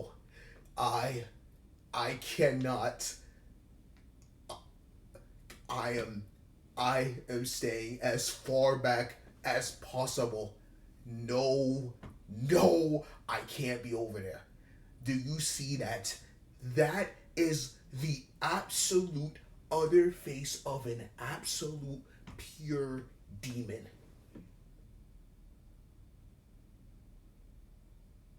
Oh no. I can't, bro. Yo, this ain't enough. I gotta pull out a second one. Oh my god. Like, yo, this is too much. That face right there. You can't tell me she's not a void. You cannot tell me that's not a void. That is void material. Who the fuck do you people think you are? You've got no proof. You've got no witnesses. You've got nothing. I dare you to tell me how the fuck I murdered Setsuka. Go on. I'm waiting.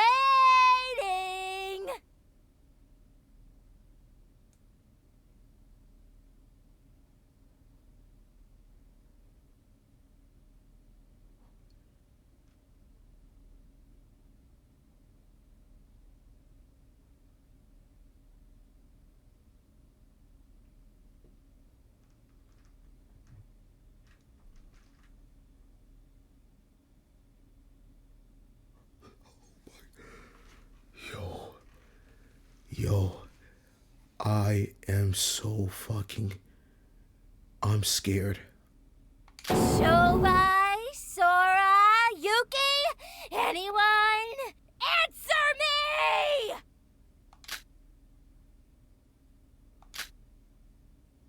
Holy fuck. Daddy, you're scaring me. No, that's a pure demon. Oh, my dear sis. Oh my god. Relax. There's no way that I'm the culprit. And I think they've all finally realized that. Bro, we really have nothing against her. Bro, that demon we have nothing against her. Yo. She is the most diabolical, scariest character in this entire game, but is probably the GOAT. But my heart is too terrified to even want to face her. You're not the culprit either. We're completely innocent. So there's nothing to worry about. I'll protect you until the end. Just leave it to Kanade. And everything will be just fine. Nobody had a reply. We all stood there in silence as Kanade continued to chuckle.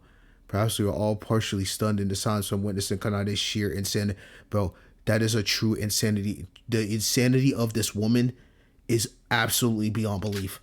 Her laughter continued to ring around the hall long after her screams had subsided. Yo, I actually might... Bro, when I tell you, I am going to be praying all night after this trial. I'm gonna have to pray. But the real harsh truth is that Kanade wasn't just screaming. She was also highlighting every single flaw within our theories.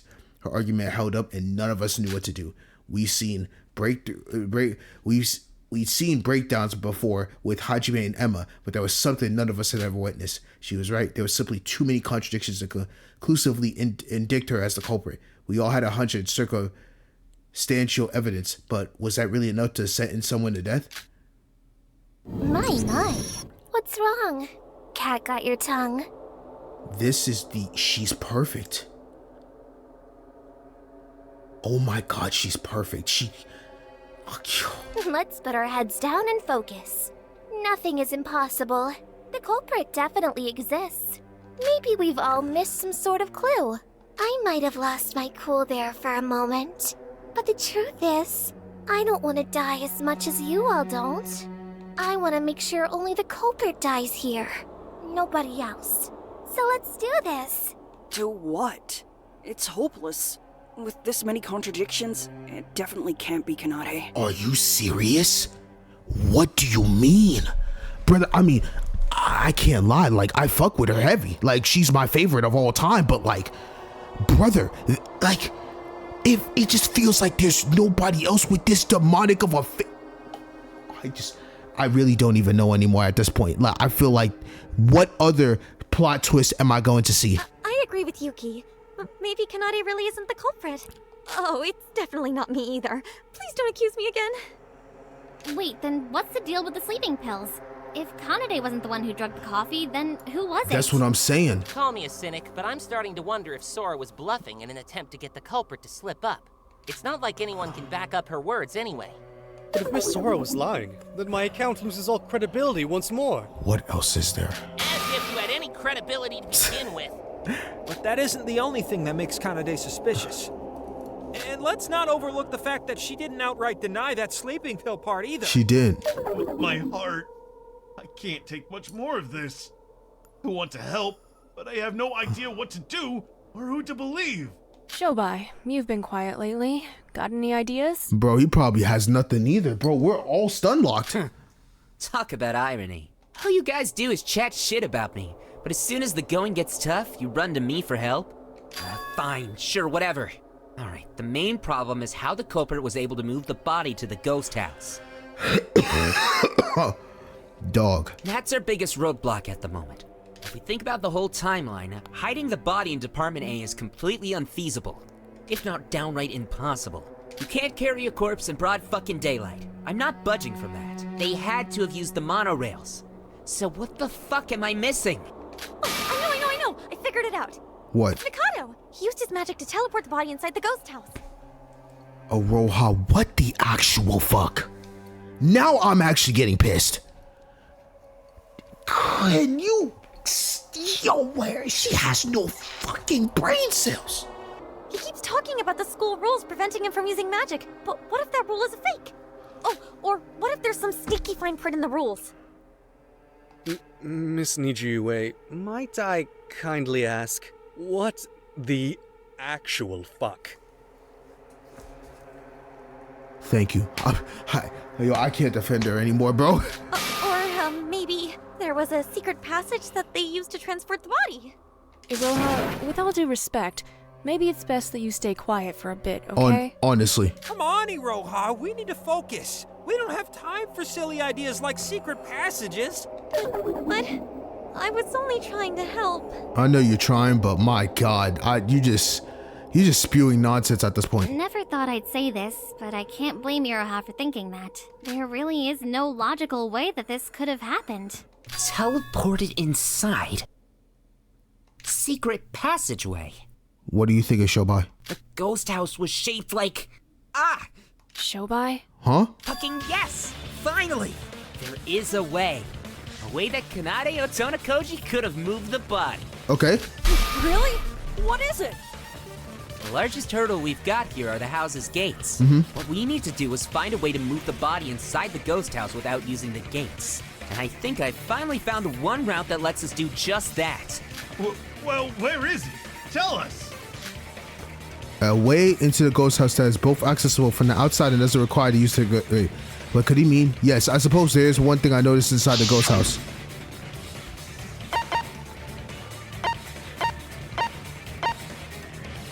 There's a... It's a chimney system! Yo, wait! Got it. Wait. What? Shobai, are you referring to the house's chimney? Yes. There was a fireplace at the ghost house. If a house has a fireplace, then it must also have a chimney to allow the smoke to get out. Yup. And to do that, it connects to the outside. Bingo.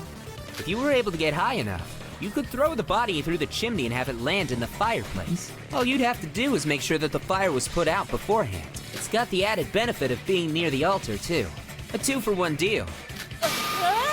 The chimney? You're kidding me, right? What an ingenious ploy.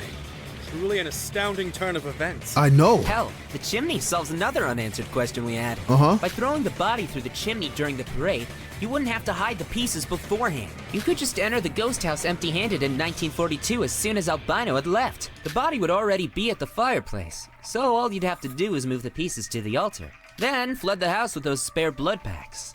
And to back that up, yo, Albino, did you search the fireplace when you were investigating the ghost house? I actually don't think I did. No. Yeah. I don't think Setsuka was dead at that time. Mm-hmm. So I naturally only investigated places where a living person might be. And the one thing, why would anyone be looking through a fucking chimney for a live person? That doesn't even make literal sense. It didn't help that it was especially dark near the fireplace either. Mm-hmm. Alright, so no contradictions there. Mhm. You listening, twins? We're about to take the fight to you. Oh, man. You're both performers, right? Let's see if you can sing and dance your way out of this one. Oh my god. This is trial of the literal century. Oh my goodness. This is some of the most fun I've ever had, bro. And this is too crazy. Okay, damn, there's a lot of bullets. The culprit got the body inside by throwing it through the chimney. Okay. But is that even possible? Of course it's not. It's totally nonsense. There weren't even any clues left at the fireplace. On top of that, do you have any idea how tall the ghost house is? Alright, let me look at this real quick. Any clues in the fireplace? Well, actually, How do you propose the culprit got the body to a place so high up? okay, let me see. Fractured, according to their attractions of bones in multiple places. Since it also said that a murder weapon was something sharp, whatever intersected, it was additional. No, that's not it. If we're still talking about the fireplace, there are black plastic bags that are near the fireplace. Are you saying that the culprit somehow found a way to throw these body parts through the chimney, and because it's quote unquote so dark, they used a black plastic bag with all the pieces of each flesh inside the bag, threw it in there, and then those were the part no one, because we don't know what these are used for, but that could be the only logical thing that I could think of. Let me guess. Next, you're going to suggest they rode a plane. Okay, I'm gonna go with plastic bag. I'm of the same mind. This all does seem rather far-fetched for a mere mortal. My magic could have pulled it off, sure. But unfortunately, the school rules forbid me. Oh, the indignity. Would you quit trying to distract us and just shut up? Okay, I kind of have an idea. Finally, we found the opening. Show bikes, give it. Let's make the most of it. Listen closely to her words. Got the body. It has to be the. There weren't even any clues left at the fire. No, that's wrong. The damn plastic bags.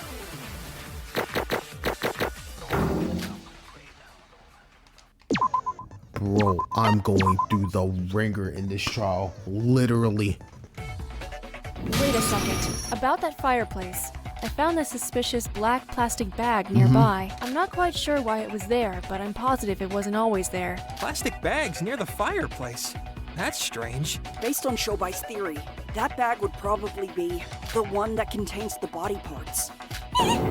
That fireplace was always lit, until the culprit put it out to make the room darker. If that bag had been there before, it would have burned away ages ago. But if Sora was able to find it in one piece, then it must have been put there after the fire was put out. In other words, the day of the crime. We're not done yet. There's still other evidence that they threw the body through the chimney. Okay, what else you got? The littler shit mentioned how high up the building is, right? Let's use that against her for a laugh. If we take the height into account, there must be some traces of the fall left on the body. Traces of the body? If the culprit threw the body from a place that high, the body would definitely have some traces on it. That evidence is fractured bones? Got it. Yup. Come on now. The fractured bones of the body. There you go. Fractures? While the most notable part about Setsuka's body was being cut into pieces, their bones were all somewhat fractured. Meaning that someone had took the bones of all the pieces of the body. We're throwing them piece by piece into the chimney. The high drop made fractures in it that no one could understand. Why would there be fractures in those places? Because it's such a high fucking drop. You can check the Monaco file if you want further proof. If a body fell from that height, a few broken bones and bruises would only be natural. Oh yeah, we hadn't discussed those marks yet, had we? Since the murder weapon was something sharp, we can rule out that being responsible for the fractures. I can't think of any other way the body would get damaged like that. So, that pretty much confirms that the chimney was used to get the body inside. Correct. Do you even hear yourself sometimes? The chimney? Give me a break. What's wrong with that logic? I'm actually... What rebuttal you got now, Kanade? We've both now pointed out how tall that ghost house is. The inclination of that facility is pretty damn steep. How do you propose someone would be able to scale that thing? Oh, and don't forget anyone could walk by at any moment. I agree with Kanade. I don't think it's possible. The ghost house is the tallest building in Department A. No, the entire park. Not even I could climb something like that. Of course, if you can't reach the top, then you can't use the chimney. And if you can't use the chimney, then... Who said anything about climbing? Yeah. Huh? Did you already forget what I suggested in my theory? The culprit could have used the monorail. Conveniently for our killer, the monorail goes right past the ghost house roof. Which is high enough to be able to throw the things in there. Perfect for dropping a package down the chimney. Are you seriously suggesting that they threw the body while riding the monorail? No, I'm telling you that they threw the body while riding the monorail. Oh my god. That's literally the only way it could be done. Yeah. Uh-oh. Here we go. She about to find out this is another plot hole. My, that's quite an imagination, Shobai. Unfortunately, this isn't some fantasy world or video game. But if you'd like, I can try stabbing you to see if you'd respond. Mind coming over here? Oh, she had... Okay, those are some crazy-ass references. I mean, you say that, but have you seen what the psycho to my right can do? And just look at the way he dresses. That's not normal. Have you taken a look in the mirror lately, Mr. Otori? In addition, please do not refer to me with such vulgar terms. I too have feelings. But y'all both hate each other. Who cares? I hate to butt in, but I'm also not buying the monorail theory. Sure, the thing's slow, but it's still a moving vehicle. They'd only get one shot. They couldn't miss their chance to throw. A few inches to the left or right, and it'd be game over. The entire plan up in smoke. Oh, man. Sure they'd risk That's that? actually true. If you throw those body parts and one missed, someone's gonna see that in the fall. How could she have that much precision? Yeah, like, dropping a body down the chimney as a monorail went past it. Is it really possible for a human being to have that level of accuracy? It's not like we have an ultimate sniper here. They did not have to hit me with the Maki reference, bro. I just need a slither of proof that that Kanade could pull that feat off, finding that we can solidify Shobai's theory as truth. Think, Sora, has there been any sort of noticeable moment related to Kanade's physical abilities? Flashback. Okay, no, just start. Wait, what? What? Let's hear it? I saw it just start. Whatever. Move. I already know all this. I swear I said, I don't know. I don't know if that was like a, whatever. All right. Thank God I have her skill. I would not remember all this. You got me messed up. Amazing. Okay. What the fuck is this supposed to mean? Could it be H-I-B-I-H-I-B-I-K-I? Oh! Okay, let's see. Okay. He... B... Key...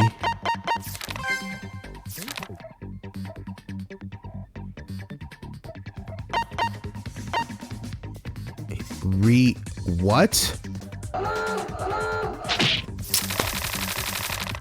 I got all that part. It's Hibiki's.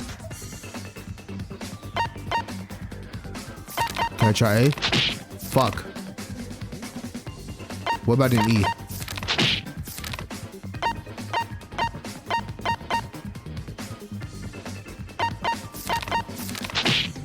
No.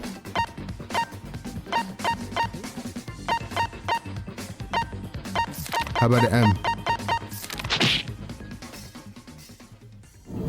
What? Okay, hold up. I'm so confused. Did I not? Am I? Fuck.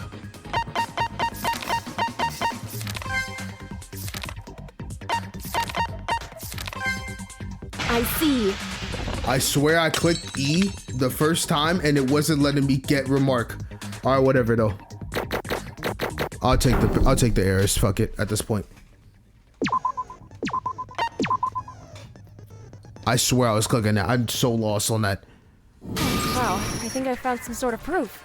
Proof that Kanade specifically could have thrown the body into the chimney with surprising accuracy. You have? What is it? I see what she's talking about. There was a moment when we talked when we were searching the island. I think searching this entire Satsuki's place, park. Hibiki had said something about like she has a perfect dart throw or something. Like she has precision when she does stuff. I think that's what she's gonna bring up. Hibiki. Hibiki! Huh? What? The first day we arrived on this island, at the casino, you told me that Kanade is always able to hit her target. So she has absolute precision. She even once landed a basketball through the net from the school rooftop. Are you dead? Yo. Bro, Kanade is literally the full package. She's smart as hell, athletic as fuck. What more can you ask from her? I doubt the casino is the best place to make profit. Totally, that's why Kanade plays darts. What does anything have to do with darts? Lo and behold, Kanade here is actually the semi-ultimate dart thrower. Darts are like child's play to her. I never knew she had a talent like that. Kanade is amazing, Sosi. One time, she even scored a point throwing a basketball from the school rooftop in the hoop on the playground. And Hibiki was like, oh no, not Hibiki. Kanade was like, That's insane. You'd have to be some sort of superhuman to pull that off. And look how devious she's looking at this like, yeah. I don't know about that, however. This means Kanade would have easily been able to throw a body down a chimney despite being on a moving monorail. Yeah, that would be child's play to her. Wow, I never knew Kanade had such an ability. Is that really true, Hibiki? Well, yeah. Kanade has always... Shut the fuck up, Hibiki! I'm sorry! Oh, this is too good. This is just too good. You can't make this shit up. One twin selling out the other. You don't even need a confession with a reaction like that. I think we can safely say that this is exactly what she did. Come to think of it, even in the moment, Kanade looked a little flustered with Hibiki telling me of her sister's accuracy. Like she didn't want no one to know. I simply thought it was embarrassment and modesty, but something tells me she must have been devising this plan even back then. Bro, she has been thinking about this for a while. We arrived on this island days ago. I know. She had been planning to kill someone that far in advance? I don't put it past her. To think, within one day of becoming familiar of Satsuki Land's layout and structure, Miss Kanade had begun crafting such a highly elaborate scheme. I think I may have finally met my match. I tip my hat to you, good madam. If that thing about her superhuman accuracy is true, then that means her being the culprit is even more likely. Nobody else could have done something as tricky as hitting a small target from a moving vehicle. No, it's not likely, it's certain. I'm putting my foot down. Kanade's definitely our culprit. Oh man, Kanade, it's not looking good for you. Kanade! Yet again, you continue to disappoint me, sis. Okay, well, I'll let that one slide. I have above average accuracy, but don't think you've won just yet. The monorail was notable for being active every other hour. Going by the gate's records, the only time that drop could have happened was from 1800 to 1900. I've got one word for you all. Parade! Oh, that's right. Oh, it should have been inactivated at that time. Kanade, was watching the parade with us at 18 Or o'clock. that too, I forgot. Yeah, that's right. So she couldn't have been on the monorail dropping Setsuka's body through the chimney. Yeah, that's right. She was with us. Ironically, we ourselves are our alibi. But Teria just said that only Kanade could have thrown something with that accuracy. Did we make a mistake somewhere? It's Shobai's theory, so he probably made the mistake. I don't know. Kanade didn't seem too keen to shut down that chimney theory. Why would she when she's already with us at the thing? So now I'm so confused, bro. All she did was point out she was somewhere else. I'd hardly call that a reaction from an innocent person. I'm not as weak as my sis. I don't bawl my eyes out at the smallest sign of trouble. I'm not the culprit, so why should I be scared? I simply shot down that theory with facts and logic. I have a solid alibi after all. Why waste time skirting around that? She's valid for that. Damn, bro. Bro, she's everywhere. I really don't even know anymore. I keep thinking it's her, and then it ends up like, how are we gonna contradict that point now? Yet again, we've reached an impasse. Exactly. How? If you want to play dirty, be my guest. But don't think I'm gonna let that slide. Two can play at that game. What do you mean, Shobai? How can you contradict her when she literally was at the parade? All I need to do is prove you could ride the monorail and I win, right? I don't think you can win a game you already lost, Shobai. I told you. I was watching the parade. Exactly. Half the people here can back that That's up. what I'm saying. I could attest to that. But was that really you? Shobai, what the fuck are you talking about? What? What do you mean? Fuck me. You really are the most gullible little shits I've met. You know that old saying about fool me once? Well, you've been duped 2 trials in a row by the same trick, dickheads. 2 trials in a row? Wasn't the whole trick last trial that Emma disguised herself as Kokoro? Yeah. 10 points to Bubblehead. What do you mean? Okay, Emma disguised herself as Kokoro, but what does that have anything to do with?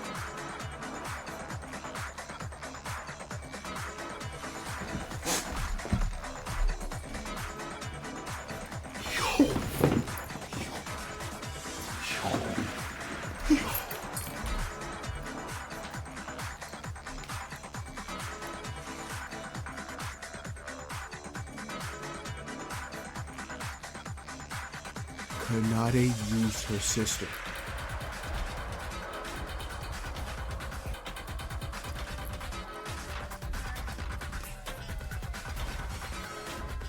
No way. No way. No way. No way. Now, recall who I suspected as Kanade Otona Koji's accomplice. Hibiki. Wait, I'm so confused though. Here's why I'm so confused. You're telling me Hibiki, because if we're using this logic correctly, we did not see Hibiki the entire time. So we're saying, oh, she's in her room, but she never was in her room. So are you saying when we met with her, she was disguised as Kanade? And are you telling me Hibiki has the exact same vocal voice as Kanade? Once you've done that, the solution becomes obvious. It can't be. Hibiki disguised herself as Kanade? Cannot believe this. Whoa, what the heck? That's a bit of a stretch, but it's also not impossible. Literally. Hibiki and Kanade are identical twins. With a few changes here and there, no one would be able to tell them apart. Oh my god. And what's more crazy, I think the craziest part I'm trying to figure out in my mind was Hibiki that was dressed as Kanade. I think she spoke to us, did she not? Are you saying she had the exact same voice as her? Hibiki also doesn't have an alibi for today. So if she was disguised as Kanade... I feel like it would only work if, like, they have, like, a kind of different voice pitch. How? But she's the ultimate singer, so... Wait, this is kind of the ultimate, not ultimate singer, but she's the ultimate vocalist. So she could change...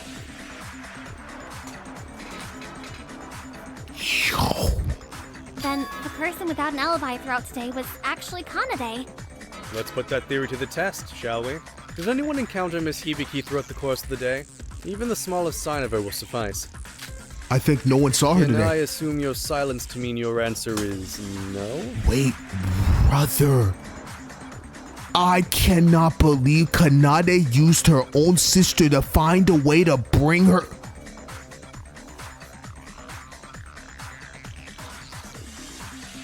That is like 20D chest, 50 head. I understand you all despise me, but for once I would appreciate cooperation. The dead chick was gutted in the pool this morning. They probably swapped identities as far back as then, which means their alibis for the day would be reversed. The first time we saw Kanade after breakfast was during the parade, but the Kanade we met there was actually Hibiki.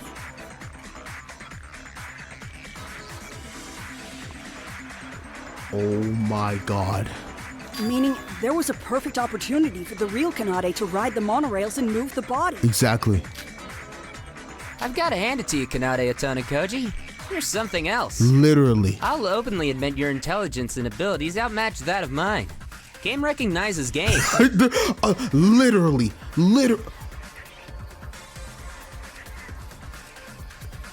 When, boy, this.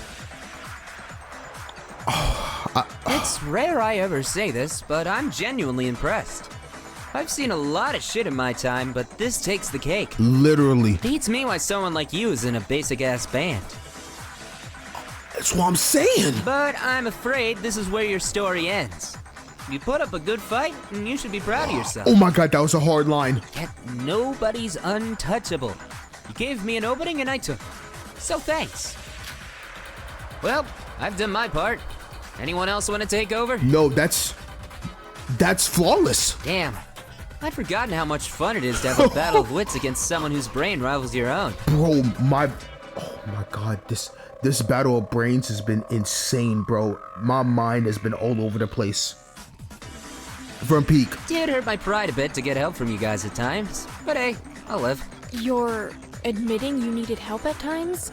I figured you'd take over the trial entirely and soak up any and all credit. No, I think this time it was like, yo, I literally got outwitted by this woman, Kanade, bro. Hey, I'm an asshole, not an idiot. There's a difference. Okay, I appreciate that. Nobody's perfect. If I let my ego dictate the outcome of this trial, it's possible I can miss something and get us all dead. In times like these, it's statistically much more advantageous to make a group effort, to cover as many bases as possible. People's brains think differently. You'd be surprised. To think that you would be so open and willing to assist us in time of need. Perhaps I misjudged you, Mr. Hashimoto. At least now I know you can speak in full sentences. Oh, don't get me wrong. I still don't like you, Pete. Facts. It also doesn't change the fact that you were all fucked before I chimed in. Literally, we would have actually been dead. All of us would have been dead already. Just when he shows signs of redemption, he goes and says something like that. If Kanade has another fucking contradiction to this, if she finds a way to somehow blow up this loophole, I'm literally going to go insane. Kanade? So let me get this straight. The Otonakoji watching the parade was actually Sis? While I, meanwhile, snuck aboard the monorail. And as the monorail went over the ghost house, I threw the body down the chimney? I see. Well, allow me to congratulate you on being totally and utterly wrong. Nice try, assholes. But you're gonna have to do a little more to make that stick.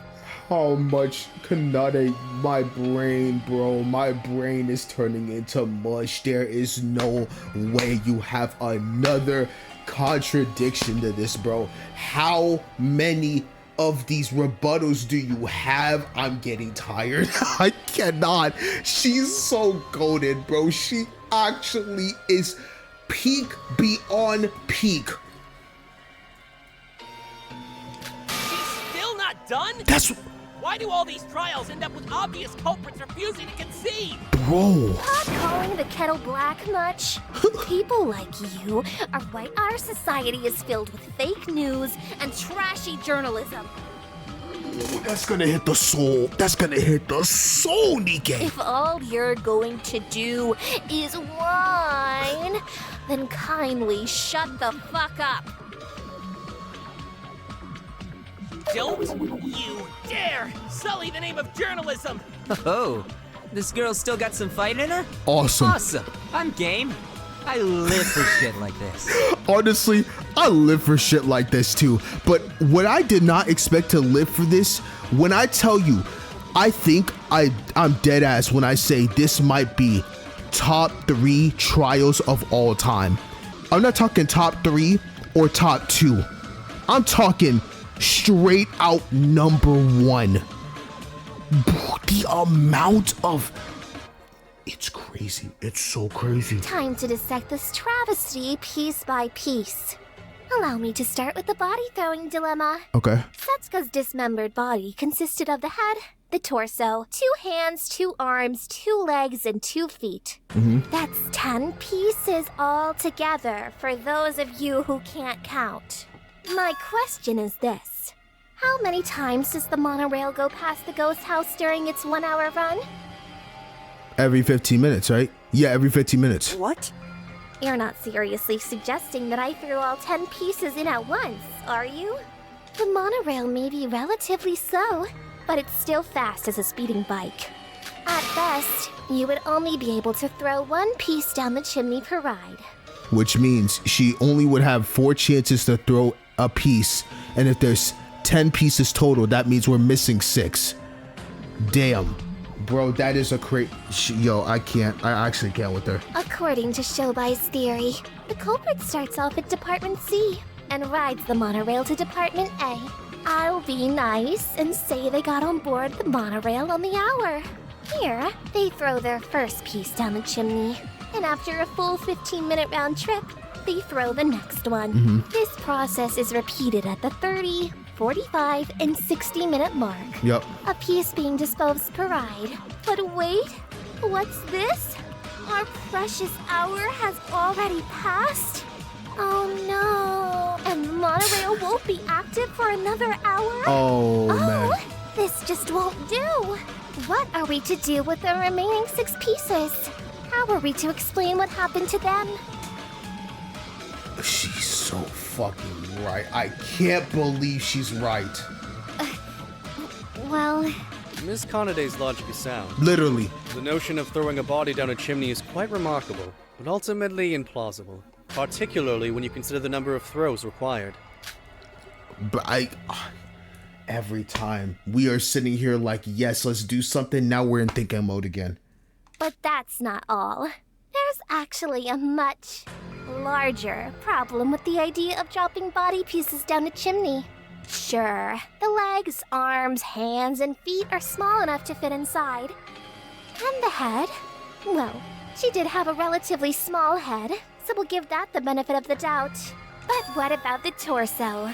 Do you really think that an entire human torso would be able to fit inside a small chimney? Okay, we can defute this contradiction because the torso is a massive body, but we've never had the torso in the first place. Is it not possible? Her torso was missing an abdomen, right? Yeah. Surely it would fit without that piece. Sorry, Yuki, but that just isn't going to fly. Why's that? You can break the joints on most other body parts to let them fit, but the torso is just too large. You're right. Not to mention that Setsuka was pretty stacked.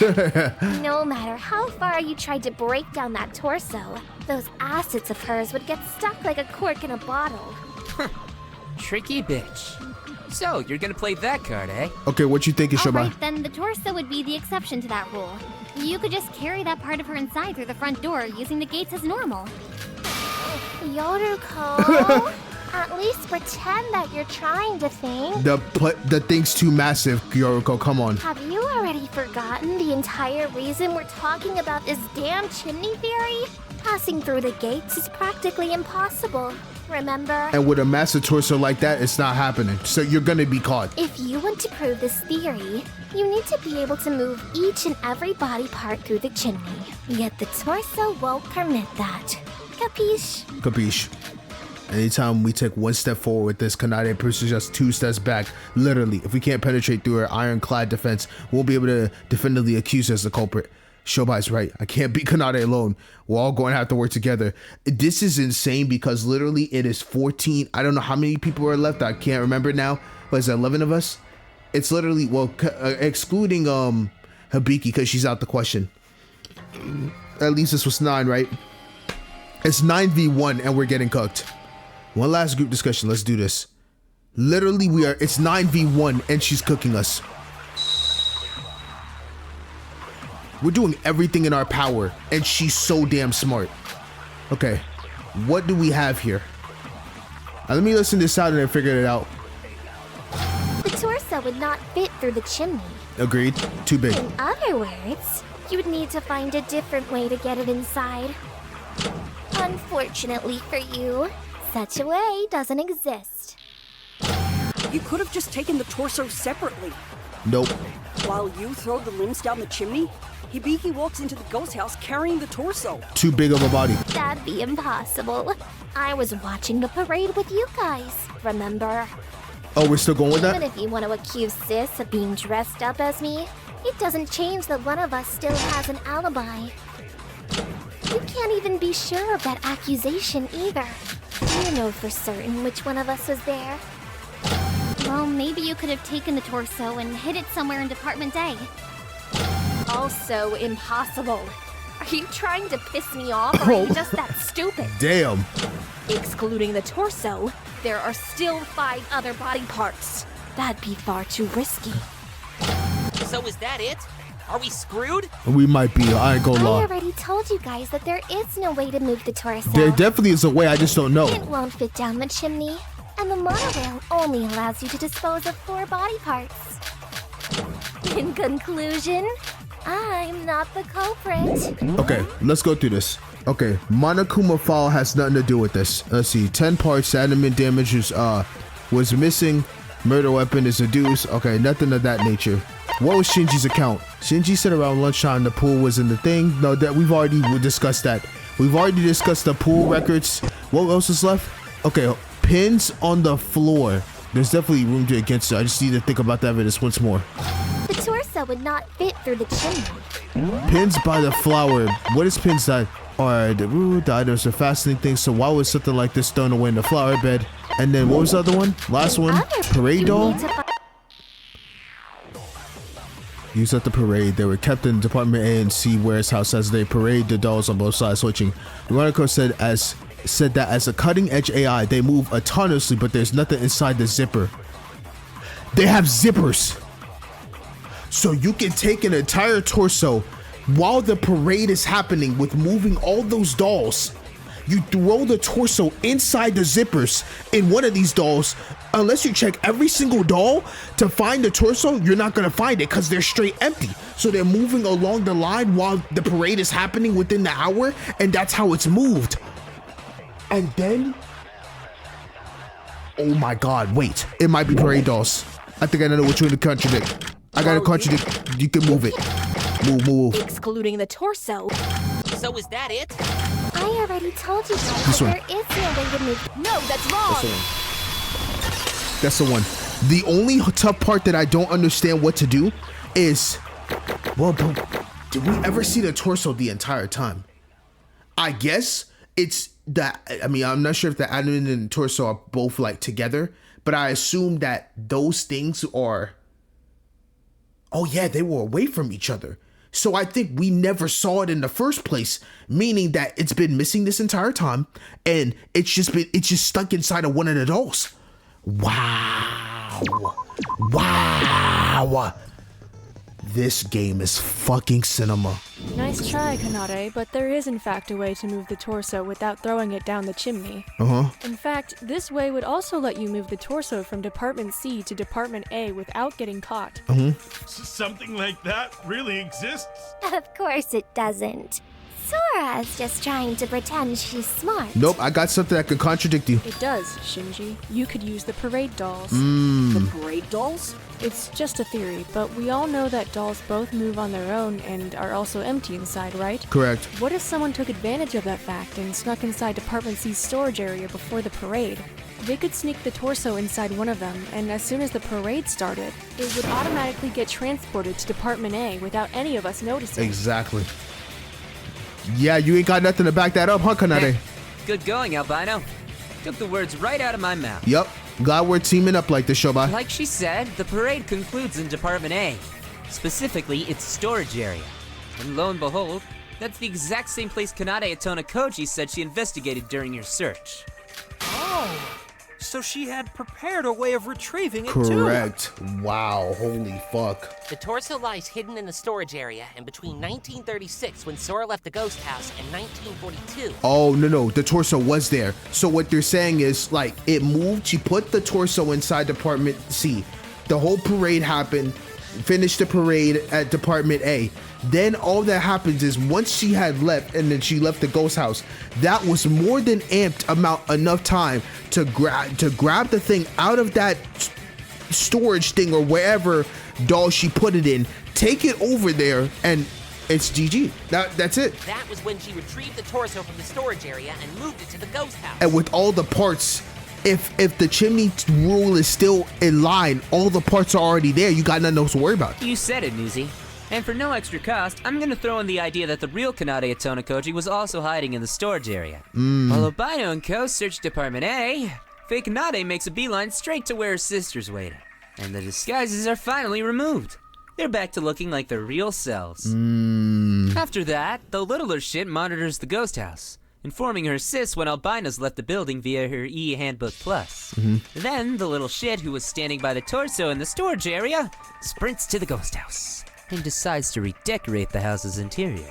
Meanwhile, the littler shit returns to Albino's gang, and nobody's any the wiser. Yep. Earlier, we wrote off the idea of the body being moved from the storage area to the ghost house in only 6 minutes. This is because there simply wouldn't be enough time. Yep. However, that was because at the time, we were assuming the culprit was moving all of the body pieces. Yep. If it was just the torso, however, suddenly it becomes very much possible. Amazing, Sora. You really are something else. Oh, thank you. Thank you. I appreciate that, Yuriko. And? Sorry. Am I supposed to be impressed? Bro, fighting my goat like this is really hurting me. Like, I dead ass can't even believe how goated she is for real. Your delusions only see me moving 5 pieces. Nice job reaching 50%. Now enlighten me as to how I would have moved the other 5 pieces. Yeah, we're still stuck on that part where we can only throw 4 pieces at the chimney. We moved the torso, but what about the other 5 pieces? Oh, and don't even think of bringing up the monorail again. Remember, it only passes the ghost house 4 times in the span of an hour. So go on, riddle me this. Well, that's... Yeah, nice try, but I'm gonna shut down that crap right now. Oh? It passes by 7 times, not 4, you lying shit. Better luck next time. What? What? No, that doesn't make sense. It takes 15 minutes for a round trip, and the monorail becomes inactive after 1 hour. 15 times 4 is... There are 2 different monorails, meathead. 1 for each direction. Oh my God, I forgot.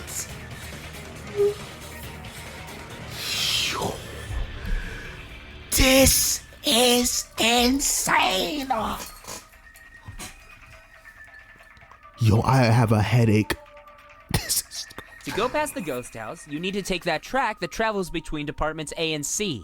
Nothing stops you from transferring between the 2 monorails to ride the tracks between departments A and C. A round trip was never in the cards. Oh my God. What's he talking about? If I don't know if they're gonna show it, but basically it would be like, all right, this is A, like let's say A is here and C is here, and then as she's going, and then this is the house, like boom, boom, throw 1 right there, right? But they meet up in a line with each other. You roll over, cross over to the next side, and then you keep going. Throw another one, and then they meet up again. Bro. Huh? Wait, how did the order and the direction of the monorails go again? Hold on a sec. I had it written down just in case. Okay, better. I need some visual. Here it is. At every other hour, the monorail starts at Department B and goes along the path of BAC. Yep. And 5 minutes later, another monorail departs in the other direction. Hold on, this is getting complicated. If we draw out the timetable... For crying out loud. Give me that. I'll do it myself. Great. Thank you, Shobai. Get it now? Yup, I see. So, train 2 stops, whatever, A, B, but then what happens is you go from CC when you're at what? Oh, I'm trying to think. The only thing I don't understand is, fuck, I forgot where the tower is at. If the tower is at A, then is it, you throw it at A, but you go to C. Oh, yeah. Right? Is that 7 times? 1, 2, 3, 4, 5, 6, 7. Wouldn't it be 8? Maybe I'm wrong. Okay. But somewhere along the lines, right? Basically, I think when you get to rail CC together, that's when you go to the other side and then you throw it. I don't know if the thing... Okay, I'm gonna just let him do it, but I think it's like when you see where CC's at, basically you just keep crossing each other. That part I get, but where they threw it at, I forgot. The focal point here is starting at 1800. The culprit was standing by with the body at the Department C station. Yep. When the train heads to Department A at 1810, she rides this to Department A. Okay. Here, she will go past the ghost house for the first time. And she throws one of the pieces here. Yep. 1 down, 8 to go. Yep. She arrives at Department A at 1815 and waits 5 minutes on the platform for the train heading in the opposite direction. When the train eventually arrives, she rides it back to C. Okay. During that time, she passes by the ghost house again. 2 down, 7 to go.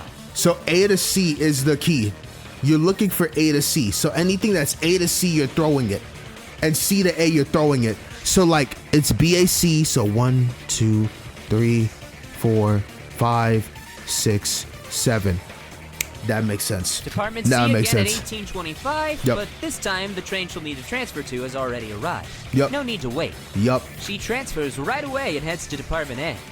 3 down, 6 to go. Rinse and repeat. Rinse and repeat. This process is until 1900. Well, need I say any more? No, you don't. That's big fucking brain. So, okay, I forgot about the waiting process to get to a certain part because I was trying to figure out where they throw it. It's always C to A, and in between that they throw it. So throw, wait at, cross over to B, wait at B, and then after you get A to C, boom. But because C to C are already right there, you go across, finish that. Oh, that is fucking insane. She's thrown 7 parts down the chimney, and we've just finished discussing how the torso was dealt with. Oh my god. Holy smokes, he's right. Using this method, you can go past the ghost house a total of 7 times. Insane. The last train arrives at Department A at exactly 1900. Yup. Perhaps Kanade even took this into account when choosing the crime scene. That's incredible. She's fucking incredibly insane. Oh my god, the smartest character in history. What? Huh. It seems I may have made a mistake. Oh my god. It would appear to be very much possible to throw 7 body pieces down the chimney. But unless you all flunked out of math, I take it you can see the glaring problem, right? The glaring problem is, yes, now what we're left with is this. The torso was with the dolls, so that's 1 piece. We threw all 7 pieces, assuming that she threw all 7 pieces. Perfect accuracy. Boom, that's 8. Now we have 2 pieces left. What could she have done with the last 2 pieces? 7 plus 1 gives you 8. Yep. You're still 2 pieces shy of making this stick. What a mystery this is. What happened to those final 2 pieces? And just how did I move them? That I'd have no clue. Well, what's your answer? Someone? Anyone? Answer me! Maybe they were with the torso inside the parade dolls. Even if the storage area is a bit far away, 6 minutes should be enough time to deal with only 2 extra pieces. I mean, that's also true. I wouldn't be so sure about that. Her torso would have been quite large and heavy after all. Or I guess maybe the torso is so large that holding an entire torso is too much. Then what about the smaller parts of the body like the hands and feet? They seem pretty possible. Wait a minute. I didn't think about that. Hands Hands? Wait, yeah, that's it. The 2 remaining pieces were her hands. What? Her hands? Think about it. Iroha saw Hibiki entering the ghost house between 1755 and 1757, right? Uh-huh. We've already agreed that at that point, she used Setsuka's e-handbook plus. Uh-huh. Which means that she would have needed Setsuka's fingerprint in order to turn the e-handbook plus on. Oh my god, Yuruko. That might have been the most 5-head shit you just said. Because I'm thinking to myself, how in the world, what other 2 pieces would she need? And it's hands. But her e-handbook is off.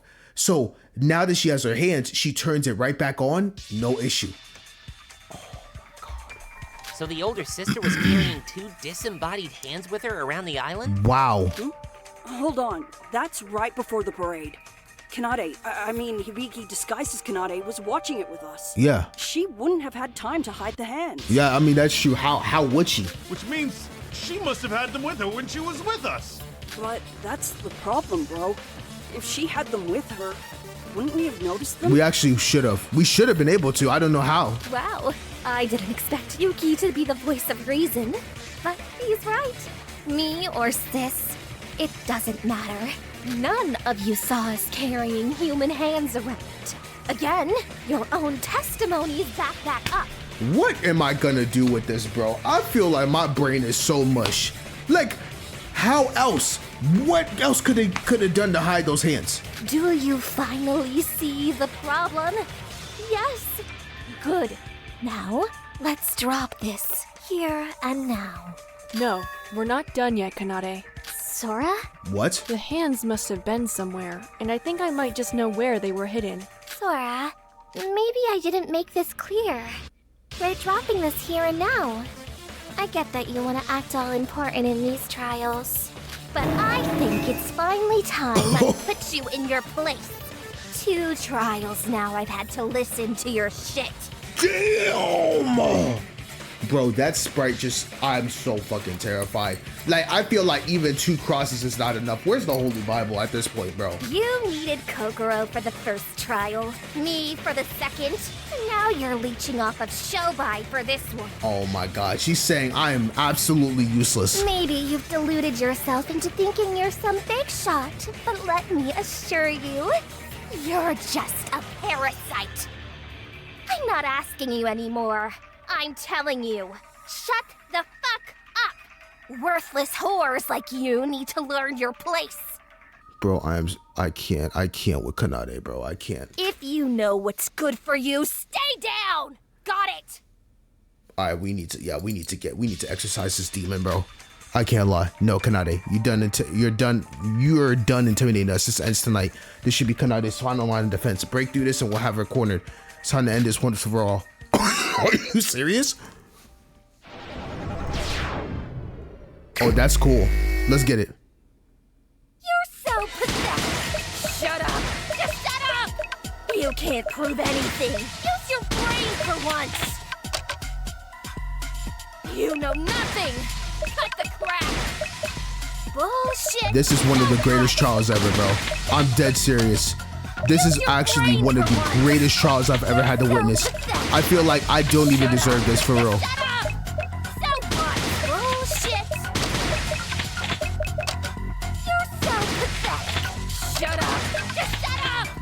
You can't prove anything. Use your brain for once. You know nothing. Cut the crap. Bullshit. So what? Use your brain for once. You're so pathetic. Shut up. Just shut up. Did I fuck this up? You did. Bullshit. You're so pathetic. Shut up. Just shut up. You can't prove anything. Use your brain for once. You know nothing. Cut the crap. Bullshit. So what? Use your brain for once. You're so pathetic. Shut up. We're gonna exercise you now. So what? Cut the crap. You're so pathetic. Shut up. Just shut up. Use your brain for once. once. You can't prove anything. Bullshit. Cut the crap. Cut the crap. Use your brain for once. You're so pathetic. You can't prove anything. You know nothing. So what? Cut the crap. You're so pathetic. Godly. Shut up. Just shut up. Use your brain for once. You can't prove anything. Did I fuck this up? You did. Cut the crap. Cut the crap. Use your brain for once. You're so pathetic. You can't prove anything. You know nothing. So what? Cut the crap. You're so pathetic. My plan was perfect. Use your brain for once. You can't prove anything. Bullshit. My plan was perfect. Use your brain for once. You're so pathetic. You can't prove it. Let's end it. Come on, we're gonna finish you off. Come on. Use your brain for once. You know nothing. Cut the crap. Bullshit. So what? Stupid sis. Shut up. Just shut up. Use your brain for once. Cut the crap. You can't prove anything. You know nothing. So what? So pathetic. Shut up. Just shut up. Use your brain for once. You know nothing. One of the funnest trials ever, bro. You can't prove anything. I can't believe how much I've been in this roller coaster, bro. You can't prove anything. Use your brain for once. You know nothing. Cut the crap. Bullshit. So what? You're so pathetic. Did I fuck this up? Use your brain for once. Cut the crap. You can't prove anything. You know nothing. So what? You're so pathetic. Alright, what are we ending this with? Where were the hands hidden? My sis had no way of hiding the hands. Using body shape. No. Oh You my can't god. prove I anything. literally Use your suck at that. brain for once. Did I fuck this up? I don't know how people do these talks first try, bro. I fuck up so much. It's insane. So what? Okay. Where were the hands hidden? Using My hands sis had to no correct way of hiding body the shape. hands. I don't know what that This means, is the end. but whatever.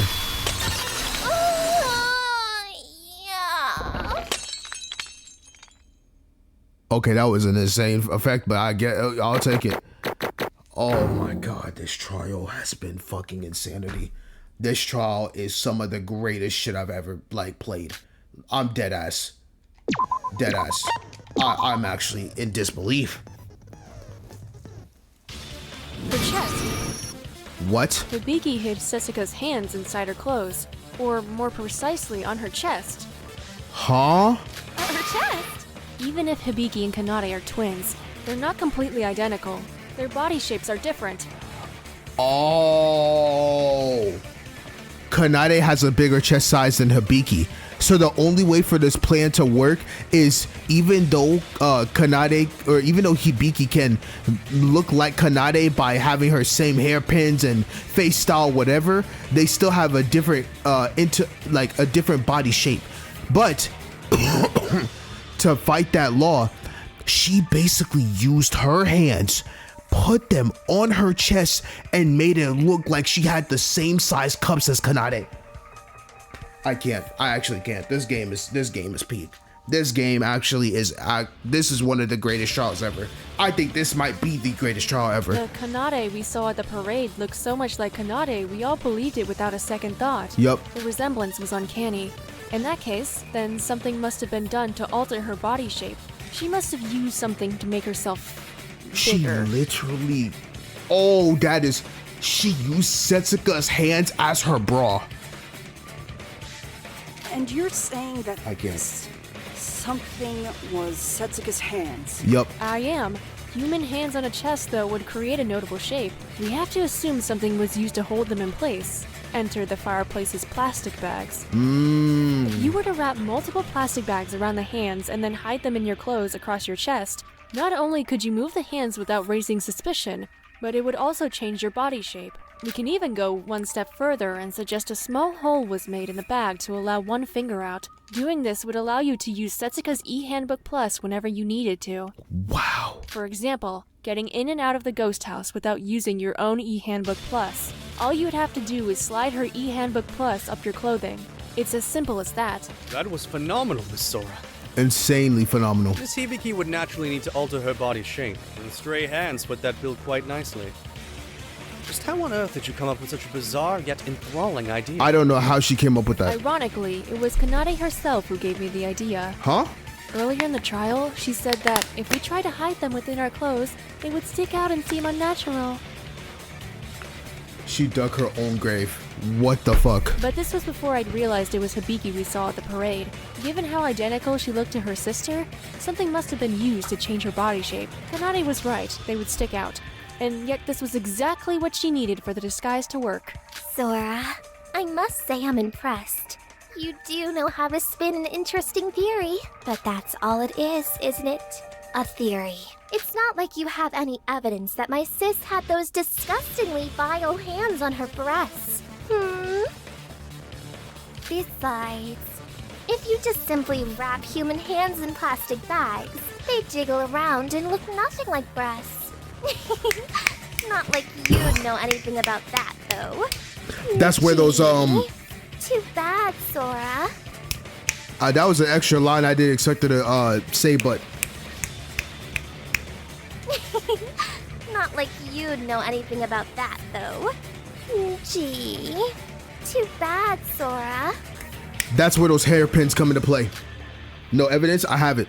Evidence that Hibiki not only used the hands on her breasts, but also able to hold them in place, something so basic we may have easily overlooked. But if you consider the current question, they'd be more ideal for this move. I already know which ones they are.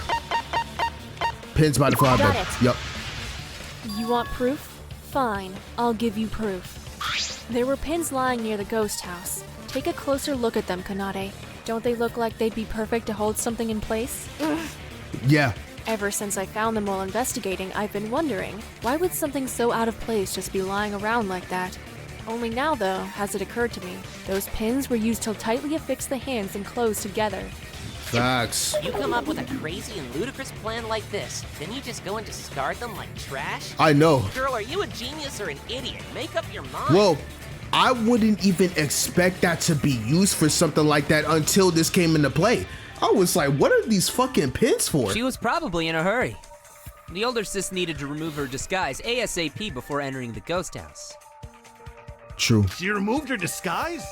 But I thought Hibiki disguised herself as Kanade when she left the pool. If the disguise itself is used to carry the hands, why would she suddenly remove it and risk giving everything away? Maybe if you spent less time crying with your heart and more time thinking with your head, you'd have realized it. Think back to what Bubblehead said and who she saw entering the ghost house. Stop calling me Bubblehead. I have a name, you know. I'm sorry, Bubblehead. You definitely saw Hibiki. I know they're similar, but their hairstyles and hairpins are a big difference, I noticed. Kanade needed to make sure it was Hibiki who was seen near the ghost house, not herself. This was part of her plan in order to make Aroha seem suspicious. She likely didn't have time to dispose of the pins properly, so she threw them away, hoping they'd go unnoticed. Damn, Kanade. I gotta admit, you will go down in history books as one of the greatest characters to ever live. I'm dead ass. Like, you deserve a straight award because the amount of twists and turns I went through this trial is unreal. I don't know anything about that. So it's true. Bro, my throat's gone. When we were watching the parade, we had Setsuka's severed hands right next to us. And right up on his... That's so wrong on so many levels. I know. Give it up, Kanade. We've successfully solved all three contradictions you presented us with. The monorail's timetable, how the body was moved, and how Setsuka's hands were carried. That fits all the description. There's nowhere left for you to run. We're all so tired. Please don't make us keep doing this. Please, just admit to your crimes. Stupid sis. She ruined everything. Finally, she's coming up and finally admitting it. Telling you guys critical information. Carelessly discarding the pins. Sometimes I even wonder if we're really related with how stupid she is. Damn. Alright, you win. I am the culprit. Holy fuck. It took so long. Oh my god, Kanade, you are one of the most evil motherfuckers in history, bro. This shit is insane. So it really was Kanade. Fucking check to the mate. Yes. Finally got there. Finally. And to think, had I done this alone, it would have been a perfect crime. Bro. I don't think there is no crime that's ever been done that's been this flawless. Yo, there's usually a lot of loopholes, but godly, if it wasn't for her sister, she dead ass could have perfectly done this. How ironic. All that planning, and yet it was my own sis and using her as an accomplice that screwed me over. Literally. Hey, chin up, girly. That plan was nothing short of genius, and this is me talking. Facts. I'd never be able to come up with something like that in a million years. Never. I've met a lot of crafty bastards in my time, but I'd be hard-pressed to name someone whose brain rivals yours. Top 5 at least.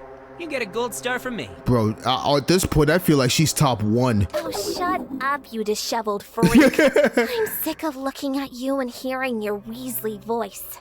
That aside, I have something to ask of Miss Kanade. From the looks of Miss Hibiki in this trial, her memory loss was genuine, correct? If Sis didn't have that trait, I wouldn't have even tried to use her as an accomplice. She'd be a waste of space to her. Memory or no memory, her stupidity knows no bounds. That's crazy work that she's saying that to you, Hibiki. You'd have to be an idiot of the highest caliber to risk using her as an accomplice when she's herself. One thing I can say is, wow, thank God. Thank God we're going to be able to save Hibiki from this. I feel bad to keep her away from her, but at least at this point, we can be able to save her. Yeah, I'm sorry. You won't have to deal with no more tears after this. We're saving you from her, bro. I cannot believe this. But then... never mind. You've already admitted to your crimes, after all. It's inconceivable. Years of perfection. Nobody suspects a thing. What do you mean, years of perfection? And yet I'm caught by a wannabe hobo and an amnesiac albino. The pain is indescribable. A wannabe hobo and oh my god. Yo, she has some of the best roasting abilities in history. What's that supposed to mean? Trust you to stick your nose where it doesn't belong, Yuriko. Damn. Whatever. I'll be dead in a minute. Nothing matters anymore. Let's just end this shit show already and move to voting.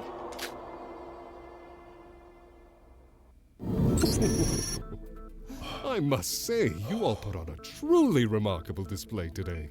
This was a cinema trial. Actually insane. Let's go ahead and get her gone at this point. And I hate to do this to you. And that's me saying that. Like, you will go down as a legend, Kanade. A legend. My God. I'm sorry, Setsuka, that I'm saying this because I know you got dismembered in the worst way possible by her, but damn, I gotta admit, game is game. She's the truth. The battles of wits and words. It was unlike anything this feathered figure had ever seen. As both your teacher and this trial's judge, I must say, you have made tonight's proceedings incredibly entertaining. Most entertaining, oh my God, that was one of the most entertaining trials, bro. After a long-fought battle, it appears you have finally reached a unanimous decision. Time to see whether this decision was indeed the truth or a lie. Never again will this island bear witness to such a roller coaster of a trial. But now our ride is over. Ladies and gentlemen, use the panel in front of you to vote for who you believe to be the culprit. All right, let's go and get Kanade gone, bro. Choice or the dreadfully wrong one? I never thought this would have ended. Is it going to be? Sora, let's just end this. Kanade is a culprit. What the? No, so that's not. What do you? Sora, for the love of God. For the love of God, please. Sora, please, for the love of God. There can't be any more. There actually cannot be any more. I can't. I'm tired. I'm tired. Please. What do you mean? What do you mean something's not right? Is there something else I'm missing? What other thing could there be? Oh my God, I can't. Wait. Are you serious? Everyone, please wait a minute.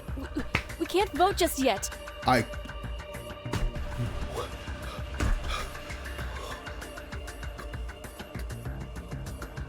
cannot with this game, bro.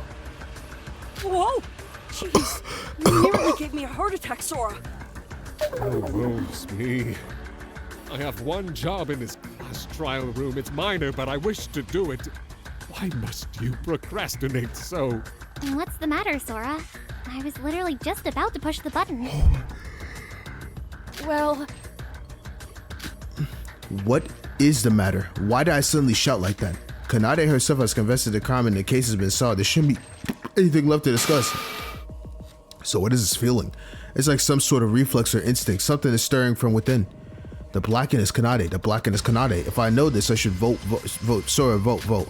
It's no use. Every fiber of my being is screaming out as if some unknown force is being exerted upon me. I think I'm about to say something. It's rising up. Shobai. What?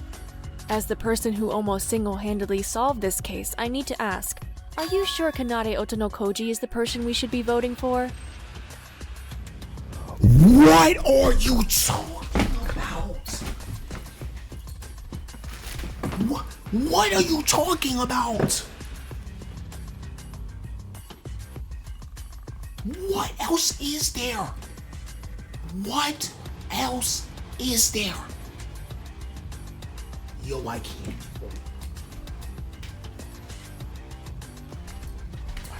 I can't. Yo, I actually can't. There's no way. There is no way. Are you serious? What? Even show by shock, I can't, bro. What other twist is there, bro? I can't. I can't put it into words. I know Kanade's the blackened, but I can't shake this feeling off. We have to reconsider. I'm dead serious right now. Sora? Are you okay? You're acting a bit weird. I don't think Kanade is the culprit.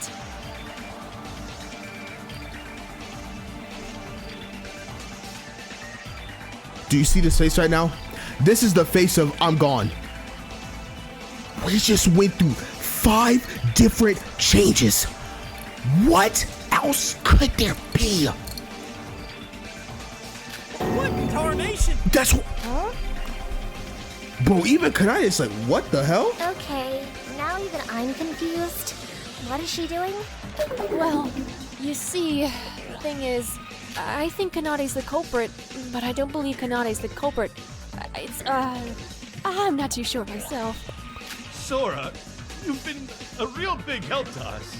But maybe you're overthinking it. I think so too. This trial's been going on for a long time.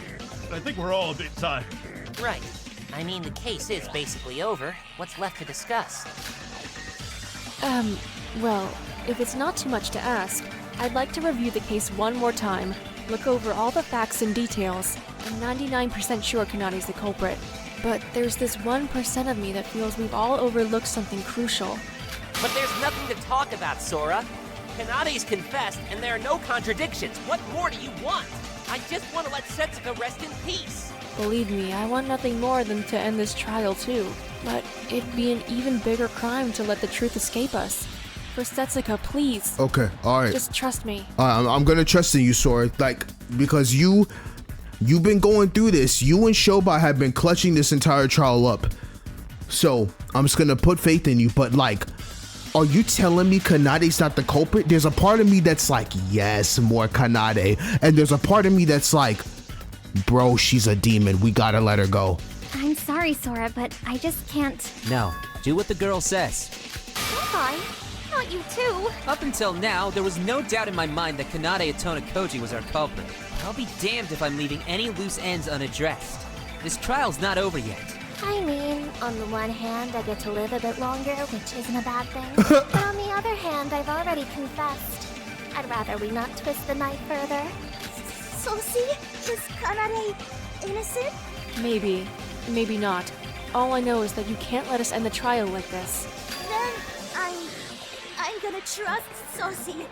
Nothing anyone said today has made any sense to me. Why don't I remember what happened today? Did Kanade really kill Suka? And did I help kill Suka?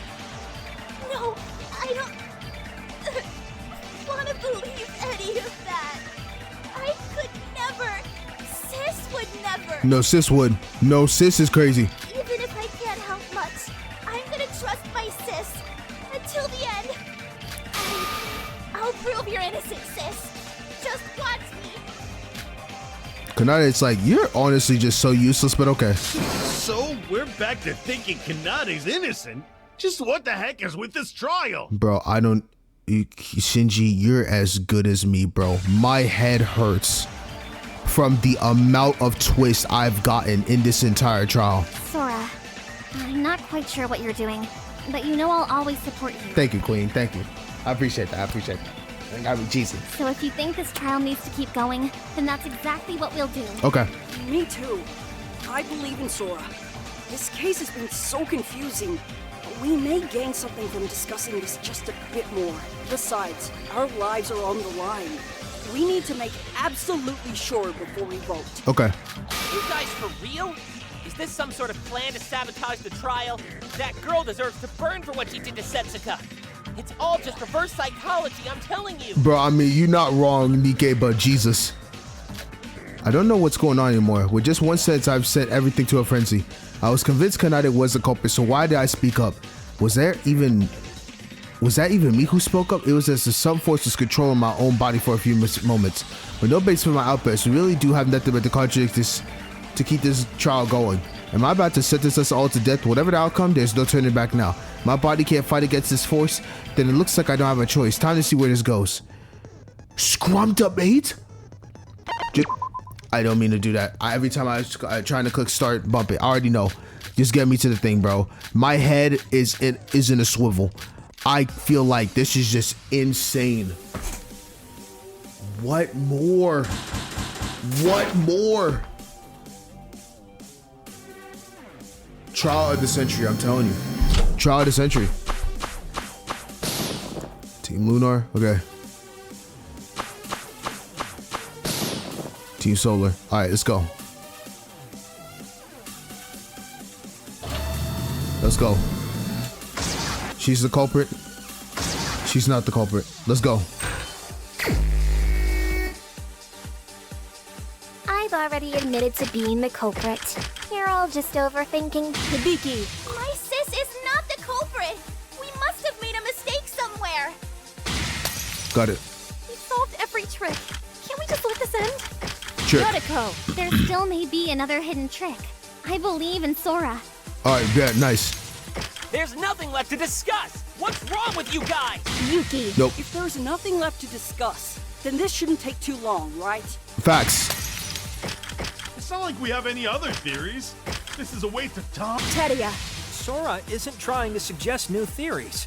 She just wants to discuss the case a little more. Agreed. Let's go. Are you suggesting the involvement of a third party? Was this all for naught? Shobai! Nobody said anything about a third party. Shut up, Houdini. Nice. Are you saying there are other suspects that even I, the culprit, was unaware of? This one's Nope. mine. There are no other suspects. However, we cannot end the trial like this. Trust me. Interesting. Let's go.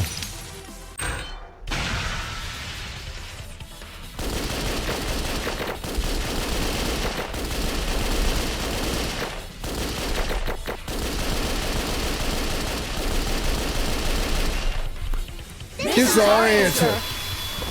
Let's go. Hold on. What other twist is coming up, bro? I can't believe I got that first try. Let's go. Man. Throat is gone. Voice is gone. I'm just gone. Cool. So the trial's still going. Now what? We should listen to what Sora has to say. She's not the type to do something so dramatic without a reason. I'm so intrigued now what happened. About that, Yoriko, I actually don't think I have a reason. What the fuck do you mean, Sora? I did not just go through all that scrum debate and said, okay, let's do this without you having no simple reason. But I'm certain we need to talk about this case more. Well, at least I think we should. But Miss Sora, our culprit, Miss Kanade, has been exposed, and has since confessed. What more is there to discuss? Perhaps I could enlighten you all as to my cooking secrets? Oh, or perhaps you wish to know how I got into magic. You want to know why I agreed with Albino? What's I up? also felt that something was off. It just didn't click until she asked me if I was sure about it being safe to vote. We know full well how Setsuka Chiyabukuro got killed and the tricks used to move the body. I'm also certain that the culprit is Kanade Atona Koji. She masterminded this whole thing. But is that really all there is to it? I can't help but feel that there's one final piece to this puzzle we still haven't found. That kind of feeling. Exactly, Shobai. That's the same thing I felt just now. No offense, but do you guys mind letting us in on whatever private discussion you're having? I'm saying, like, we're on like the absolute telepathic wavelength, me and Shobai, but everything else just, man. Sora said she didn't know why she felt like that. How about you, Shobai? There are two loose ends that I made note of while we were deciding whether or not we should keep the trial going. First, what happened to the missing abdomen of Setsuka Chiyabukuro?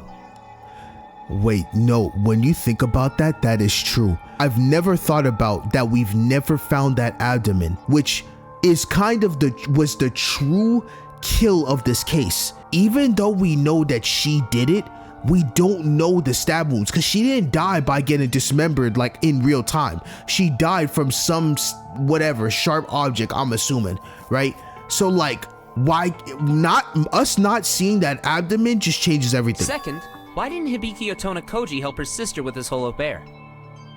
A missing piece of That's true. evidence and Hibiki's motive. Yeah, that's also true. Like, why would Hibiki be the type to even help in this in the first place?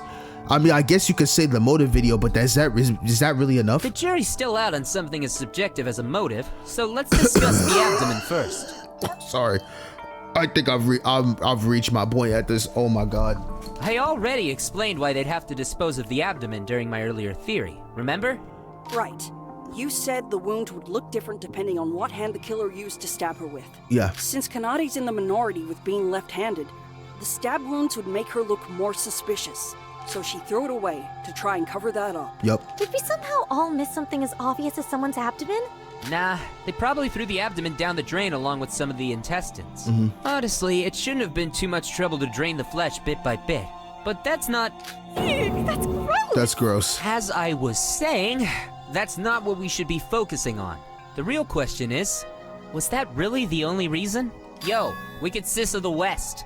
Since you've oh so kindly confessed to your crime, I want to ask you, did you really get rid of it just for that? Of course.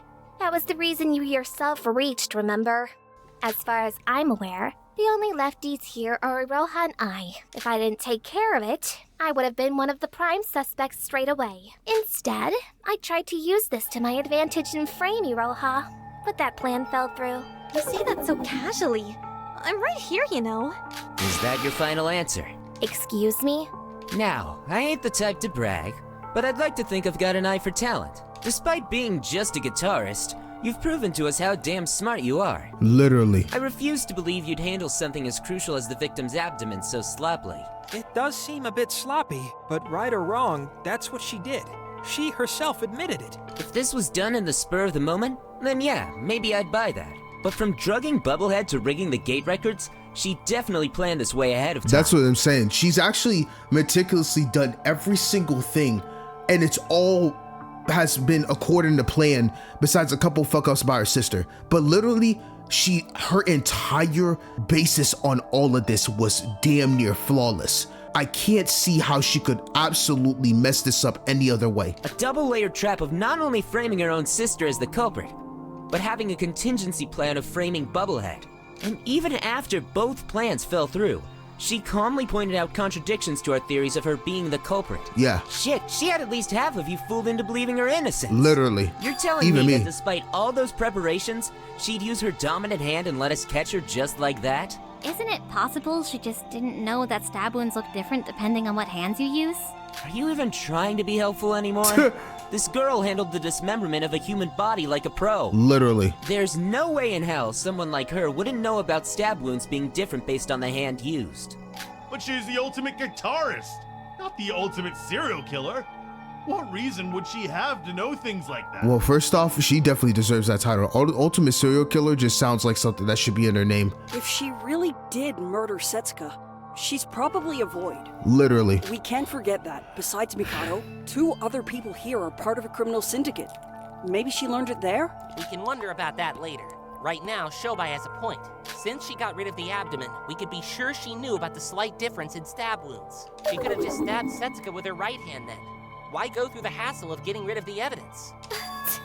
You really are persistent, aren't you? Fine, I'll explain. I was so busy thinking ahead and juggling the various steps to my plan, I had a lapse in judgment. The knife I stabbed Setsuka with was the folding knife that Monocro left in each of our rooms.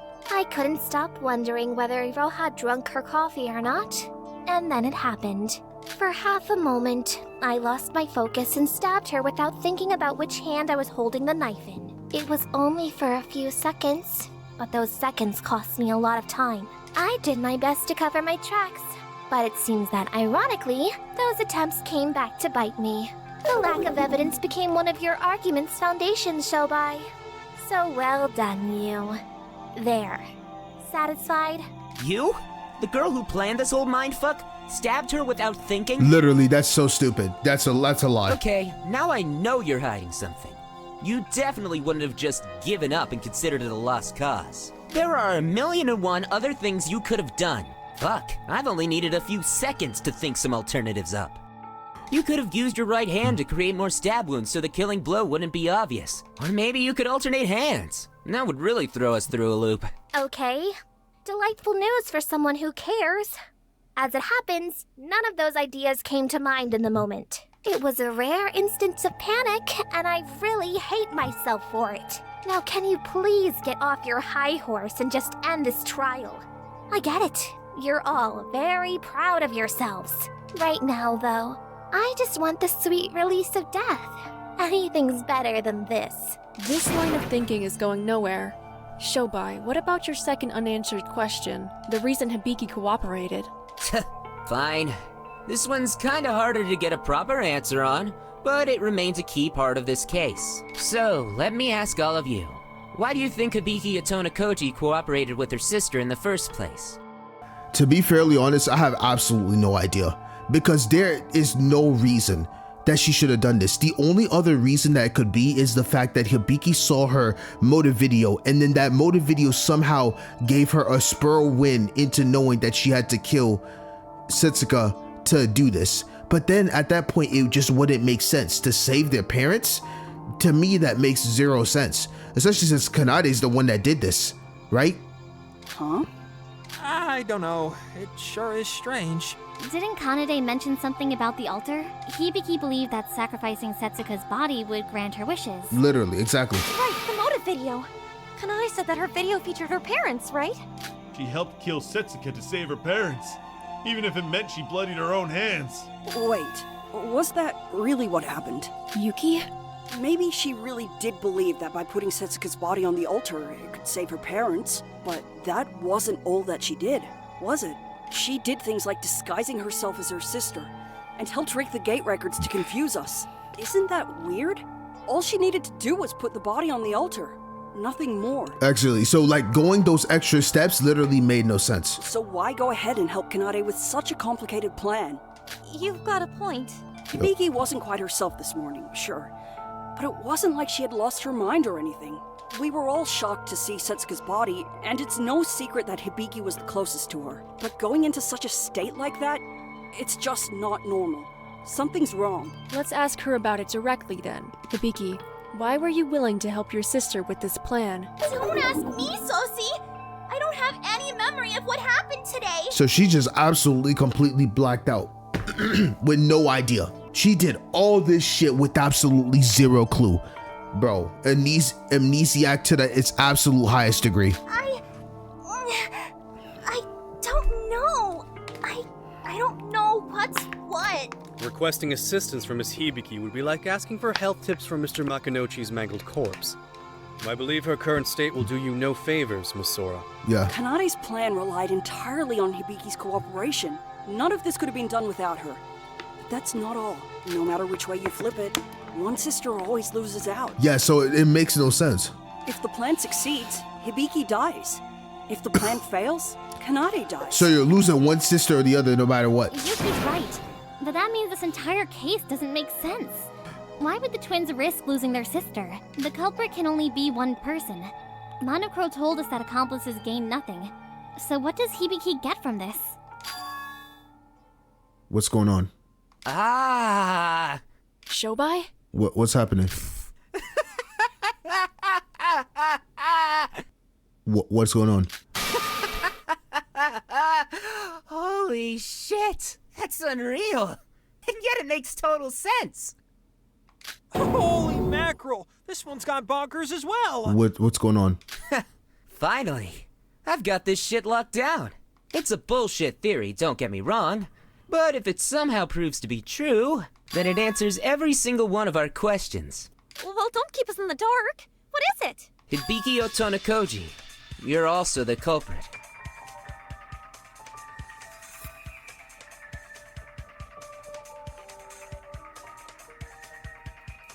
This is a dumb... I can't. No, I can't. I can't. I actually can't. Oh my god. Oh my god. Oh my god. It's a double killer. Because... Yo. Throat gone. My throat's gone. I can't. I can't. No, this trial, I think I've lost it. Like, I've lost it. Kanade and Hibiki both were doing this in the off chances that both of them survived the trial. Oh my god. And that's why the abdomen, the abdomen is gone. Because there was more than one thing they did to this. And Hibiki and Kanade tried to find a plan on how to get both of us to stay alive. Oh my god. So then it doesn't even matter what Kanade does or what Hibiki does. You could vote one or the other, but if you only vote for them by themselves, the answer would be wrong because it's both of them.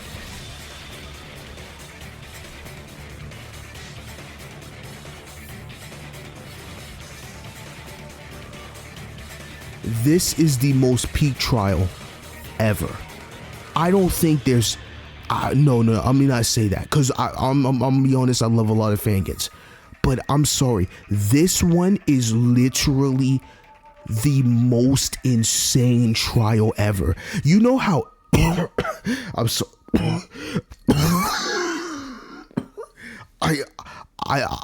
this is how crazy the trial has got me. I'm coughing now. Every single Danganronpa game, Chapter 3s have never been good. This fangan took Chapter 3 and spun it all the way on its head and said, we're about to give you the greatest piece of artwork ever in history. This shit is cinema. Oh god, I can't. I actually can't. There's no way. But Kanade's the culprit, right? She's already confessed to everything. No, you're missing the point. It's small, but it changes everything. I didn't say Hibiki Otonakoji was the culprit. I said that she was also the culprit. Meaning both of them. They're not just accomplices. They're both the true culprit. What? What? Have you lost your mind? That's impossible! There can only ever be one culprit per trial! It's against the rules for there to be two of them! What rule says that? Prove it. Quote that rule right now and I'll take it all back. Yeah. What? Yeah, I didn't think so. Now my turn. Everyone, pull out your e-handbook pluses right now and take a look at Rule 6. What does Rule 6 say? Rule 6. Here it is. In the case of multiple murders in quick succession, the first murderer will be considered the blackened. The important part here is where it says multiple murders. This would normally apply when there are two different Blackens who each killed two different victims. Yep, but they never said two different Blackens that kills the same victim. Nowhere does it mention anything about two different Blackens targeting one victim. But then, what happens if something like that were to happen? Excluding cases like Rule 6, normally the one who last injures the victim while still alive becomes the Blackened. What do you mean by that? Let's say Miss Nijiue fatally stabs Mr. Otori with a knife. If I were to then stab the dying Mr. Otori before his last breath, I would become the Blackened that killed Mr. Otori. Essentially, whoever deals the last blow will have the last laugh, so to speak. I see. If there are two separate victims and culprits, whoever struck first would take priority. But there were two killers and one target. Then the one who made the finishing blow is the culprit. Excuse me. Oh, why did you use me as an example? That's not very nice. All right, so maybe they both attacked Setsuka. There should still only be one culprit, right? Honestly, what's actually more insane, this could actually be a three-way mix. I mean, I feel like the answer now that I've seen everything and I'm starting to get the logic, it's both Kanade and Hibiki that did this. The craziest part though, you can't really be sure if either Kanade had the last kill or Hibiki had the last kill. It could be slightly off by just a smidge. Man. Come on, Newsy, pick up the pace. The focal point here is that whoever lands the killing blow becomes the Blackened. So, what happens if two people kill the victim at the same time? They're both Blackened. For something so precise, you'd knock her out first. Then, once she's still, you'd deliver two blows for the price of one. Double the stabbing, double the Blackened. You're out of your mind! Even if they stabbed her together, they're still different people with different reflexes. If one of them stabbed her just a bit later than the other, then only that person would be the culprit. Oh, really? Then let's take this up with the judge. Yo, Birdbrain, what's the verdict on that? A bird? I will have you know, Mr. Hashimoto, that I am in fact a crow, and you shall address me as such. Now decide. Rule 6, you say? That rule was put in place in the event that two separate murders occur in the span of one day. I'm all for complicated murders, but to go through the trouble of solving two cases in one trial, a line must be drawn at some point. Rule 6 is a defense against such scenarios. Nevertheless, our current predicament is quite unorthodox. Even I find myself at a loss. If two individuals were to injure one person at the same time... What do you mean you're at a loss? You're the judge. Literally. This isn't even an actual court of law. You should be able to decide these things yourself. So, is it possible or not? Theoretically, yes. But in reality, it's next to impossible. Why's that? If a murder were to take place, regardless of location, we have our high-tech sensors throughout Utsushima. These extraordinary sensors would be able to detect who landed the decisive blow down to 0.001 seconds. No matter how close the two would attempt to make their strike, our sensors would assign whoever struck last as the Blackened. Yeah, that sounds about right. I guess it really is Yeah, it has to be, yeah. What if they get it down to the same 0.0001 seconds? Well, we measure it down to 0.00001 seconds. And if they do it within the same 0.00001 seconds? Shobai, what are you doing? You seem quite eager to propose a time difference that would be recorded as next to zero, Mr. Hashimoto. Very well. If a miracle such as your scenario were to occur, then I suppose my rings would be tied. Both individuals would become the Blackened. I rest my case. Oh my god, Shobai caught it? Okay, how? Pump the brakes. That's only theoretically possible, remember? Even if they thought they did strike at the same time, there's naturally bound to be some time difference between them. Nikkei is right. Well, I agree that I'm perfect in every way. I mean, no cap. My sis, on the other hand, totally impossible. Oh, and the lies just keep on coming. Come again? What's up? For any two normal people, impossible. You two, on the other hand, totally possible. If my theory is correct, then that was exactly why you couldn't leave the abdomen behind. Of course, I'm not just saying this without any basis. The proof that you two could do it at the exact same time was provided by Newsy over there. Huh? When? Do you guys remember the interview that Newsy did on the twins back on the second island?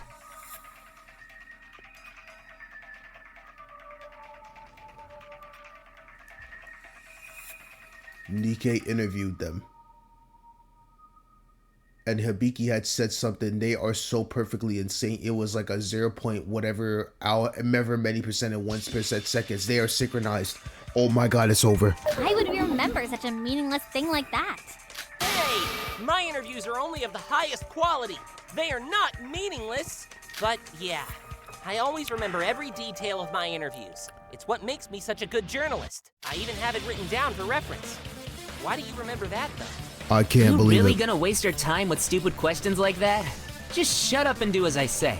Read out the part about their secret behind their synergy word for word. Let's see here. For fantastic performance, unbelievable synergy. Do you have a secret?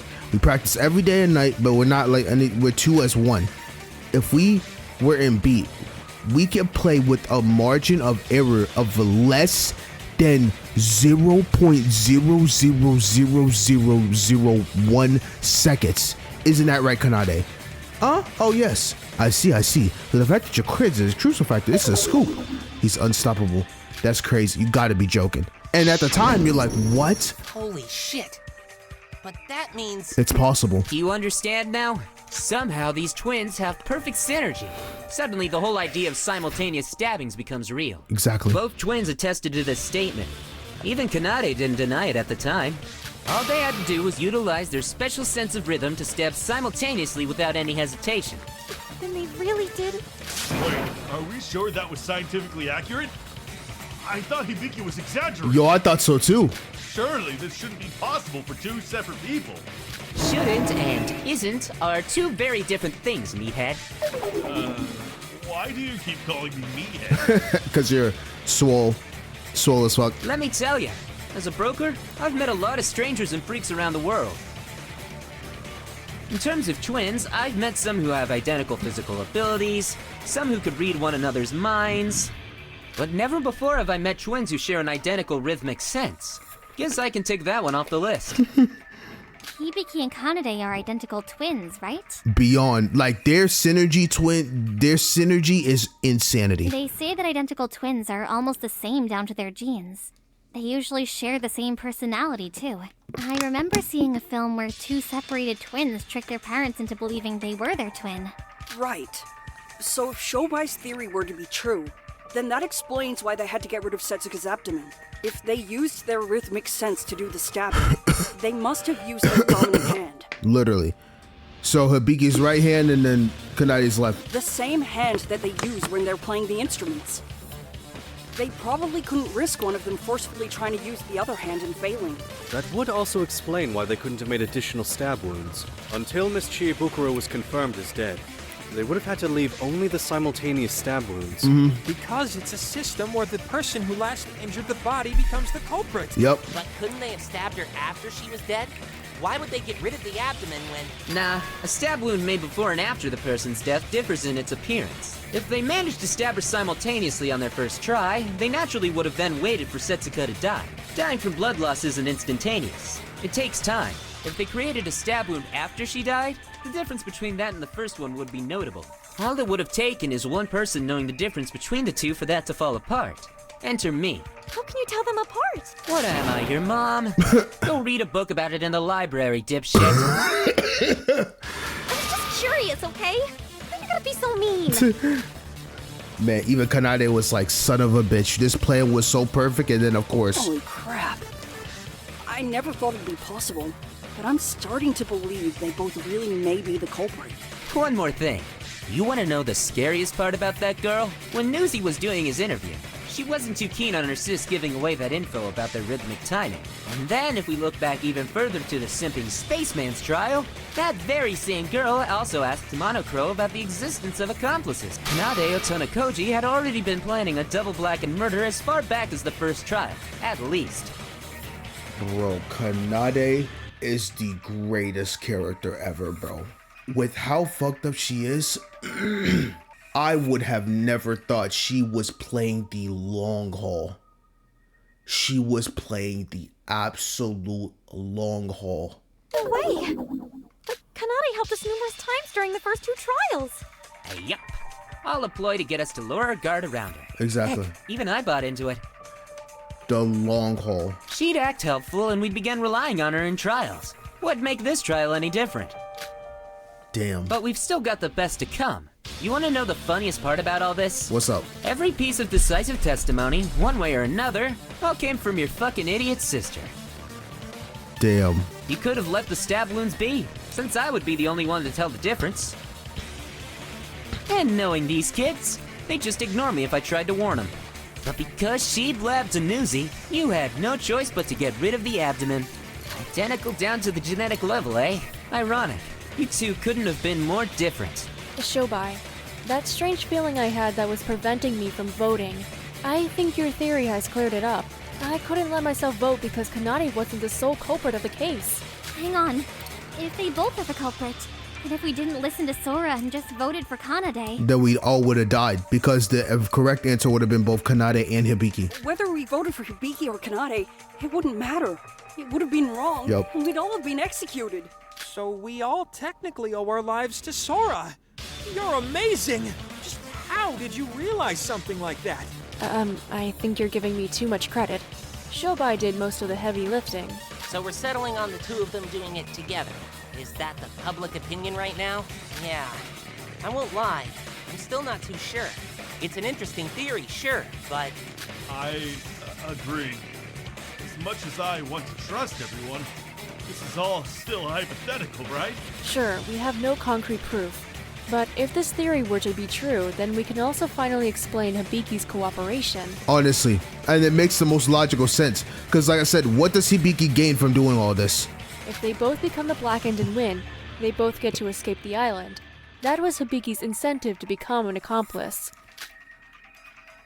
It's been a long battle, but we finally reached the true ending of this trial. I can't believe it, bro. I actually can't believe this. The Otano Koji twins are the true culprits of this case. Oh my god. Sora! Do you even hear the bullshit that comes out of your own mouth? I, and I alone, am the culprit. You think you're something real special after hearing Shobai's shitty theory, don't you? I have tried to play nice. I admitted my crime and asked to die peacefully. And yet, bitches and whores like you won't even let me do that. I will end you, Sora. Open your fucking ear holes and listen. Brother, it's time to exercise her. Nope. Just start this, bro. Do you see that? That's a demon. We gotta get her gone. Literally, pure demon at its finest. I don't know what else is there besides the unused antibiotics. I was willing to accept my death, but the shit you two spew has pushed me to my limit. Twins having special abilities, interviews as evidence, and you're gonna decide the results based on a theory that hollow without any solid evidence. This shit isn't conviction, it's just a figure of speech. A passing comment, irrelevant details, unrelated to the case. You hear me? But there are no logical contradictions with this theory. Not to mention, if you're the culprit and the double Blackened theory is wrong, we lose and you win the trial. Why are you getting so desperate about what you claim is an incorrect theory? True. Desperate? Look in the mirror, slut. God, I want to punch that stupid look off your face. I am a perfectionist. Even if I am to die, I won't let your dumb theories ruin us both being the culprits. Whining on about a theory without any evidence to back it up. Oh my god, that was the one. Poor, miserable bitch you are. Don't you dare shit on my perfect crime, you brain-dead fuck! Damn! I'm giving it a cover, but I can't back down now. I have to present solid proof that hasn't been yet. Yo, it's the unused. Whining on about a theory without any evidence. I'll pierce through That's those the one. words. That's the one. I see what they were trying to aim for. I literally see what they were trying to aim for. She was actually trying to perfectly stab in synchronization, but then she had the antibiotics as ready. If the things didn't work, she was literally going to try to find a way to heal bad Setsuka. And then after that's done, if for some reason, right, that's what I'm assuming, if for some reason she survived, heal her back up, retry again till it was a perfect synchronization. That's crazy. This is trial of the century, bro. Deadass. Trial of the century. Proof? You say there is no proof? Obviously, it was impossible from the start. A flawed theory. Let's ask the theory's creator. Do you have any proof, Shobai? Didn't think so. And you claim to know something that even Shobai is unaware of? Of course not, Sora. You don't even know who you are, let alone something decisive. In the end, this was all just a baseless theory. No, I have proof. Huh? After hearing what Shobai said, I looked through every single piece of evidence I'd found during our investigation. There's one final piece of evidence that hasn't fit into the theory, nor has anyone been able to explain its presence. The bottle of antibiotics near the pool. Antibiotics? I don't remember seeing anything like that by the pool. Me neither. What was something like that doing there? I'm not sure yet, but Tedia said something earlier that's just crossed my mind. Tedia, when you mentioned the blood packs disappearing, didn't you mention another change in the infirmary? The infirmary? The infirmary? Oh yeah! Do you mean the medical kit that disappeared for a while before reappearing later? Oh my goodness. Medical kit? So the antibiotics came from that kit? Well, I check the inventory of each room 3 times a day. Morning, lunchtime, and evening. Bro, Taria is the GOAT for this. And the medical kit that was definitely there last night had disappeared when I checked the room this morning. I was gonna tell you guys, but medical kits aren't harmful. I just assumed somebody needed it for an emergency. But when I came back to do my lunchtime stock take, I saw it sitting there back in its place, as if nothing had happened. So that means somebody used the medical kit this morning, right? No offense, Sora, but where are you going with this? What does a missing medical kit and stray bottle of antibiotics have to do with anything? As Tedia said, a medical kit can't be used to kill someone. At a first glance, it seems highly unlikely a murderer would grab it to try and patch their victim back up. But what if that was the case? What if it was grabbed as an insurance to guarantee a double blackened situation? Yeah, I could see that. Insurance? You said that they used their primary hands to stab Setsuka simultaneously without any margin of error, right? Both Shobai and Kanade herself have attested to her being an extreme perfectionist. So let me ask you this. What if they somehow managed to fail the timing? No way. You mean They would heal her back up. they were gonna use it to heal Setsuka back up if it failed? Yep. Exactly. Kanade has taken the medical kit with her for that exact reason. That's ridiculous! How would you know if you had succeeded or not in the first place? Dude, Monochrome exists for a reason, you know? Exactly. So they stabbed Setsuka together and called Monochrome to check if it would be a double blackened murder or not? Yep. Is Monochrome even allowed to tell them that? I see no reason for Monochrome not to. Telling the blackened that they are the blackened shouldn't be a problem, right? Yep. I'm more curious about that bottle. I'm incredibly thorough with my searches, but I didn't see anything like that. Where the hell did you find it? I just kinda saw it rolling around near the pool. Bullshit! I never even opened the damn thing! There's no way that I dropped the... You're caught. You just outed yourself, Kanade. Like, come on, bro. You are an absolute perfectionist and you can't even say your own shit right. Come on, bro. Fuck, no. GG.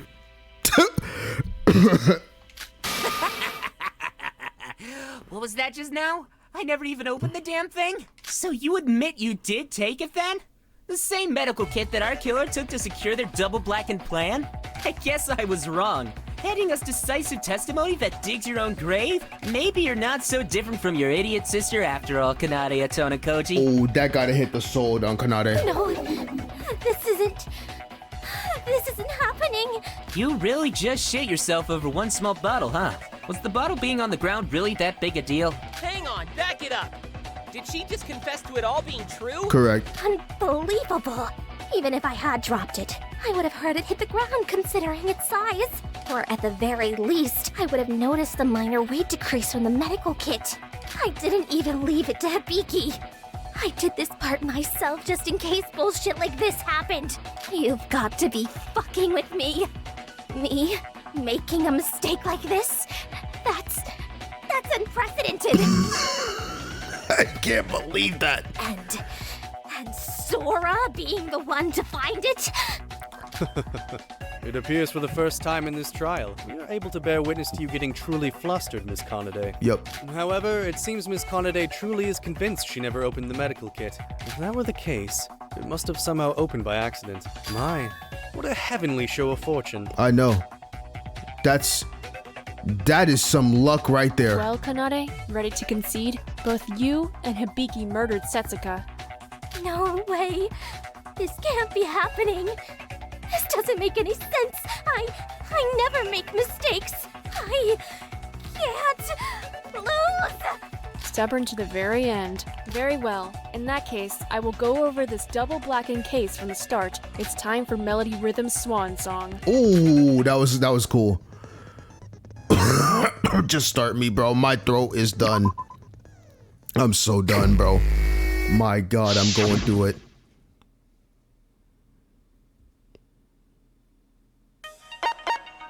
Okay, real quick, this is future me. Sorry to do this, but I'm going to skip this part where I show you guys like what I selected for these closing arguments and just show the closing argument on itself, reasoning wise, because I literally did so ass on this part to the point now I'm like, dog, the next trial I dead ass need a Roja's skill, because honestly, fuck this fuck this closing argument, bro. I'm tired of this nonsense. I did so bad. So if you see a skip to where we get to page 7 and it was done, best believe I went through a whole heap of trouble to get to this point. And I don't know why, I just could never get the timeline to match each other. I would be like slightly off, and yeah, it was just all bad. So yep, just wanted to give y'all the heads up. Now back to the video.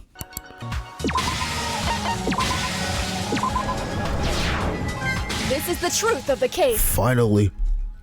I was getting cooked. Way back in the early hours of the morning, while we were all still sleeping, Yep. the culprit awoke long before the morning announcement. Knowing that Mikado prepared our breakfasts way in advance, they used this to their advantage and slipped some sleeping drugs into the coffee at Aroha's seat. This was done to make sure that Aroha would have no alibi throughout the entire day. Yep. Not long after daybreak, the true plan was set into motion, calling for Setsuka to meet them at the pool. En route to the scene, the culprit made a quick detour to the infirmary and grabbed a large quantity of blood packs in addition to a medical kit. Since it was already gone by the time Terdia made his routine morning stock take, we can assume they wasted no time at all in grabbing those items. Once they arrived at the pool, they immediately pounced upon Setsuka, giving her no time to react. It was crucial they not kill her during this attack, however, merely render her unconscious. As soon as Setsuka was out cold, our culprit signaled for another individual to join them at the pool. Our second culprit. Yes, despite all the odds and our previous assumptions, Setsuka was in fact not just killed by one person, but in fact 2 separate people at the same time. Boy, When this the was second a culprit arrived at the trial. pool's gates, the first culprit handed them their own e-handbook plus over the top of said gates. This was to manipulate the gate records, a crucial trick used throughout this case. The second culprit entered the pool using the e-handbook plus they were given by their co-conspirator. The in-record of the first culprit and Setsuka already existed in the gate records database. So when the second culprit entered through the gates, the results showed an out-record of the first culprit. By doing so, it guaranteed that the second culprit was able to enter the pool without using their own e-handbook plus and leaving a record. Next, the 2 stabbed the unconscious Setsuka simultaneously with a knife. Usually, it would be a matter of whoever stabbed the victim last would become the culprit, regardless of how close the 2 individuals attempted to time it. But our culprits shared a sense of rhythm with each other that was so in sync. Its difference was undetectable even with an electronic sensor. That's what's crazy. How might this be possible, you ask? Because these two individuals were twins that had ultimate talents related to rhythm. After ascertaining the fact that they stabbed her at the same time, the first culprit left the pool. Once again, the gates were manipulated, this time with Setsuka's e-handbook plus, to make it seem like there was nobody at the pool according to the records. As she was leaving, she also put up a sign that said "Pool sanitation time, please do not enter," in the front of the pool. This way, no one else would enter the pool while they took care of the body. However, without realizing it, this was where the culprit made a pivotal mistake. The medical kit that was prepared as insurance to heal Setsuka in the event that they mistimed their simultaneous stabbing must have somehow allowed a bottle of antibiotics to fall from it. We're not sure how the culprit didn't notice this, but it was the single bottle that allowed us to prove the double blackened theory. After the culprit left, they re-entered the pool 3 hours later with the tools they needed. I cannot believe this. Tools shouldn't take too long to find. However, to further paint Iroha as our prime suspect, the culprit made sure to leave a lengthy 3-hour window. Yep. Upon returning with the necessary tools, they got to work. And by work, I mean cutting up Setsuka's body into multiple pieces. The reason they dismembered her body was to transfer the body to a different place, which I'll get to in a moment. During the dismemberment, it was imperative they get rid of the abdomen that showed 2 people had stabbed the body, each with a different hand. After concluding the process, the first culprit wiped down the pool using its towels, while the second culprit disguised himself as the first culprit. They were twins, so only a few adjustments were needed to make them completely indistinguishable. One of these adjustments involved altering their body shape. To do so, they put both of Setsuka's hands into a plastic bag and pinned it to their chest. Conveniently for the culprit, they also needed Setsuka's fingerprints to utilize her e-handbook plus. I still can't believe it, bro. For tricks later down the line. So by using the hands as part of their disguise, it also allowed them to carry the hands around with ease. Essentially, it was like killing 2 birds with 1 stone. Literally. Equipped with Setsuka's hands, they could now use her e-handbook plus whenever they wanted, just like Emma did with Kokoro's during the previous trial. The culprit then sent a message to Iroha using Setsuka's e-handbook plus. The message called for her to be in front of the mirror house at 18 o'clock. It was because of this message that Iroha didn't join us for the parade, further extending the period in which she would have no alibi. As soon as the message was sent, the second culprit left the pool while still disguised. The sign that was in front of the pool was placed back inside, and they set off towards Department A. After arriving at the ghost house, they removed the disguise and entered inside, making absolutely certain Iroha would notice them. This was yet another thing the culprits had planned out, in an attempt to frame Iroha further and increase our suspicion of her. However, that was when their second crucial mistake occurred. In a hurry to get out of their disguise, the pin used to hold the plastic bags fell to the ground, unnoticed. Had it not been for the pins, we may very well have been unable to prove the disguise theory. Now inside the ghost house, the culprit ran to the house's fuse box and cut its wires, as well as killing the fire at the fireplace, creating a blackout from within. The blackout was necessary so that others wouldn't notice the discrepancies inside the ghost house until the designated time that the culprits had planned. Extinguishing the fire wasn't just for the blackout, though. The chimney's passageway also needed to be clear for a later part of the plan. A little later, the second culprit redisguised themselves as the first culprit and left the ghost house. There, they would join the rest of us for the parade, in the guise of their own sister. Of course, none of us had even the slightest inkling of being hoodwinked at the time. The resemblance and impression was uncanny. They simply smiled and waved as the parade unfolded, while also giving their sister a rock-solid alibi at the time. Meanwhile, the first culprit was waiting for the monorail at the Department C station. Let's go back slightly and focus on what they did up to this moment. Prior to the second culprit heading over to the ghost house, the first culprit had taken the time to move all the body pieces from the station to the pool. During the second culprit's creation of said house's blackout, the first culprit had their hands full with both disposing of the pool's signpost and putting the chest piece of Setsuka inside one of the parade dolls in the Department C storage area. Back to the present. At 1810, the monorail heading to Department A arrived and the first culprit began their process of slowly relocating the body. with absolute precision, mind you. Can't believe this. The method they used to do that was throwing one body piece down the chimney every time the monorail sailed past the ghost house. Typically, this method would be suicide for any normal person, but not our culprit. They made it seem like the body had teleported inside the house. Unfortunately for them, since the ghost house was next to a track that connected Department A and C, they only had 4 chances to throw the body pieces inside, considering that monorail is only active every other hour. Excluding the torso and 2 hands, they were tasked with handling the 7 remaining pieces. Was this going to be a problem? Of course not.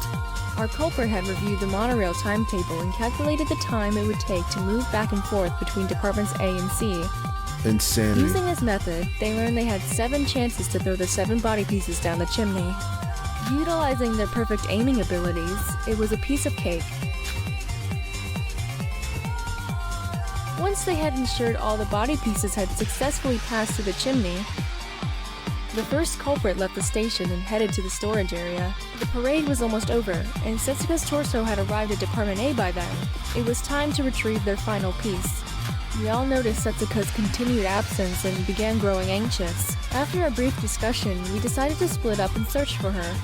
Under the pretense of searching Department A, the 2 culprits regrouped inside the storage area and swapped places once again.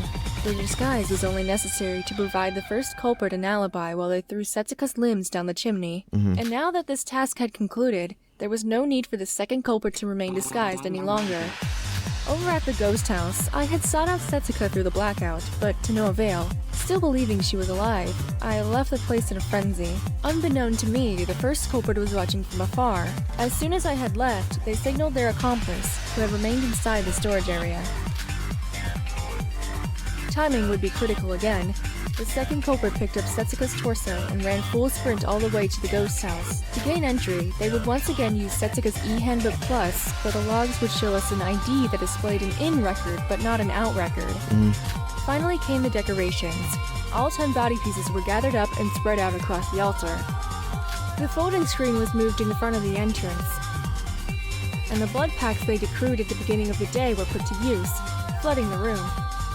This was to create the illusion that the crime scene was the ghost house, and the culprit dismembered the body behind the folding screen. Emphasizing it further, a large trail of blood was planted by the culprit, leading up to the altar. They even spread some out on the altar as well, for good measure. And then the finishing touches came in the form of the culprit deliberately dropping their hairpin near the altar, and sending everyone a message using Setsuka's e-handbook plus. It needed to look nonsensical, to demonstrate a state of panic, but also make a vague reference to the ghost house, to suggest you may be there. Of course, fleeing the scene would be too risky. So instead, they simply hid in the space behind the folding screen, waiting for us to arrive. Like a moth to a flame, we were all taken by the unsightly scene of the ghost house, hesitantly following the trail of blood up to the altar, where our friend lay in pieces. It was a grueling task and an incredibly convoluted plan, but this was how the 2 culprits managed to move the body and fool everyone. The killers, who didn't just murder Setsuka, but viciously and brutally mutilated her body into pieces. The twisted psychopath with a cunning mind and a lust for blood, and her unknowing accomplice, whose involvement was far more severe than we could ever imagine.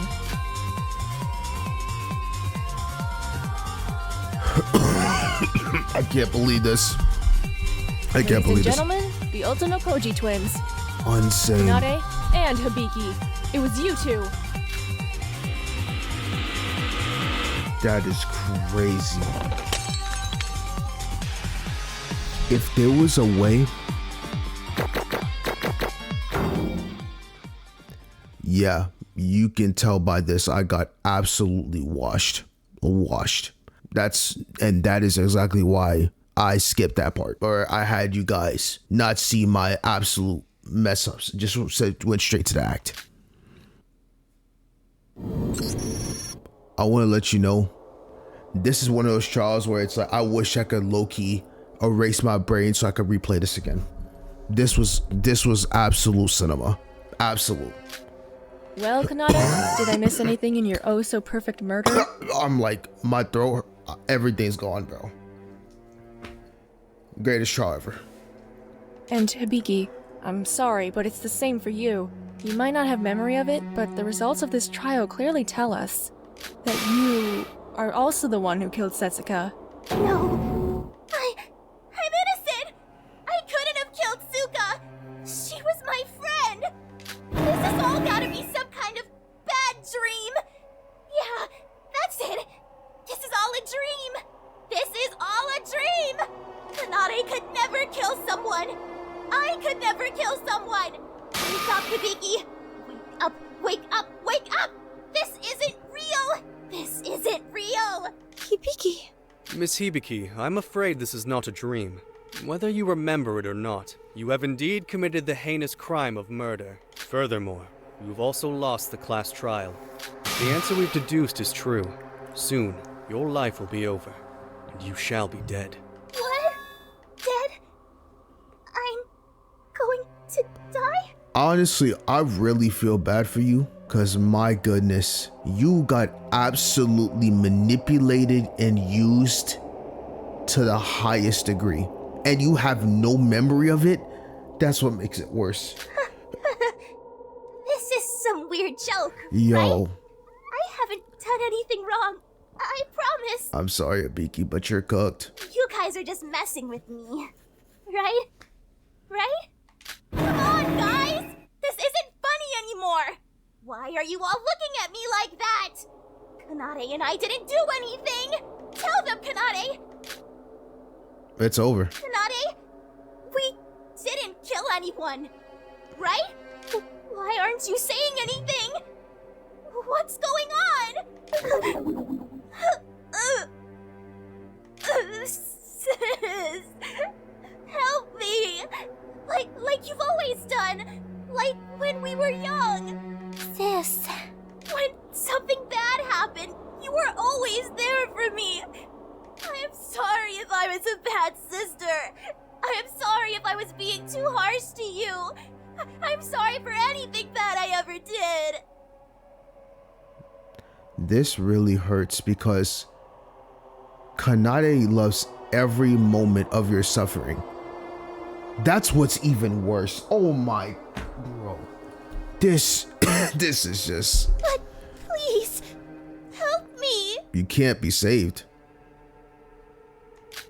It's just unfortunate that you was born as Kanade's sister.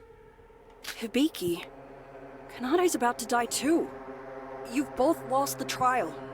Even she can't help you in this situation.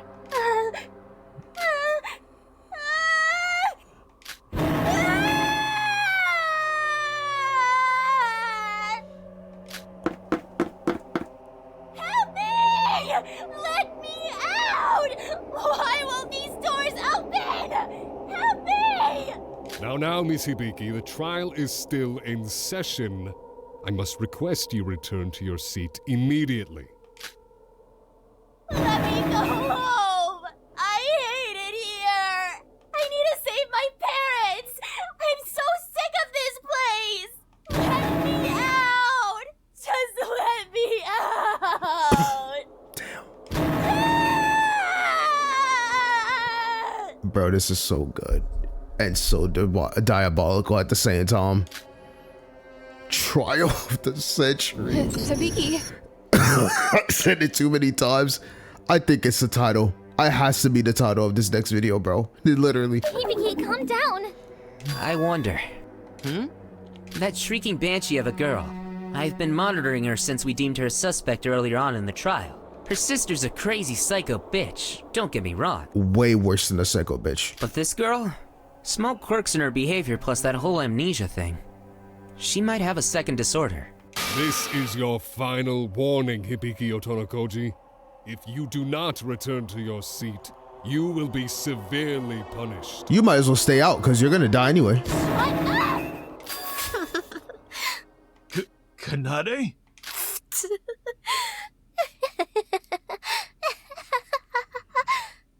Sis.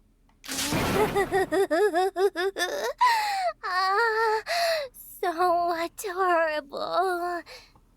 She's literally Korekio in female form. Deadass. Deadass. I can't describe her any other way, bro. But she's way more twisted and way better than Korekio. But literally, this literally feels like she is actually Korekio in female form. but not correct, yo. She is her own person and is the GOAT, but this is diabolically. Like, the way she is staring at her sister. Oh, this is crazy. I have nowhere to run, right? Well then, as they say, if you can't beat 'em, join 'em. I'm beyond furious that my masterful plan has failed. But knowing that I get to see my sister's most painful, most heart-wrenching, most despairful moments while I die. She might be deadass worse than Juko. I'm serious. Even though Juko like murdered like a whole ton of shit people, I feel like she literally takes the cake in all aspects. Truly I don't even know what to say. Like, the most complex character in all of history.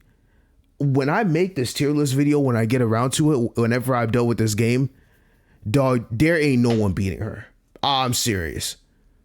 I could talk about her for like hours on end. Deadass. The greatest character to ever exist. Perhaps I found a way to win after all. That's insanely despair. Congratulations, everyone. You should be proud of yourselves. Boy, I'm so proud of Shobai and Sora, bro. They killed this shit. And Yuki, I can't lie. Yuki didn't have it all, but he knew a good bit. Both Hibiki and I, we are both the culprits of this case.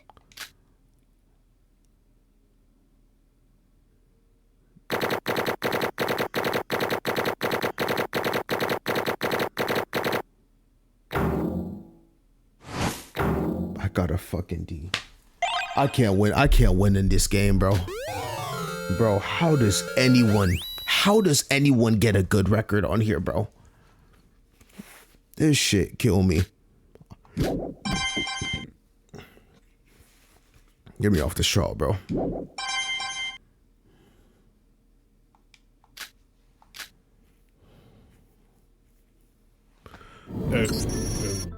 I'm glad to hear that you have all reached what seems to be a unanimous decision. After like, I don't know how many plot twists.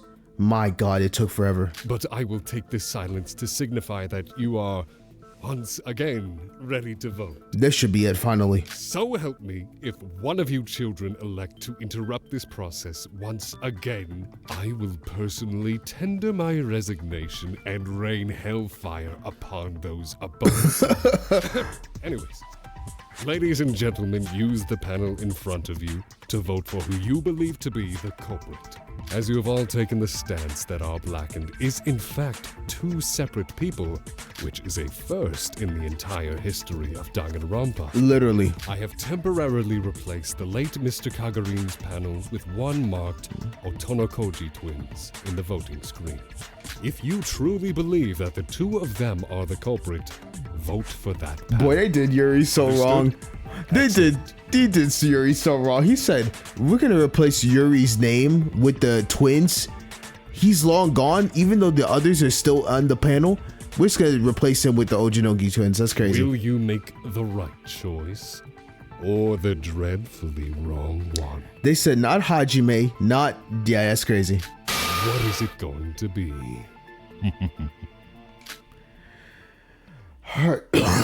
Oh, let's get y'all going, bro. I'm so sad for Hibiki. I dead ass. And I'm actually heartbroken that we really... Both of them, bro.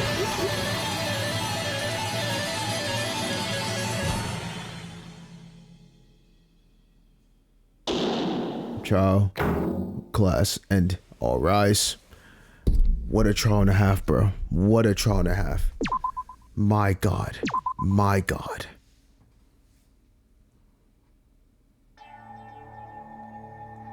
You sick, diabolical motherfucker. I swear to you. Oh.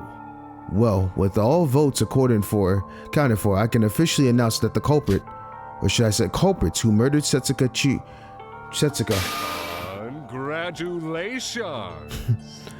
Were indeed Hibiki and Kanade Otonokoji. Congratulations on voting correctly for such a convoluted killer. Shit. Holy fucking smokes. What? The blackened really was two separate people. Honestly. Indeed, to be honest, I found myself quite at a loss upon them seeing them simultaneously deliver the final blow. By its very definition, a class trial is a system that, while multiple victims can occur for one case, no two students can be the culprit. However, no matter how many times I reviewed the footage, I was unable to discredit any slight differences in timing.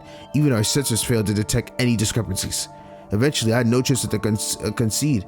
In this field, triple mutual kill, the rules are absolute. And in this case, while certainly unorthodox did obey the rules, I wish to convey my utmost praise for the twins, as they not only found a minor loophole within the rules, but also utilized their talents to pull off an impossible feat. Truly remarkable. I'm generally speechless. Not for a second did I think it was possible we'd lose the trial. Blackens have always been one person. Why should this trial be any different? This is the beauty of this plan. No matter which of us you voted for, you still lose. I created a plan that confused even Monochrome. If our host was at a loss, I'd figured there's no way you guys wouldn't be able to solve it. And even if you did, I managed to set things up so that only viable alternative would be to suspect Iroha. But somehow, despite all of that, the plan still failed. That's, to me, that is a straight stroke of luck. I'll be real with you. I think personally, if Yuki was not in this trial, you possibly would have gotten away with this. I'm so serious. I think his ultimate luck is a different breed, bro. That's how I feel right now. It seems like I underestimated both Shobai and Sora. Oh, me and Shobai and Sora, don't get it twisted, but it's something about, even though he didn't play much of a role, Yuki's ultimate luck just, I feel like it has to play some part in this. He's right. Those two did all the hefty lifting in this trial. If it weren't for them, it is what it is. Don't get me wrong, I made sure to keep Shobai in mind when I started planning this. It doesn't take me long to catch on to people like him. As soon as we met, I knew he would be trouble. But you, Sora, who the hell are you? What are you? There's basically nothing special about you. On top of that, you can't even remember your own talent. How was someone like you able to win against someone like me? Sora. Just what is your talent? Boy, I can't wait, boy. That's what I would like to know. You. Why? Why the hell did you murder Setsuka? I'm actually very surprised you really fucked with Setsuka like that. Nikkei? That's surprising. What's wrong? I thought you didn't care about whether we lived or died. Well, no. I suppose you in particular have a reason to be mad about it. Well, I'm confused. I'm confused too. Like, that's anything new, but put that aside. So, you wanted to know why we killed Setsuka, yes? Thing is, maybe you had a reason, Kanade, but Setsuka was like another sister to Hibiki. Why would she agree to help you kill her? Seriously? Is it obvious? They're voids. It was a double void killer. Bro, if I hear right now that no, I don't even care if it was Hibiki. She got manipulated. If I hear right now that, first off, I gotta apologize. My ass really thought Setsuka was a void this entire time, and she wasn't. Oh my god, that's absolutely insane. But if I hear right now that Kanade was not a void, I'm gonna lose my shit. I suppose that'd be only logical conclusion, right? Both of the previous kills were done by voids. Pretty much their job to make sure we don't get along. Any sign of harmony and they'll intervene. Then does that mean aside from Mikado, they're the last two voids? Kanade's like staying quiet. Don't just stand there. You killed Setsuka. We want answers. One of you better start talking and quick. Kanade's like, I'm gonna stay. The twins really part of Void? Had they really struck 3 times in a row and killed a third friend? Like Shinji said, they were voids. That means no one knows the identity of all 5 voids. Or that we know, now we know the identities of all 5 voids. And if they were about to be executed as blackers, that would mean. And just when we thought we could see the light at the end of the tunnel. But. Pardon my interruption, but if I may, what are you gonna say? You may shut your mouth and keep the hell out of this. Time out. Let me finish, good grief. All day you've been so mean to me, Mr. Otori. It's enough to make a grown magician cry. Allow me to explain. Although I believe this is something you'll all will be quite intrigued to hear. You see. So let me get this straight.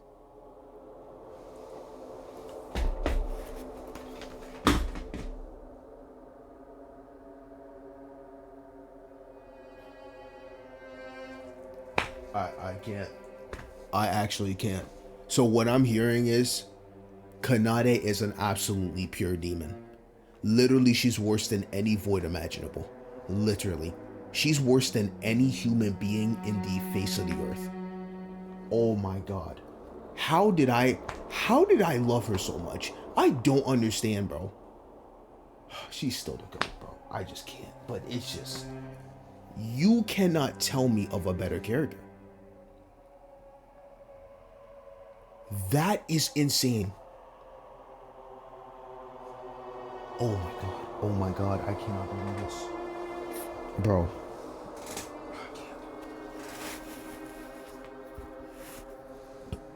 Yeah, they ain't voids, neither of them. What? What did you say? What do you mean by that? Of course they are. What gives you the right to... I tip my hat to you. Well, I'm not too pleased to have my thunder stolen. Mr. Hashimoto is spot on. The Otonotokoji coins have no relation to us voids. Fucking insane. What? But the voids were supposed to murder... You are forgiven. I understand your confusion, given the previous murders were all committed by us voids. Quite exciting. But a void killing is nothing more than a contingency plan, if you will. As I have stated many times before, all students are eligible to become a murderous blackened. I repeated this fact myself countless times. Anyone can become a murderer. Yeah, that much was obvious in the trial alone. The voids want to make sure the killing game continues. Ain't no way they signed off a plan so risky, which meant it had to be someone or someone's, in this case, who generally wanted out. How awkward. Indeed, I was quite perplexed upon learning that it was not one of my fellow voids behind this killing.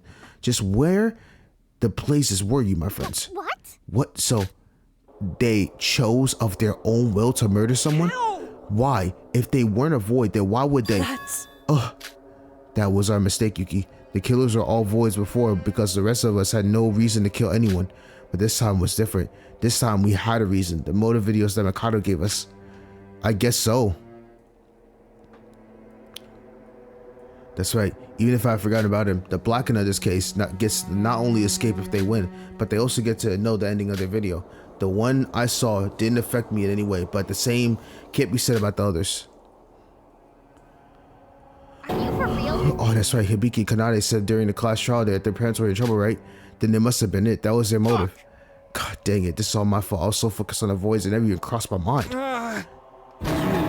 Mikado, this is all your fault. If you haven't given us these motives, then...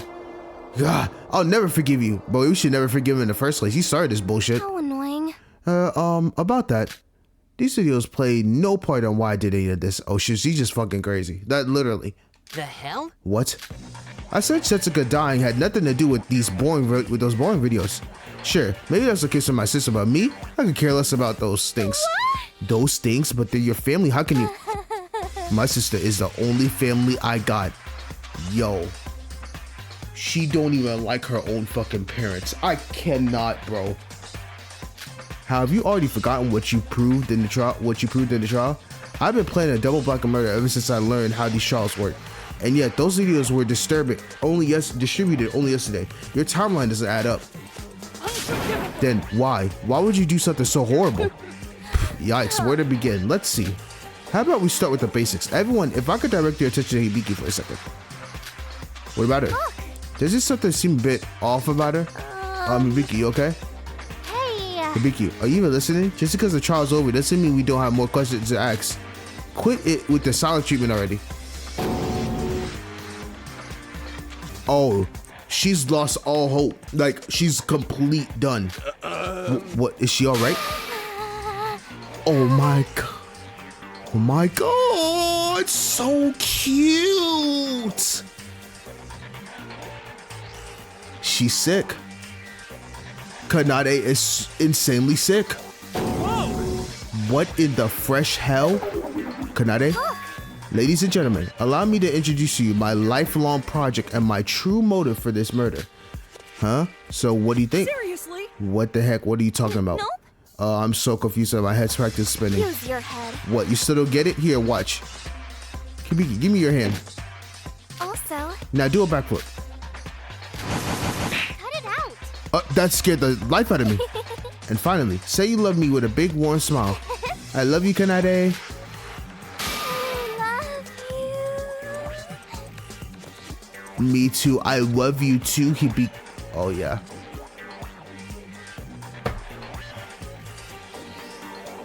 She's beyond repair. Beyond sick. The hell? What the fuck is going on? Hibiki? Hibiki, wake up, Hibiki. Impossible. Save your breath, Sora. When she's in this state, I'm the only one she's listening to. How did you do that? Have you hypnotized her? Or maybe you've learned how to mind control people? Well, that came out a So that's what I was huh? listening. I still couldn't figure out why the little shit's actions didn't make sense, but I guess I got my answer now. Shobai, what's going on? Like this. How do I put this? With the Blackens while the Blackens were officially Kanade and Hibiki Otokoji, in reality it was Kanade and Kanade. So she turned Hibiki into another Kanade. What the absolute fuck, bro? And it makes sense. That's why everything was so flawless. And the only reason why it wasn't flawless was when she was out of mind control. What did you say? What are you talking about? Stop speaking in riddles and just answer a question. Why do you always insist on yelling at me? I already gave you your answer.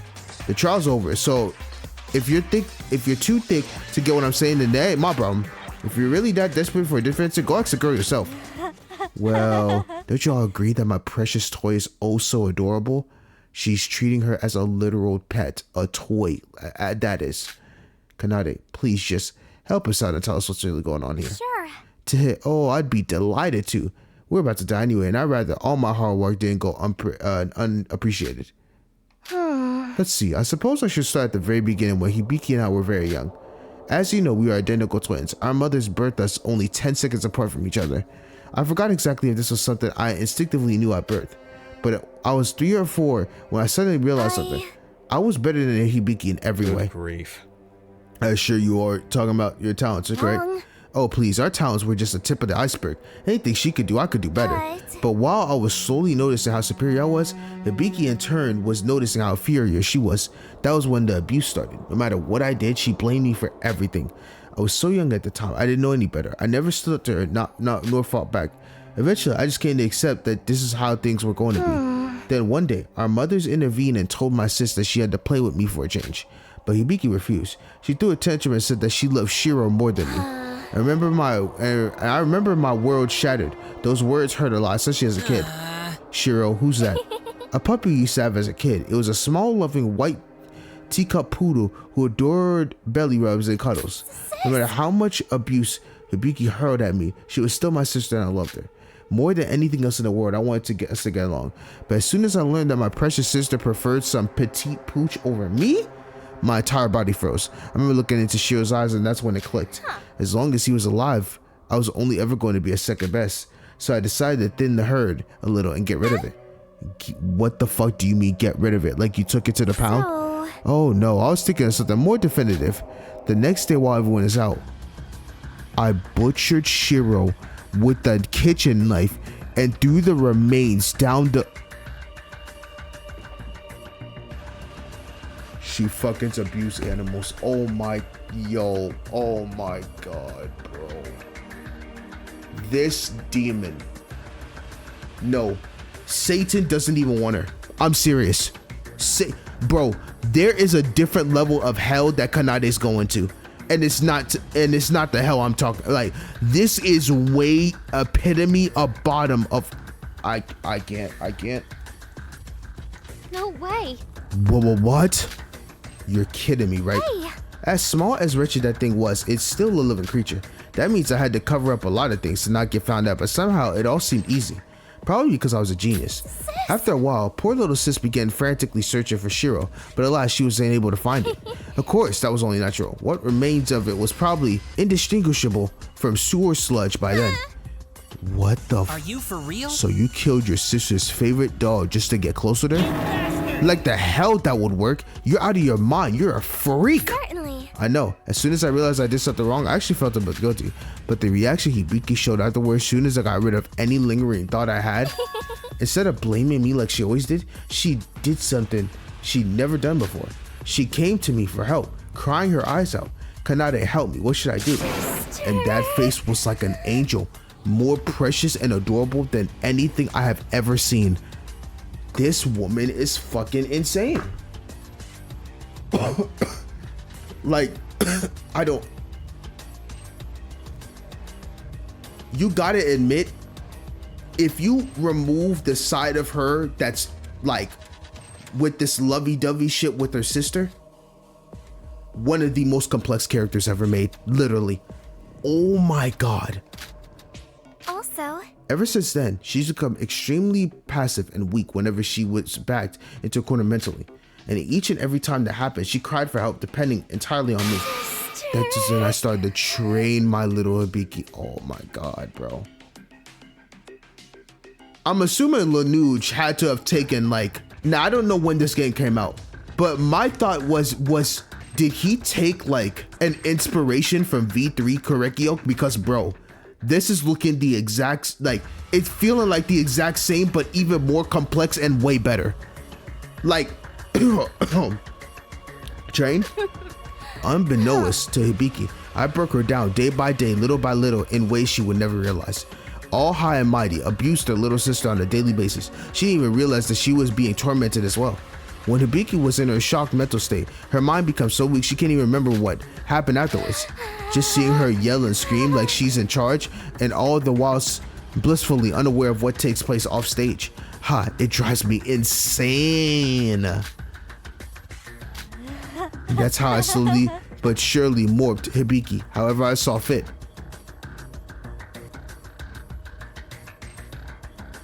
It wasn't easy at first. I had to try numerous different methods to find what was most effective. In the end, I learned that eradicating whoever Hibiki held close to her would slowly increase her reliance on me.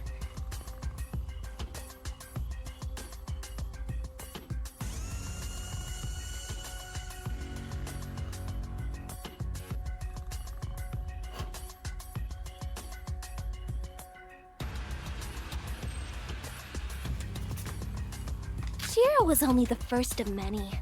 For example, there was Hibiki's best friend Ayumi from grade school.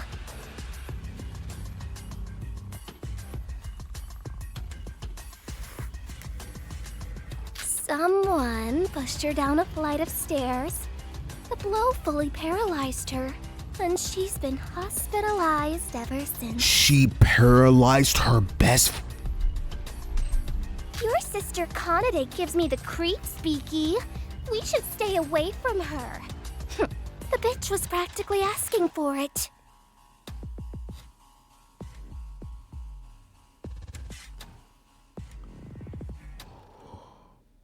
Then there was that middle school homeroom teacher Hibiki had a crush on. Oh, you cannot tell me she literally killed a middle school homeroom teacher. The man probably didn't do absolutely nothing, but because she even liked the guy, he got killed for it. He was always so hardworking, so I tried to help him out by filling his veins with muscle relaxant and burying him alive.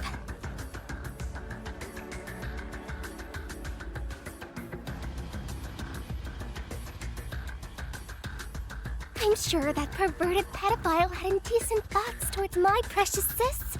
I hope he died painfully and slowly. If Hibiki knew what I had done for her, she'd be thanking me. Even Melody Rhythm brought its fair share of troubles. The recording engineer, the makeup coordinator, the manager, every single one of them. They all just got in the way. So I got rid of them. Poor little sis. Her mind's become so fragile that even the smallest things can send her off the deep end. And right into my arms.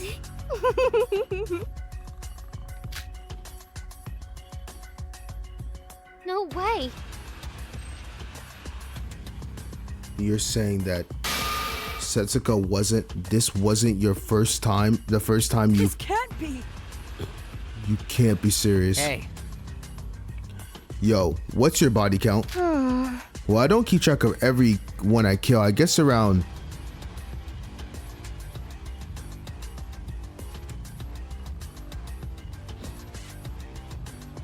She's killed about 60 people. And there's possibly even more than that.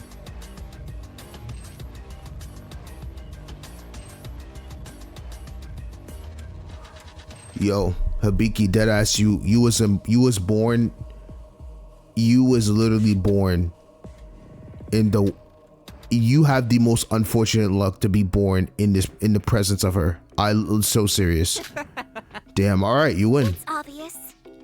It comes to a point where I got rid of everyone acquainted with Hibiki. How in the world did you not get arrested for all of this? It is what it is. I don't know really. Either I'm just that smart or cops are just that dumb. Honestly, I'd say it's a bit of both. Possible. Which is why this feels so weird. After all those perfect plans, this is where I finally fail? What?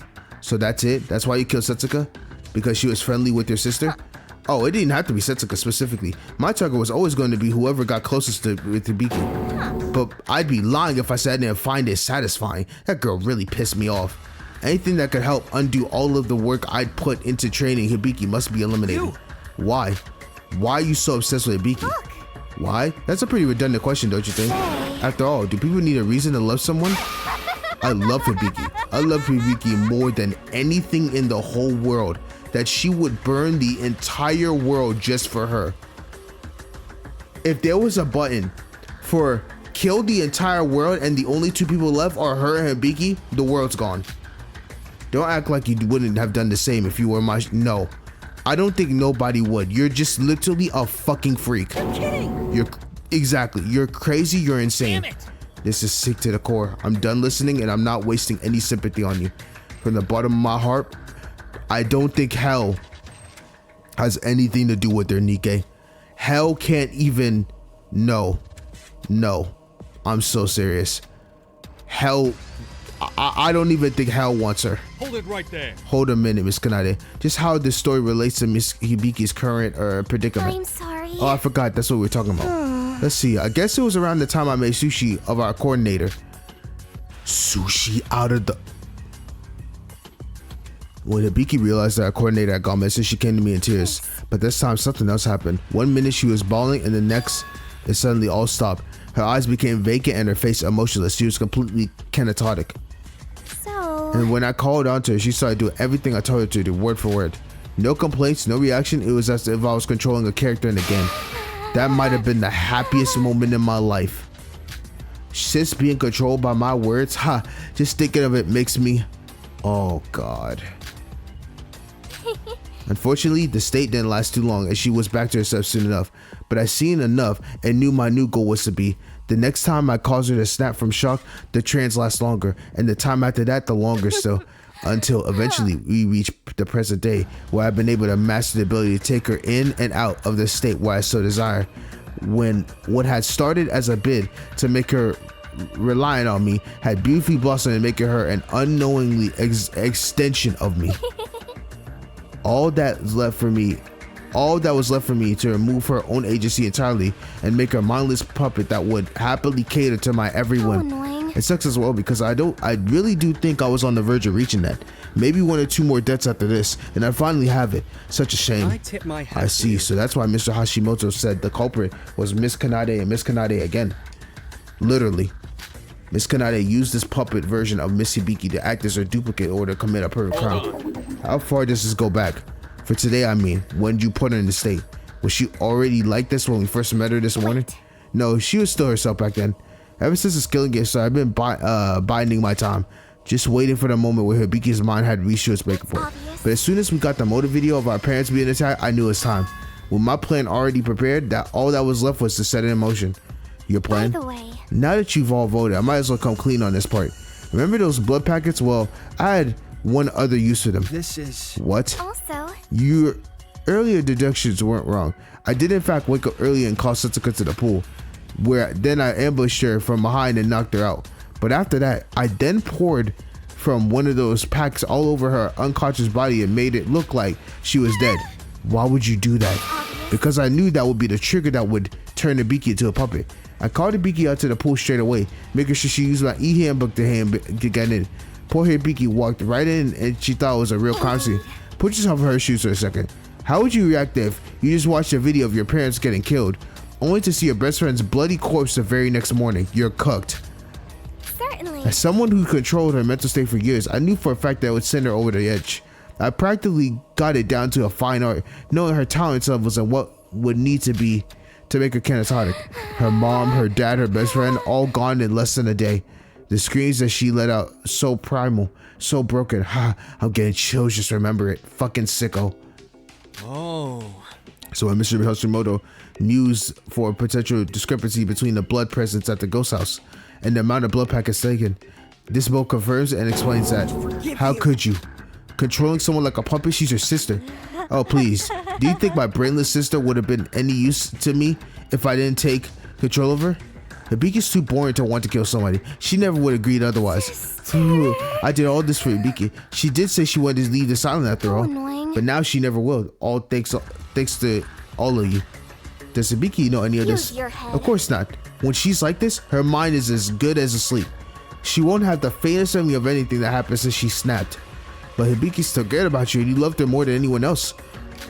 Kanade Otokoji, as a human being, as a family, you really are they're not the worst. She's transcended hell. Judge me all you want, I don't care. People come in all different shapes and sizes after all. It's not like I expect you guys to understand me anyway. Hey. Yo, fatal attraction. Not that it matters, but let me ask you something. Alright. You fessed up towards the end of the trial, right? You clearly proven that you got the smarts, so why not fight back? Now what is he on about? Serious? Feels kind of off if you ask me. Unlike the two before her, this trial ended because she forfeited, not because we beat her. Hell, even I had considered the whole double black and part thing. That was all up. Even I had to consider the whole double black and part. That was all albino, girl. You could have just snatched victory from the jaws of defeat. Maybe, but I'd rather keep my dignity rather than kick and scream until the end. As soon as people started talking about the double black end, it was game over for me. Besides, I wanted to see Hibiki's despair, bro.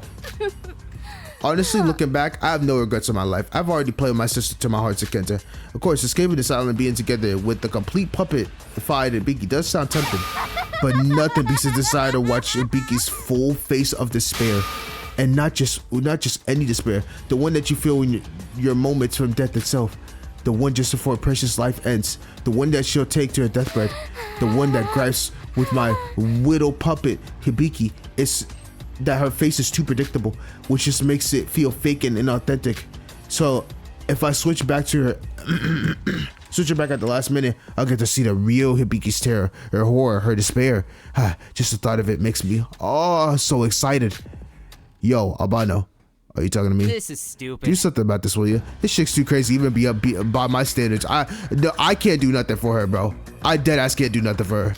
You're good at wrapping things to stuff up, right? What do you mean by? No, just by when. But when I looked around, everybody was doing what they could to avoid looking at Hibiki, and frankly, I couldn't blame them. To call her explanation insane didn't even come close to scratch the surface. Honestly, even authors of horror or thriller would have a tough time devising something this mess up. I think this is where Lanuge come into play, and I really believe Lanuge the most insane writer ever, because I don't even think writers of this magnitude could make someone as complex as Hibiki. And no, as complex as Kanade. I'm so serious. To know you were sharing the same air as this degenerate monster made you want to throw up. Kanade Otokoji, this classmate who we once thought as our friend, this is her true self. And yet somehow, she still wasn't done. Can we start this thing, bro? I'm sorry. And I hate to do this because I'll tell you right now, still one of my favorite characters of all time. Besides that lovey-dovey shit, I'm sick. I actually feel like I want to throw up. She's still a GOAT. I guess then we shall proceed to the trial conclusion. Oh wait, just a moment, Monaco. I forgot to mention that I found this while rummaging through a certain someone's belongings. Would you care to explain what this is? This is a note I found inside Setsuka's pockets when I killed her. Oh, what does it say? I was so busy with the plan that I didn't have the time to read the details, but the fact that she had it on her body probably means that it contains something important. Setsuka, read it to us now. Hold on, let me just... This? What does it say? Well. Wow, do I feel bad for you guys. Hey. Would you sell us already? Mikado, are you sure you'll be alright? Excuse me, I'm afraid I don't follow. Well, it's just that you boys sure have a tough road ahead of you as well. Kanade, what is this note? This is a will written by Setsuka. A will from Setsuka? It seems like in the event that someone killed her, she kept a log of all the information that she gathered and learned on her own, like an insurance policy. Information? I remember Setsuka ever telling us about that. She must have discovered something. I don't know why she didn't tell us sooner, but she must have found something big. Come to think of it, she's been acting weird ever since we arrived on the third island. You're right. She did talk like something was up back when the motives was revealed as well. My, this is really big news. She kept all this to herself? Hey! Well, what does it say? Just tell us already.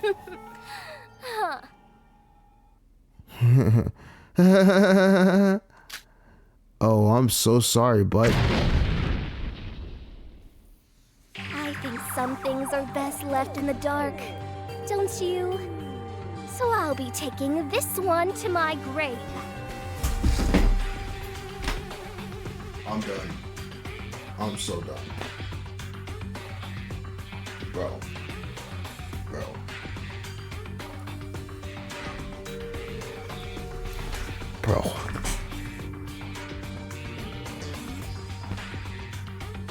What is this woman, bro? I can't, bro.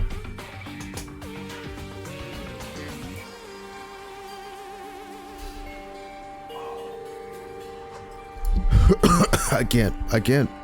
No! Haru! Somebody stop her! We need that info! Bro, I deadass would have given her the meanest uppercut. I don't care if I'm a guy. No way. We're too late! A note as small as that burns out in a matter of seconds! Oh, never mind. She always had that thing ready. Forget it.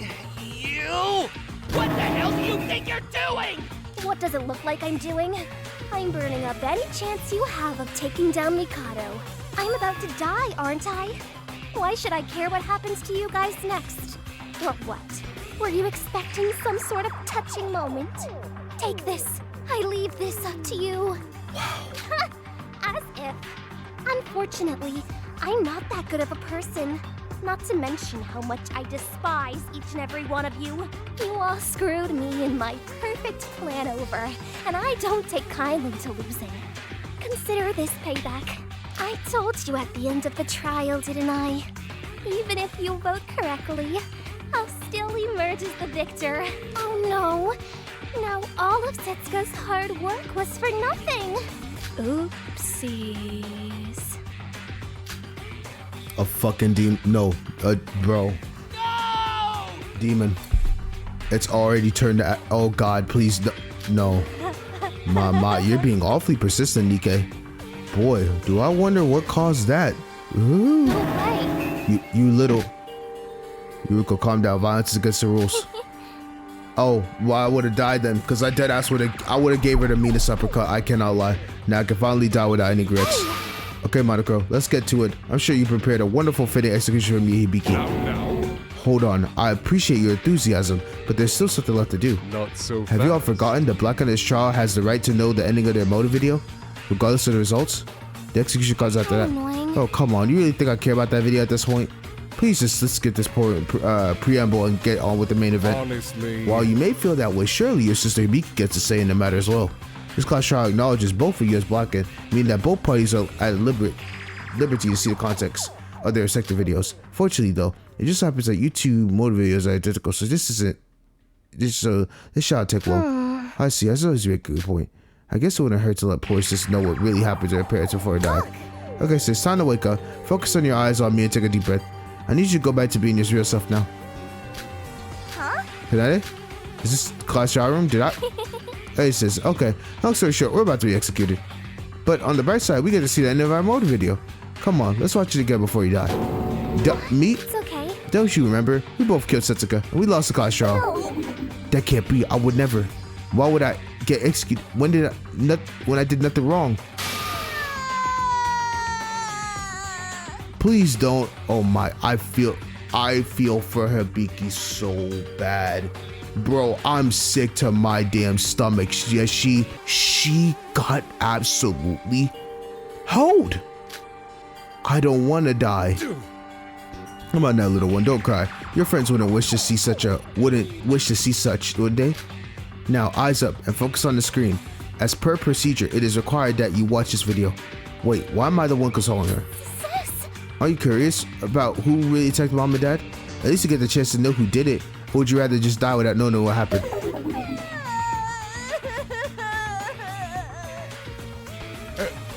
Well, she doesn't seem like she's fine. Does she? Nevertheless, here we go.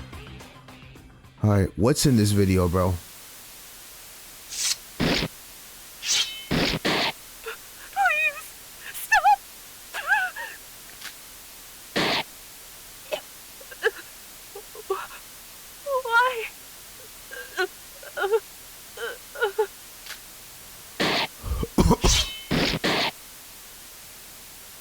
The huge screen over our heads showed a video of a couple looking to be around mid-40s or 50s getting stabbed repeatedly by someone.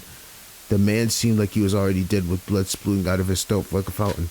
The woman also seems to be moments before dead. She was desperately trying to stop her intestines from falling out as she's pleading for her life.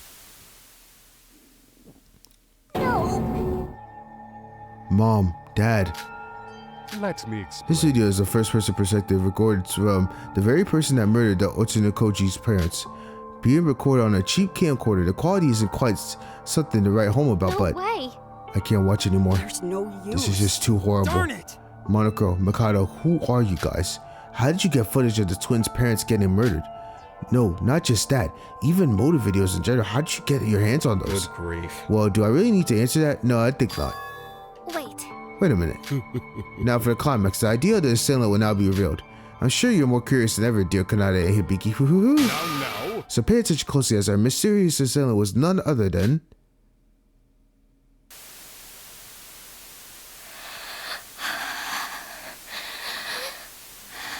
Please do not tell me I think who it is, bro. With the couple now laying there, dead, the assailant could be hearing breathing heavily, looking 2 and 4. It's as if they were looking for something. We all watched as this mysterious assailant wandered around the room before finally stopping in front of a full-body mirror. And looking back in the mirror was this mysterious assailant, along with the horrifying truth.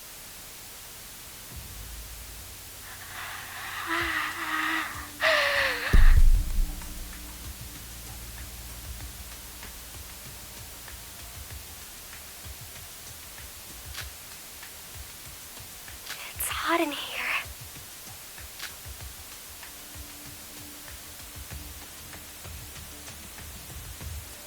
What the fuck? The horrifying truth of who was looking into this mirror, the horrifying truth of who had savagely murdered Hibiki and Kanade's parents, was that none other than Kanade herself. Wait! Kanade? What's going on? What? You even killed your own parents? This is a joke, right? Kanade, tell me it's not true. It was you? You killed mom and dad? But how? I trusted you all this time, so then what's... wrong. Ricardo, would you care to explain this video? Because I never murdered my parents. I'll admit that, yes.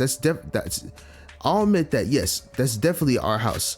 And yes, I plan to do that as the last straw for breaking Hibiki. But that's all it ever was, a plan. I decided to hold off until Hibiki was further gone than she is now. I'm afraid I cannot shed complete light over this, as it is Mr. Monoko who is chaperoning this field trip of mutual killing. But I can say with absolute certainty that each and every one of the videos distributed were in no way doctored or fabricated in any way, shape, or form. This I swear to you on my magical oath. Vicious oath. Well, no one gives a shit about your oath, so that doesn't mean much. Time out. Ouch. I get that you're angry, but to make such a person... Wait a minute. Oh my god, it went so quick. Oh. Oh ho ho ho.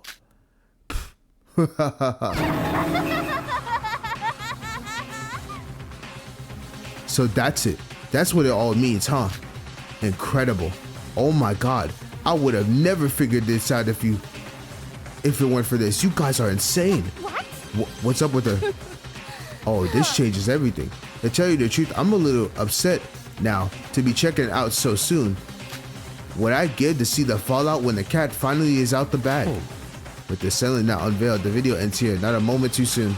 As it sees Miss Kanade as quite the revelation. Don't worry. Oh, don't worry, I'm not gonna say anything. This will take all the fun out of it. What the fuck, bro? Hibiki will be taking a secret to our graves. Very well. Students, I apologize for my interruption, but you should know that it's long past midnight. For me, it is 2 o'clock in the morning, bro. Bro, oh my god, I'm so cooked. I'm tired as fuck. I imagine you would all benefit from a good night's sleep, no? So let us finally put an end to this lengthy trial.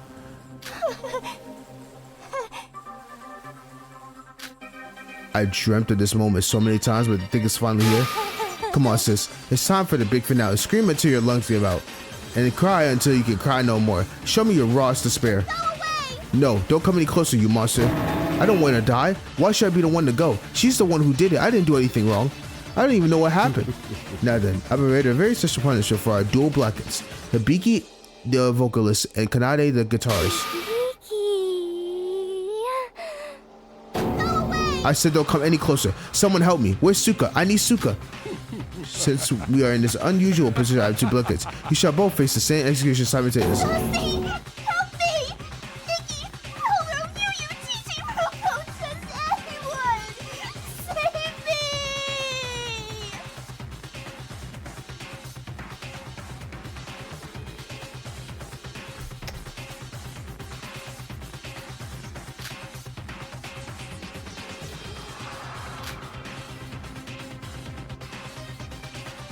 I'm crushed. It's punishment time.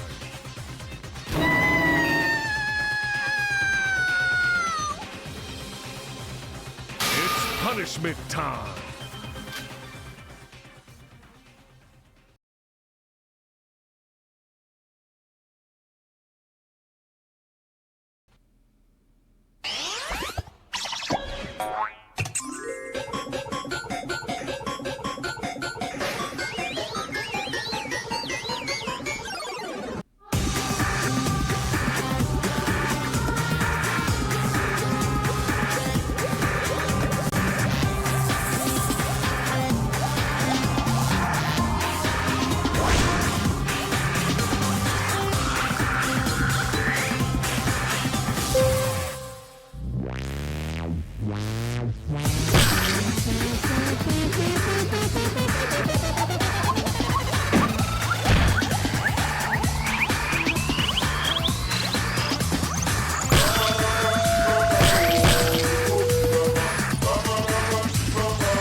Oh, bro. I'm sick. I'm fucking sick. I'm sick, bro. Bro, I didn't expect a game to be this diabolical, bro. Even in her final moments, that girl died laughing. To say this shed silvers down my feathers would be a gross understatement. Hibiki and Kanade were gone, executed right in front of us. The third class trial did their execution, and saw our numbers decrease once more. Even though the execution ended, nobody spoke a word. And Kanade unsettling delight at her sister's decapitation forced us into silence. We had to wait had the weight of 3 trials and their results bout of despair finally driven all the life out energy. We're done, bro. Honestly, at this point, I don't even know where to begin. Bro, just take me to my fucking room, bro. Shobai, where are you going? Go away. Bro, trial is fucking over, bro. That's right. This means we're free to go. And quit talking to me like your friend. We're fucking done here. What do you think, this trial changed anything? We had a mutual goal of winning the trial. Trial's over, we won, so status quo continues. That means no bothersome. That means no bothering me, capiche? Agreed. I'm gone, bro. Crap. Dang it. No good. Kanade was a real piece of work that deserved to die. No, she... Yo, I feel like death wasn't even enough. Bro, like... This woman is fucking insane. I messed up. But Hibiki, if what Kanade said was true, then she pretty much just used an unknown Hibiki as a tool. God, I should have done something, anything. Maybe then none of this would have happened in the first place. But I was too weak, damn it. Damn it. DK. Gone. Incredible. Miss Kanade Otonokoji. Truly one of a kind. To not have her as one of my voids is quite the missed opportunity, bro. The fact that she wasn't even void makes it even that much more scary. Like, bro, she makes the voids look fucking trash in comparison. I sincerely hope that the remaining two will be able to learn a thing or two from me. Here. Honestly, don't even have the strength to yell at you right now. Please just leave us be. Oh dear, did it hurt? I hurt your feelings? My most profound apologies. In that case, perhaps you ought to get some sleep, Mr. Kasai. As Mr. Monocro said, it has become terribly late. In fact, the same applies to all of you. Careful now. I, for one, could certainly do a period of solitude. This whole affair has upset me, so although I imagine for another reason entirely. Now that if you excuse Stay positive. I can't even Aroha, I can't even stay positive. Think positively, everyone. Taria's right. Kanade sucks. Who needs her? I mean, really, can you imagine I have to live with someone like that? No, thank you. It must have been rough for Ibiki to have her as a sister. I thought you liked Kanade, Aroha. That depends on her. That you depended on her to do all the heavy lifting in this class trial. Okay, well, that was before she turned out to be a total psycho. Besides, you're plenty smart, and so is Shobai. All you need to do is make sure that no one kills again, and everything will be fine. So let's turn those frowns upside down. It's cooked, bro. Seriously? You think this is funny? Are you for real? Did you get it? It was all for nothing. We went through all of this shit only to find out that the fucking voids didn't even kill. You know how terrifying that is? All hope is gone. Kanade wasn't a void. Setsuka's groundbreaking finding died with her. There are still 3 voids left. There were 15 of us where this started. 16 if you count Taria, and we're down to 9. That's nearly half, Aroha. And you're telling me to think positively? Ha! You didn't have to say it like that. I was only trying to cheer everyone up. Wake up and face reality, Aroha. There's no hope for any of us left. What's the point in it all? Yuki, calm down. Taking out Aroha won't accomplish anything. We're all in the same boat. Hey, bro. Huh? What is it? You said that you weren't going to let anyone else die, right? Hey. Well, you failed. 3 more people are dead. Maybe try a little heart. Bro, even fucking Yuki is so cooked. He is turning straight into despair, bro. Bro, he might revert to Utsuro. Deadass. Hey! Yuki? God, why is he like that? And why gives him the right to be so mean to me? Bro, I cannot lie, Roha. I mean, he shouldn't. No, honestly, bro, we lost so many people. We're cooked. I'm under a lot of stress right now, so Roha, with all due respect, would it kill you for you to read the mood for once? You're right. I'm sorry. Shinji, why did you let Yuki talk to you like that? I want to die. Because he's right. Oh my god, he said I want to die. I gave you all my word, but I failed to keep. I can't blame him for being mad at me. Ugh, I'm so useless. Look. Sora, how did we get here? Why all of a sudden? Why is all this stuff happening to us? What did we do to deserve all of this? I can't keep doing this. I'm so tired. We can't give up. Don't worry, guys. Taria, Leave it to me. I'll save you guys and find a way out. It's my duty as the executive of the Kisaragi Foundation. Taria, we're fucking cooked, bro. I can't lie. As long as the Kisaragi Foundation exists, despair will never truly win. I'll find out who's behind this and put a stop to it all. I promise it. I swear on you, on all those I've lost, I'll protect you no matter the cost, no matter the cost. Oh my god. After Taria left, the rest of us slowly piled out in time. Yuko's soft sobs, Aroha's nervous fidgeting, and Shinji's pensive look. None of those spoke a word and elevated back to Undercrew. Somehow, this crash trial felt more draining than the previous 2 combined. Bro, I am drained, and it doesn't look like any of this will be stopped anytime soon. What are we gonna do? I'm fucking defeated, bro. I'm defeated. Literally. The first thing I did after getting in my room was throw myself on the bed. I was so tired I couldn't even find the strength to take a shower, change into something more comfortable. In fact, I couldn't find the strength to do much of anything. I could tell I was nearly at my breaking point. I was trying to stay strong for everyone else, but I wasn't sure how much longer I could keep that up. I wanted to sob and scream into my pillow until I passed out. Reality felt so painful right now. Yuko's words kept echoing inside my head. Why is all this stuff happening to us? What do we do to deserve all of this? Was this some sort of retribution or something we done? Were we being punished for our sins? Who fucking knows, bro? My throat's fucking cooked. Oh my god.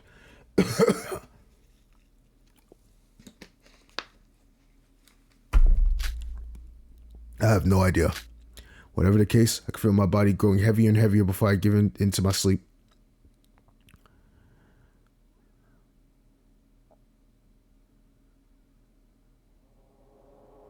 Aroha, what are we doing here? Hey, are you there? Over here. Huh? Why the I've dealt with enough fucking suffering for the night. I've dealt with enough suffering. I swear to you, I swear to you, I swear to you. Please do not tell me. Do not tell me what I think I'm thinking. Why the exclamation? Are you hiding something from me, Miss New Age? Mikado, what's wrong? Calling me out here so late. Oh, what's wrong? You want to know what's wrong, You of all people should know damn well what's wrong. You pathetic waste of space. Iroha, I shouldn't need to remind you of your role as a... You're too good of a bobblehead to do any of this nonsense. You can't even be a void because you're way too stupid to be a void. There's just so many things wrong that I just can't see with you. At this point, you're just here for vibes. The fucking bobblehead is a damn void.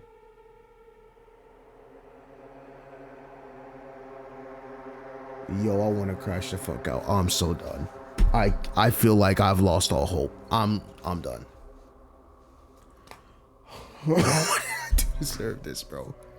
What? Are you fucking kidding me? The plan dictated that you were to kill on the second island, not Miss Magarobi. We got lucky that things fell into place the way they did. I may have overlooked that one transgression, but two, this class trial was to feature two victims at the hands of one blackened. Yet somehow, the exact opposite managed to happen. Two blackens? It's unheard of. How do you plan to rectify this? Well, for a moment back there, you really had me. The sight of Setsuka's body in such a state, and your act of panic and helplessness, I begin to wonder if I had perhaps misjudged you. Disgraceful. But lo and behold, it wasn't an act, and I came to realize that you have failed me once more. How could you let things go so out of hand? What did you even do on this island? Well, I was prepared on some things, but Kanade was so quick. Do not feed me such feeble excuses, you mangy mutt. I warned you in advance what this motive would entail. And even then, you still managed to fail me.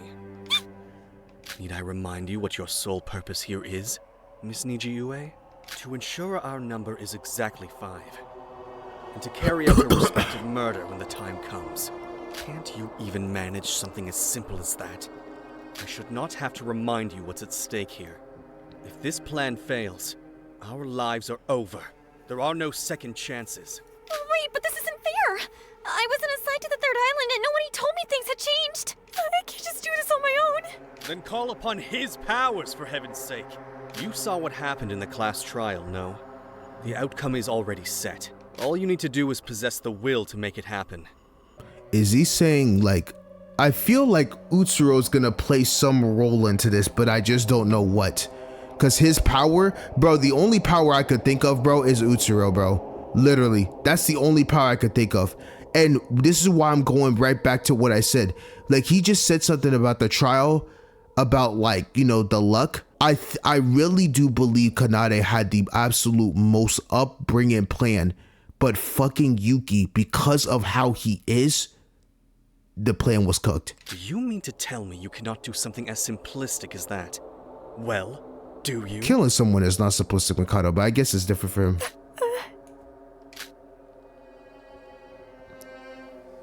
How disgraceful. I suppose it cannot be helped. We're all still here, and a trial was able to happen after all. Things may yet still be salvageable. Therefore, in my infinite generosity and kindness, I shall permit you another chance. The next island will be the 4th. You will kill someone there. Calm yourself, Miss I cannot say that fucking last name. Calm yourself, Iroha. Under his blessing, all shall unfold the way it should. There is no fear. No, it's not that. Well, it's well. I figured that since they were supposed to be the 4th island, skiller, maybe I could. They? Oh, you mean the final void? Grief. Oh, do you honestly still believe that they are working with us? Iroha, your simplicity knows no bound. Also, the fucking last void is rebelling. Holy fuck. What do you mean? Damn brat. They have defective Iroha. Surely you know this on the sound of all places. They intend to ruin everything we had to work so hard to achieve. I shall have delivered an appropriate punishment when the time is right. You see. Why do you think I called you here? Believe me, if they were still aligned with us, I would have no further use of you. They are more talented and capable than you are in every single way. No, I will give them this task, not you. You and I are the remaining voids. Do you see now the gravity of the situation which we now find ourselves in? Now then. Okay, that's fire. So that means the final void is really rebelling. That's sick. If you have any sense, you'll do as I say and obey my orders. It's the only way in which all can achieve true happiness. Bro, I can't look at Iroha the same now. Now then, time is of the essence, so I pray you do not disappoint me further and deliver us of murder that fits us of the necessary criteria.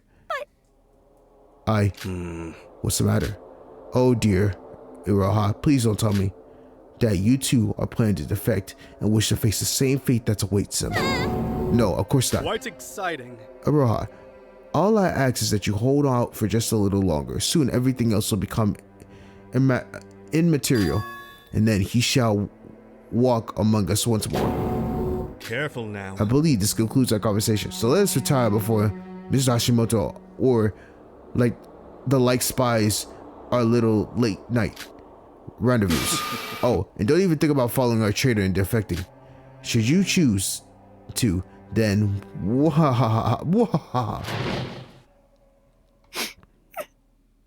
damn. I can tell that Iroha does not want to be a void, but I'm assuming some past must have put her in this situation. Oh my god.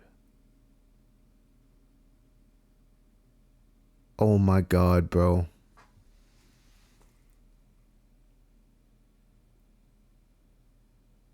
This is so defeating. This is I think this entire chapter just took my entire soul.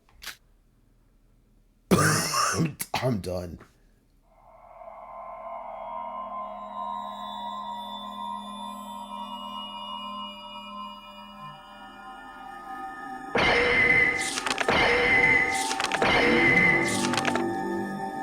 Danganronpa.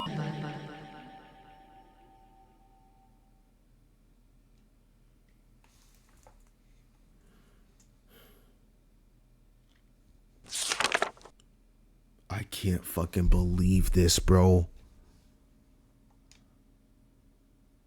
I can't believe this.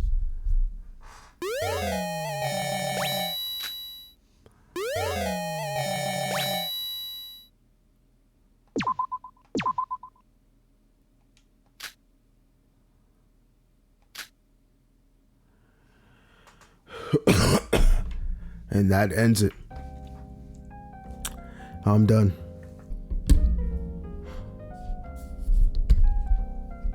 Well, wow.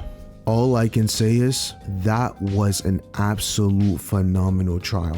When y'all said that this trial was going to be one of the greatest trials of all time, y'all weren't lying. I actually am so amazed by how good that was. I actually feel like I just went through an absolute roller coaster of just so many emotions. If I could erase my brain and replay it again, I would, because boy, oh boy, that was heat. Can't wait to edit this video. But yep, my voice is gone. I'm in so much pain, and I actually can't believe Setsuko wasn't a void and Kanade wasn't a void. Brother, what the absolute fuck? That just threw me in a loop. Oh my god. So Setsuko gone, Hibiki died being abused by Kanade, and even with Kanade's sick, twisted, diabolical self, truly a GOAT character of all time. Like I cannot believe how phenomenal of a character she is. It's unmatched. It's unmatched. So from here on out now, all playthroughs from here on will be in the sub. So everything from here on, because I'm not waiting for no dang chapter 4, 5, and 6 in English dub, because it took them 3 years to do this to get English dub, and it's crazy. I feel bad. People waited that long, and I luckily got in time for. I believe this might be one of the greatest fangan chapters ever to date. Trials to date. Like, my God, that was insane. Thank you all for watching my suffering. I really do appreciate it. I am tired. It is literally 2:22 in the morning. Lord have mercy, I'm about to hit this bed, but I'm editing right away. As soon as I get a chance to wake up and have some free time, hopefully I can get this out by Friday or Saturday. But yeah, you all are amazing. Thank you for joining me along in this journey. It has been absolutely fun. And on to chapter 4 next time. Thank you so much. I really, really do appreciate it. And on that note, I'm out. Peace.